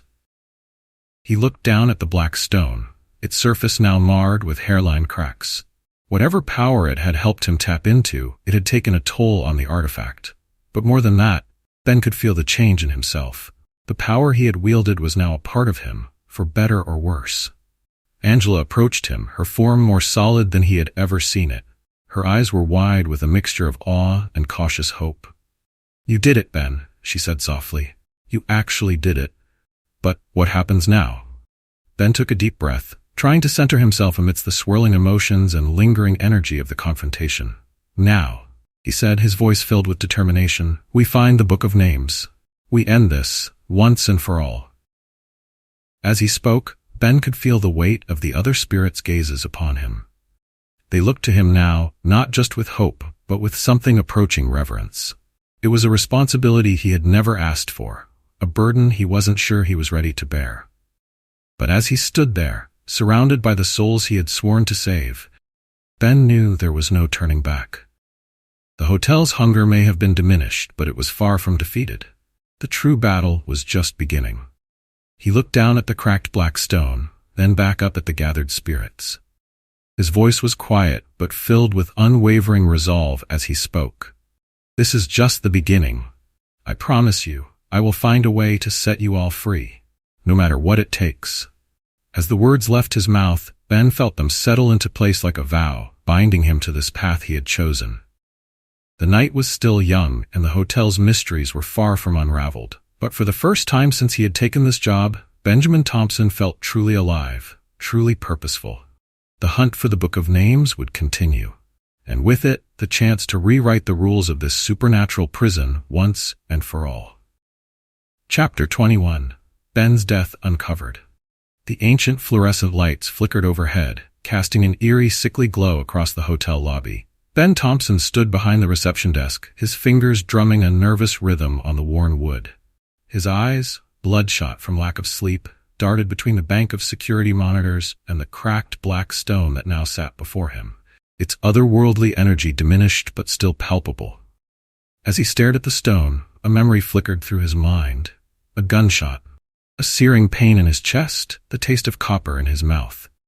He shook his head, dismissing it as another strange vision brought on by the hotel's influence. But a nagging feeling persisted, a sense that he was forgetting something crucial. The soft ding of the elevator pierced the oppressive silence, making Ben's heart skip a beat. He looked up, his hand instinctively closing around the black stone, as the doors slid open with a wheeze of tired machinery. Angela stepped out, her form more solid than Ben had ever seen it. Her eyes were wide with a mixture of fear and determination as she approached the desk. Behind her, other spirits began to materialize. The elderly man with the cane, the young couple, and even Charlie, his form wavering between his human guise and something more ethereal. "Ben," Angela said, her voice barely above a whisper. We remember. We remember everything. About us, about the hotel, and about you." Ben felt a chill run down his spine. "What do you mean, Angela? What about me?" The elderly man stepped forward, his spectral cane tapping silently on the lobby floor. "You're one of us, son," he said, his voice gravely with age and emotion. "Have been for some time now." The young woman of the couple nodded, her eyes filled with sympathy. "We've all been through it, Ben. The confusion, the sense of lost time. It's part of the hotel's trick." Ben's mind reeled, fragments of memory surfacing like debris from a shipwreck. The night he started his job, the sound of the lobby doors bursting open, the glint of metal in the dim light. "No," he whispered, his voice hoarse. "It can't be. I can't be." But even as he spoke the words, the full memory crashed over him like a tidal wave. The robbery, the struggle, the gun going off, the searing pain in his chest, the taste of blood in his mouth, the world going dark around him. Ben's legs gave out and he sank to the floor behind the reception desk. His breathing came in short, sharp gasps as the full weight of the revelation crashed down upon him.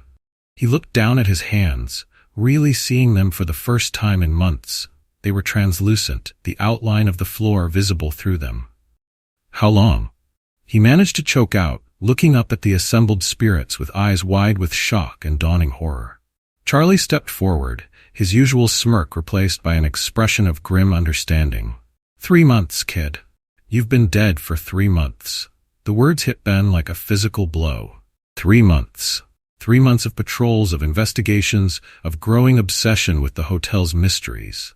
All while he had been just another lost soul, trapped in the hotel's web. "But why didn't I remember?" he asked, his voice cracking with emotion. "Why did I think I was still alive?" Angela knelt beside him, her spectral form casting a soft, ethereal glow in the dim light of the lobby. "The hotel, it doesn't always take us all at once, Ben. Sometimes it lets us keep parts of ourselves, our memories, our sense of self. It feeds on that, on our confusion and fear as we slowly realize the truth." The young man of the couple nodded, his arm around his partner. "It was the same for us. We thought we were just checking in for our honeymoon, It took us years to realize we had died in a car crash on the way to the hotel.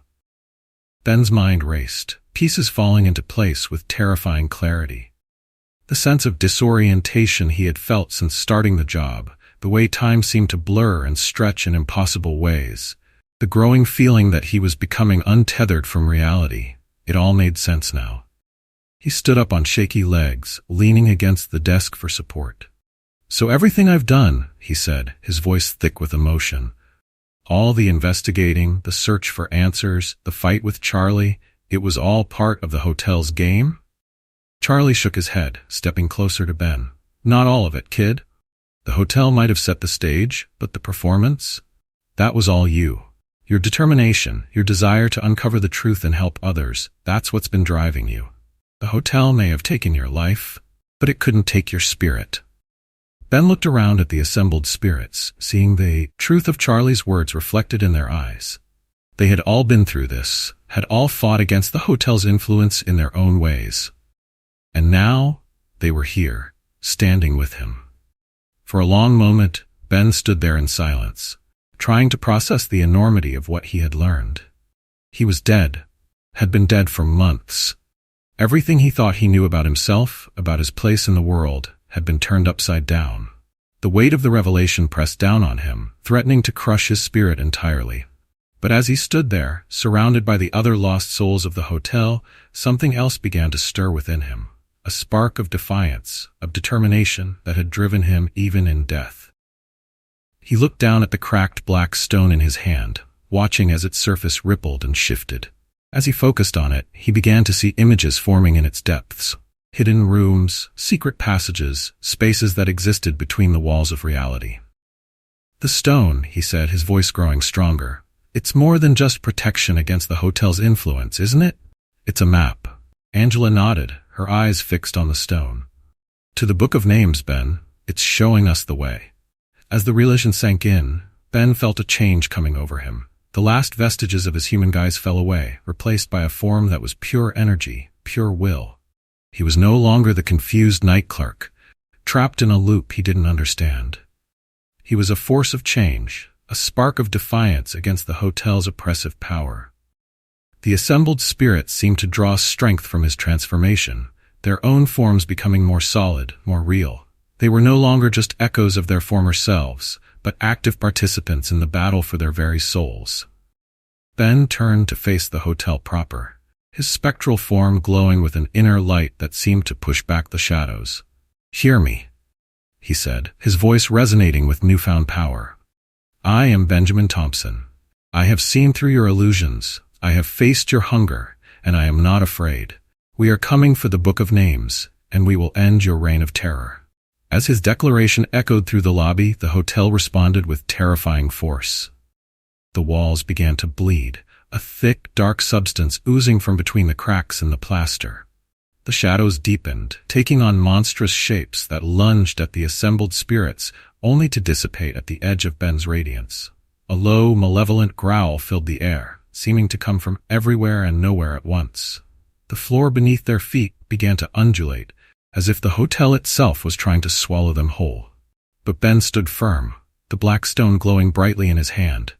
He had uncovered the truth of his death, had shed the last of his mortal limitations. Now, he was ready to face whatever horrors the hotel might throw at him. He turned to the other spirits, his eyes blazing with determination. "This is it," he said, his voice steady despite the chaos erupting around them. "This is our chance to end this, once and for all. Are you with me?" The elderly man stepped forward, his cane held like a weapon. "To the bitter end, son." The young couple clasped hands, their forms glowing with shared resolve. "We're with you, Ben," the woman said. "All the way." Angela moved to Ben's side, her eyes fixed on the stone in his hand. "Lead the way, Ben. We're right behind you." Even Charlie, with his complex history as part of the hotel's consciousness, nodded his assent. "Might as well see this through, kid. It's been a hell of a long night." Ben took a deep breath, feeling the combined will of the assembled spirits bolstering his own power. He held up the black stone, watching as it pulsed with energy, pointing the way forward. "Then let's finish this," he said, his voice filled with grim determination. Let's find the Book of Names and set every last soul in this place free. With that, Ben Thompson, once the night clerk, now the leader of the hotel's ghostly resistance, stepped forward into the writhing shadows. The other spirits followed, their combined light pushing back the darkness as they began their final journey into the heart of the hotel's mysteries. The hunt for the Book of Names was on, and with it, the final battle for the souls of all those trapped within the hotel's twisted reality. The night was far from over, and the true test of their resolve was yet to come. But for the first time since their deaths, they felt truly alive, truly purposeful.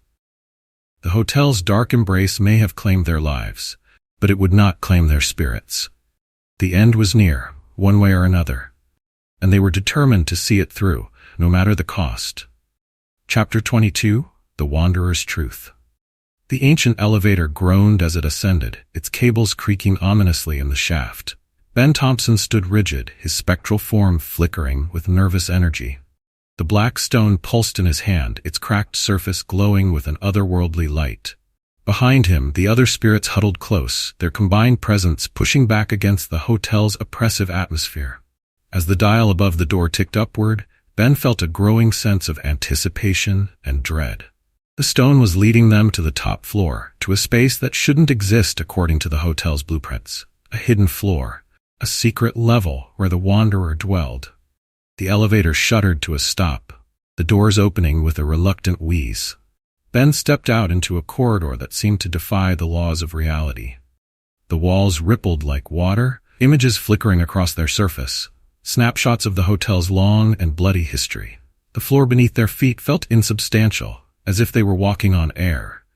The air itself tasted metallic, charged with an energy that made Ben's non-existent hair stand on end.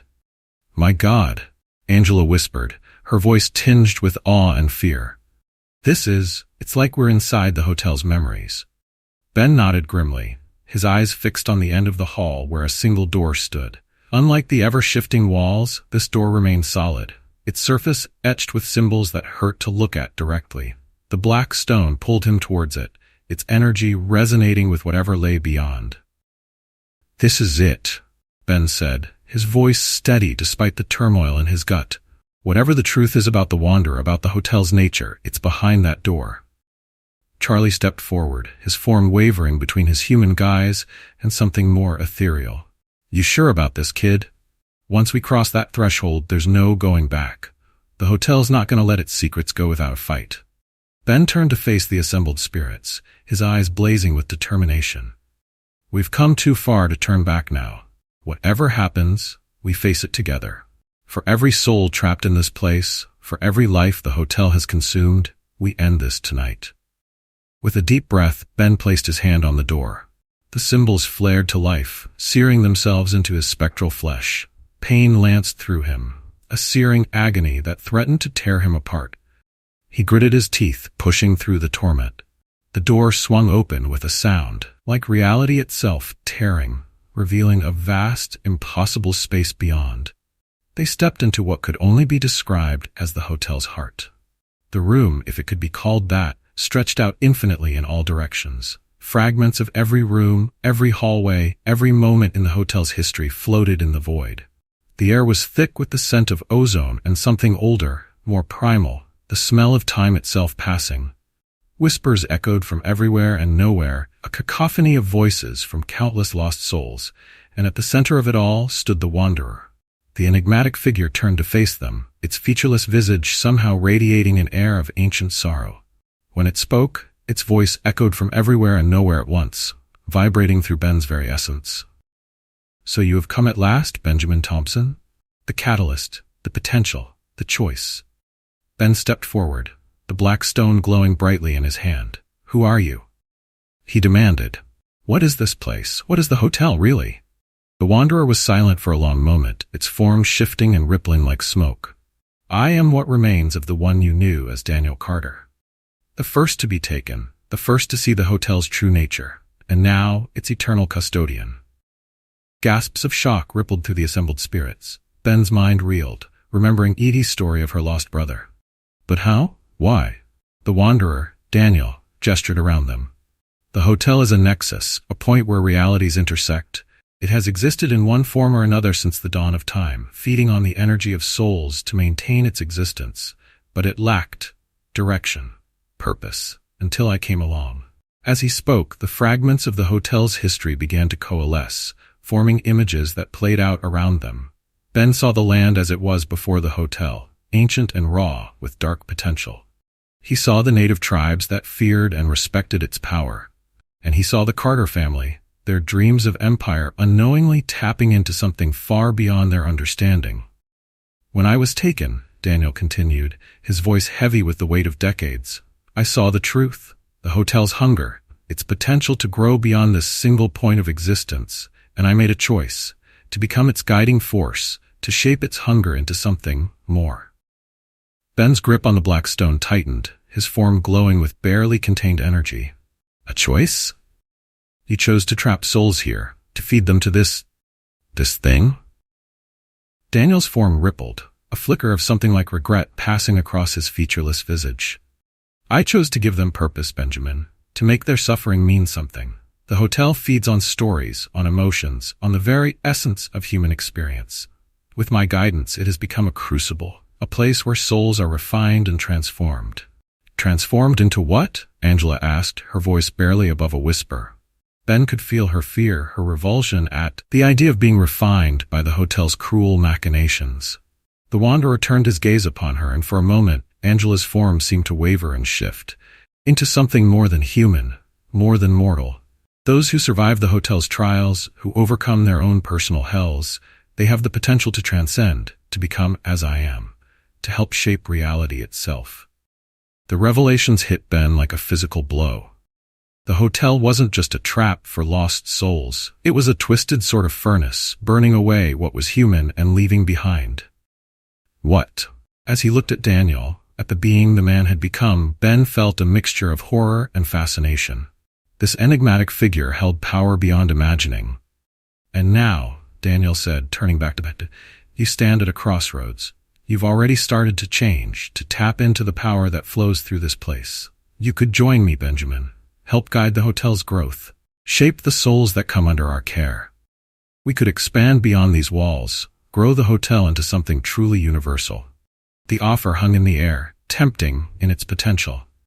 Ben could feel the power that radiated from Daniel, the promise of transcendence, of becoming something more than he had ever dreamed.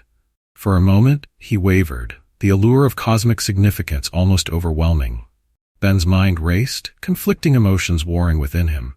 The power Daniel offered was intoxicating, a siren song that called to something deep within his soul. He could see himself as a being of pure energy, shaping reality to his will, guiding the evolution of countless souls.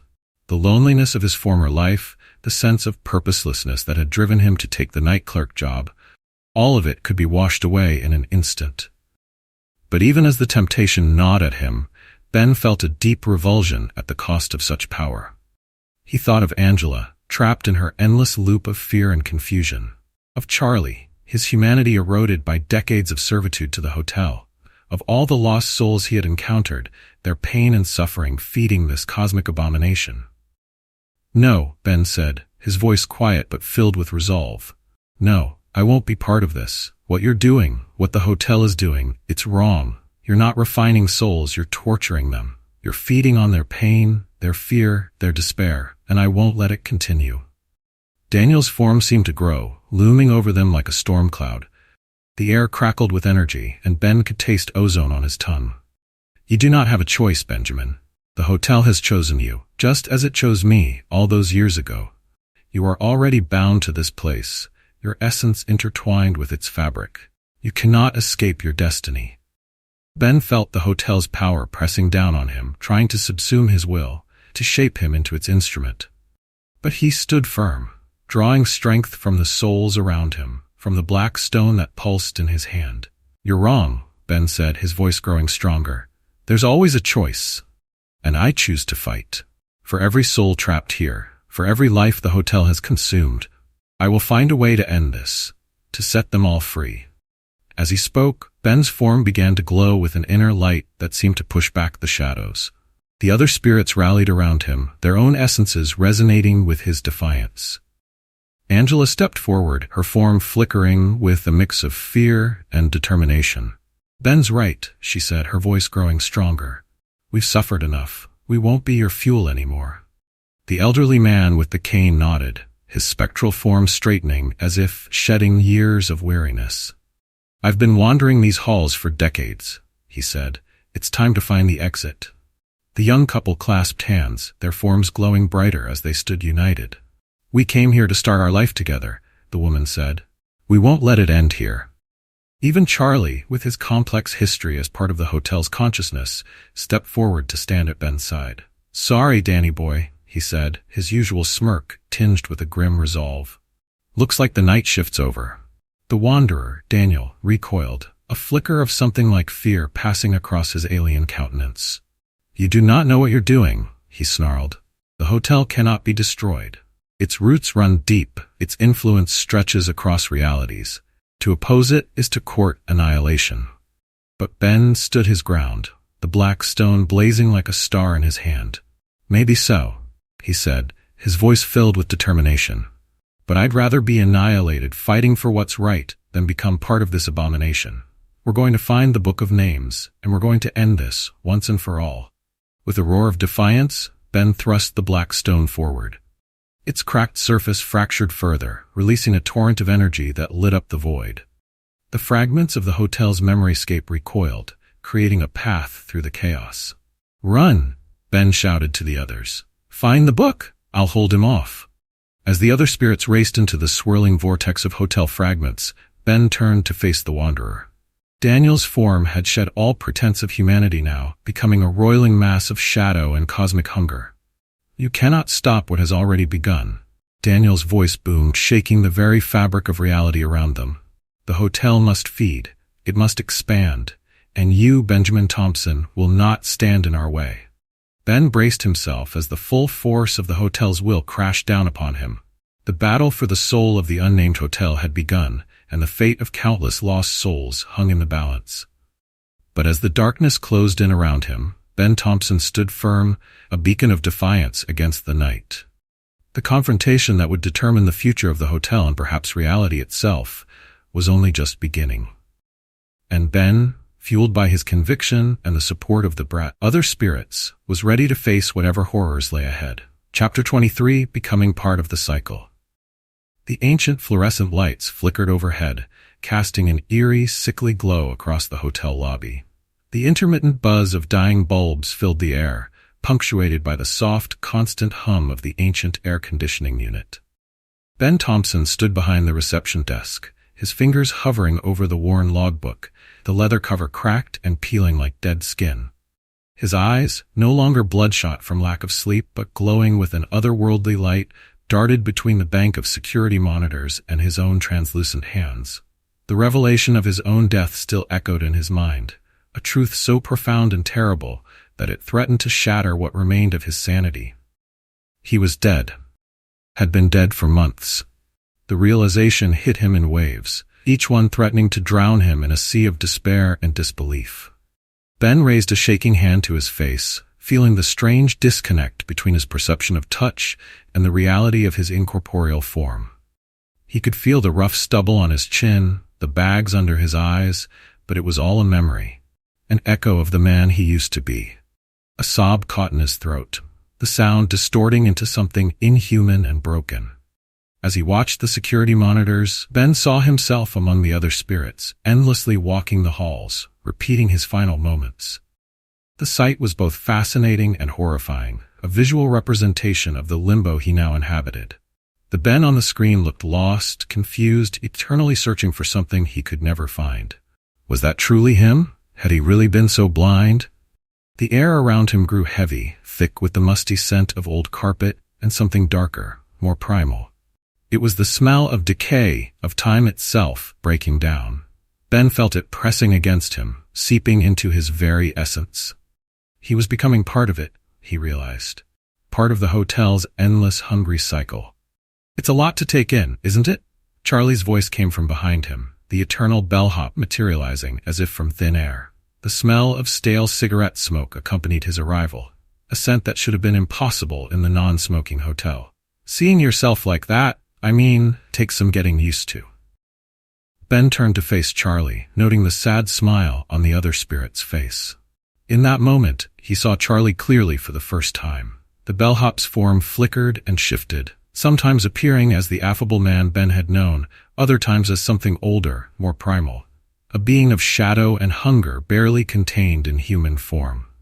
"How do you do it?" Ben asked, his voice barely above a whisper, cracking with the weight of his emotions. "How do you keep going, knowing what we are, what this place is? I feel like I'm losing my mind, Charlie, like I'm being torn apart and put back together all wrong." Charlie shrugged, his form flickering slightly, momentarily, becoming transparent enough for Ben to see the peeling wallpaper behind him. "You find purpose, I suppose. Even in death, even trapped in this place, we can still make choices, still have some kind of impact." His voice held a weariness that spoke of decades, perhaps centuries of existence in this liminal space. As if to emphasize his point, Angela appeared beside them, her form more solid than Ben had ever seen it. The scent of jasmine accompanied her, a sweet note amidst the hotel's musty atmosphere. "We may be trapped here," she said, her voice filled with a determination that surprised Ben. "But we're not powerless. You've shown us that, Ben. You've given us hope." Ben looked between them, feeling a complex mix of emotions churning within him.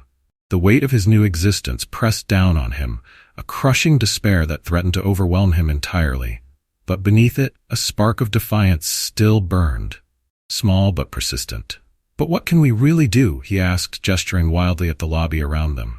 The movement sent ripples through the air, distorting the reality around his hand like heat haze. "We're just ghosts, trapped in this prison of a hotel. We're nothing but fuel for its hunger." As he spoke, the lights flickered more intensely, and a low, ominous groan emanated from the very walls. The hotel was reacting to his outburst, its malevolent presence pressing in around them. The temperature dropped sharply, and Ben could see his breath misting in the suddenly frigid air. Charlie's ever-present smirk took on a mischievous quality, seemingly unperturbed by the hotel's display of power. "Are we, though? Think about it, Benny boy. You've done more to shake things up around here in a few months than most of us have managed in decades. You've seen beyond the hotel's illusions, fought against its influence. Hell, you even stood up to the Wanderer himself." Angela nodded, her eyes shining with an ethereal light that seemed to push back the encroaching darkness. "Charlie's right. You're different, Ben. Special.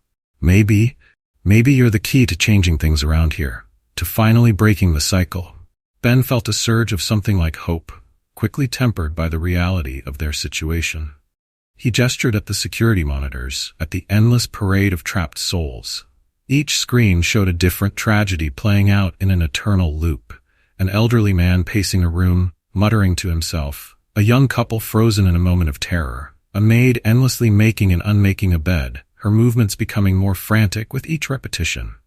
"But look at all of them," Ben said, his voice choked with emotion. "All those people, reliving their worst moments for eternity. How can we possibly help them all? How can we fight against something so vast, so hungry?" As if in response to his words, the air in the lobby seemed to thicken further. The shadows in the corners deepened, taking on shapes that hurt the eye to look at directly. Ben could hear whispers emanating from the very walls, a cacophony of voices begging for release, for an end to their torment. The hotel was listening, always listening, and it did not like what it heard. The floor beneath their feet began to undulate, the worn carpet rippling like the surface of a troubled sea. The reception desk creaked and groaned, the wood warping and twisting. It was as if the hotel itself was trying to expel them, to crush this spark of rebellion before it could fully ignite. Charlie's expression turned serious, all traces of his usual flippancy gone. He stood firm against the hotel's onslaught, his form glowing with a subtle power of its own. "One at a time, kid. We start with one soul at a time. And who knows, maybe as we help others break free of their loops, we'll find a way to break the hotel's hold on all of us." Ben nodded slowly, the spark of defiance in his chest growing stronger, pushing back against the hotel's oppressive presence. He looked down at his hands, watching as they flickered between solid and translucent. With each flicker, he could feel the hotel's energy flowing through him, a current of power both terrifying and exhilarating. He was part of the hotel now, yes, but perhaps that gave him an advantage, a way to fight it from the inside. "All right," he said, his voice growing stronger, resonating with newfound determination. The whispers in the walls grew louder, more frantic, but Ben pushed on. "Where do we start?" Angela smiled, a genuine expression of hope that seemed to light up the dingy lobby. The air around her shimmered, the scent of jasmine growing stronger. "Room 404, she said, her voice carrying a weight of memory and pain. "That's where it all began for me. Maybe that's where we can start to end it." As they made their way to the elevator, Ben felt a profound shift in the hotel's atmosphere. The air grew colder still, frost forming on the surfaces they passed. The shadows deepened, taking on a life of their own, reaching out with tendrils of darkness as if trying to hold them back. But for the first time since he had taken this job, since he had died, he corrected himself. Ben felt a sense of purpose, of possibility.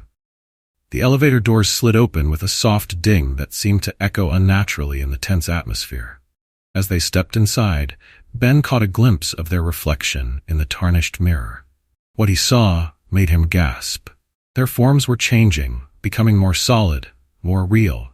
It was as if their shared purpose was anchoring them to reality in a way he hadn't thought possible.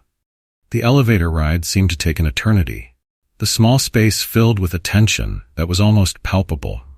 Ben could feel the hotel's malevolent presence pressing in on them from all sides, trying to crush their newfound resolve.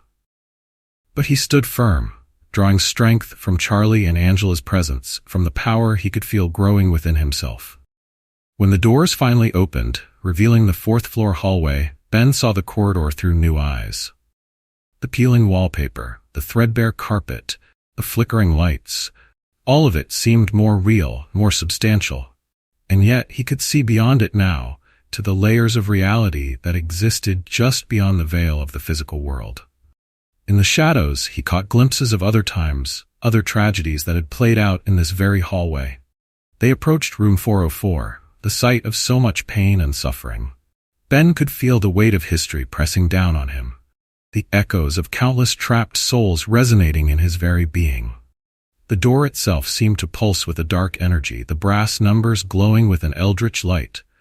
But as he reached for the door handle, he felt something else too, a spark of power, of potential.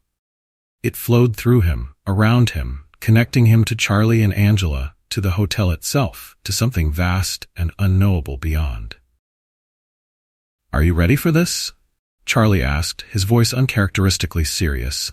Gone was the smirking bellhop, replaced by a being of ancient power and hidden depths. Angela placed a hand on Ben's shoulder, her touch sending a jolt of energy through him. "Whatever happens, we're with you," she said, her voice steady and sure. Ben took a deep breath, feeling the energies of the hotel swirling around him. He was dead, yes, a ghost, trapped in this liminal space between worlds. But he was also something more, a catalyst, a potential agent of change in this stagnant, hungry place. He could feel the hotel's rage, its fear of what he represented. But he could also feel its curiosity, its dark excitement at the possibility of something new.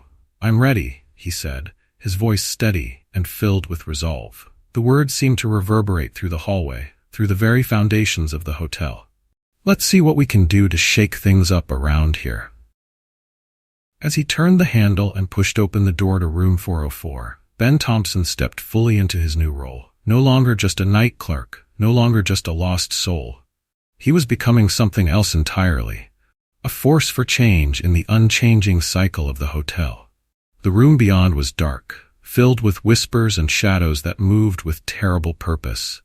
But as Ben stepped across the threshold, he felt a surge of power unlike anything he had experienced before.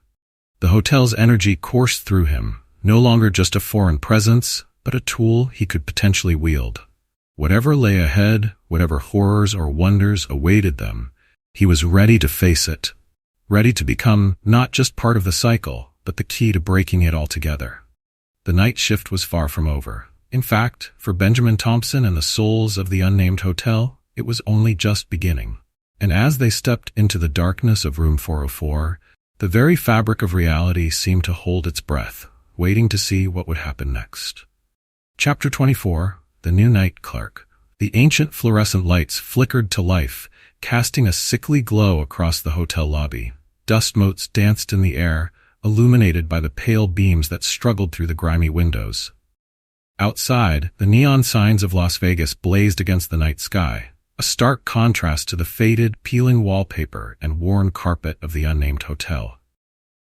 Sarah Chen stood behind the reception desk, her fingers hovering over the keyboard of an ancient computer. Her dark eyes darted between the screen and the bank of security monitors, each one showing a different part of the hotel in grainy black and white. The night was young, but already she could feel the weight of the silence pressing down on her. It was her first shift as the new night clerk, and Sarah couldn't shake the feeling that something was off about this place. The job listing had seemed too good to be true. Decent pay, quiet nights, and a chance to work on her writing in between tasks. But now, standing in this lobby that seemed frozen in time, she wondered if she had made a terrible mistake. Sarah glanced at the worn leather notebook beside the computer, its pages filled with her neat handwriting. The first chapter of her novel stared back at her, the words suddenly seeming hollow and lifeless in the oppressive atmosphere of the hotel.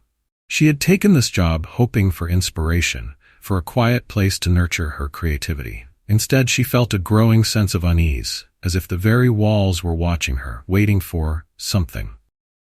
A soft ding broke the silence, making Sarah jump. She turned to see the elevator doors slide open with a wheeze of tired machinery. For a moment, she thought she saw a figure standing there, tall, lean, wearing a wide-brimmed hat that cast its face in shadow. But when she blinked, the elevator was empty. Sarah shook her head, chalking it up to nerves and an overactive imagination. "Get it together, Chen," she muttered to herself. "It's just an old hotel, nothing to be afraid of." But even as she spoke the words, she felt their hollowness. There was something about this place, something that set her writer's instincts on edge. It was as if the hotel itself was a character, silent and brooding, with secrets hidden in its shadowed corners. As Sarah turned back to the computer, she noticed something strange. The guest book on the screen showed names and check-in dates that didn't make sense. Some dated back decades, yet were marked as current occupants. Her fingers flew over the keyboard, trying to make sense of the data. Angela Martinez, checked in July 15th, 1985, still occupying room 404? Sarah frowned, scrolling through the list. Thomas Blackwood, checked in May 1st, 1956. Room 237? This can't be right. She looked up at the security monitors, her eyes drawn to the fourth-floor hallway. For a moment, she thought she saw a flicker of movement. A woman in a floral dress, walking towards room 404. But when she blinked, the hallway was empty. Sarah's heart raced as she pulled up the hotel's files, searching for any explanation for the bizarre guest list. As she dug deeper, she found old incident reports, maintenance logs, and staff records that painted a disturbing picture. Disappearances, strange accidents, staff members quitting without notice, citing unexplainable encounters. Hours passed as Sarah lost herself in the hotel's history, each revelation adding to the growing knot of dread in her stomach. She was so engrossed that she almost missed the figure that appeared on one of the monitors. A man was walking down the second-floor hallway, his movements jerky and unnatural. He wore the hotel's bellhop uniform, but something about him seemed off. His edges were blurred, as if he wasn't quite solid, and his smile was a little too wide, a little too knowing. Sarah watched, transfixed, as the bellhop made his way through the hotel. He appeared on one monitor, then another, moving between floors with impossible speed. And then, with a jolt that made her gasp, Sarah realized he was in the lobby. "You must be the new night clerk," the man said, his voice making Sarah jump. She hadn't heard him approach. "Charlie Prescott at your service." Sarah stared at him, her mouth suddenly dry. I didn't hear you come in." Charlie's smile widened, and Sarah felt a chill run down her spine. "Oh, I've been here all along, just like you, just like all of us." Before Sarah could respond, the lights flickered, plunging the lobby into momentary darkness. When they came back on, Charlie was gone. But in his place, standing just a few feet away, was another man. He looked disheveled, his eyes wild and haunted. His name tag read Ben. "Listen to me," Ben said, his voice urgent. "You need to get out of here. Now. before it's too late. Sarah stumbled back, her heart pounding. What's going on? Who are you? Ben's form seemed to flicker, becoming translucent for a moment before solidifying again. I was the Night Clerk before you, and before me, there were others. This place, it's not what it seems. It's alive, Sarah, and it's hungry. As he spoke, the air in the lobby grew colder. Sarah could see her breath misting in front of her, and the shadows in the corners seemed to deepen, taking on shapes that hurt her eyes to look at directly. I don't understand, Sarah said, her voice shaking. What do you mean? It's alive? Ben's expression was grim. The hotel, it feeds on souls, on stories, on the endless cycles of human suffering, and now it's set its sights on you. Sarah shook her head, backing away. This couldn't be real. It had to be some kind of elaborate prank or a stress-induced hallucination. But even as she tried to deny it, she could feel the truth of Ben's words settling into her bones. No, she whispered, her voice barely audible. This can't be happening. I'm a writer. I have a life outside of here. I can't be trapped. Ben's expression softened, a look of profound sadness crossing his face. I'm sorry, Sarah. I tried to break the cycle, to free us all. But the hotel, it's too strong, too hungry. It always needs a night clerk, you see, someone to watch over its feeding grounds. Sarah felt something breaking inside her, a fundamental shift in her understanding of reality. She looked down at her hands, watching in horror as they began to fade, becoming translucent. What's happening to me? She asked, panic rising in her voice. You're becoming part of it, Ben said softly. Just like I did, just like we all did. As Sarah's form continued to fade, she saw other spirits materializing around her. Charlie the bellhop, his smirk now tinged with sympathy. The woman in the floral dress, Angela, Sarah somehow knew. The elderly man, the young couple, and countless others. All trapped, all watching as a new soul joined their ranks. But as the hotel's presence pressed down on her, Sarah felt something else stirring within her.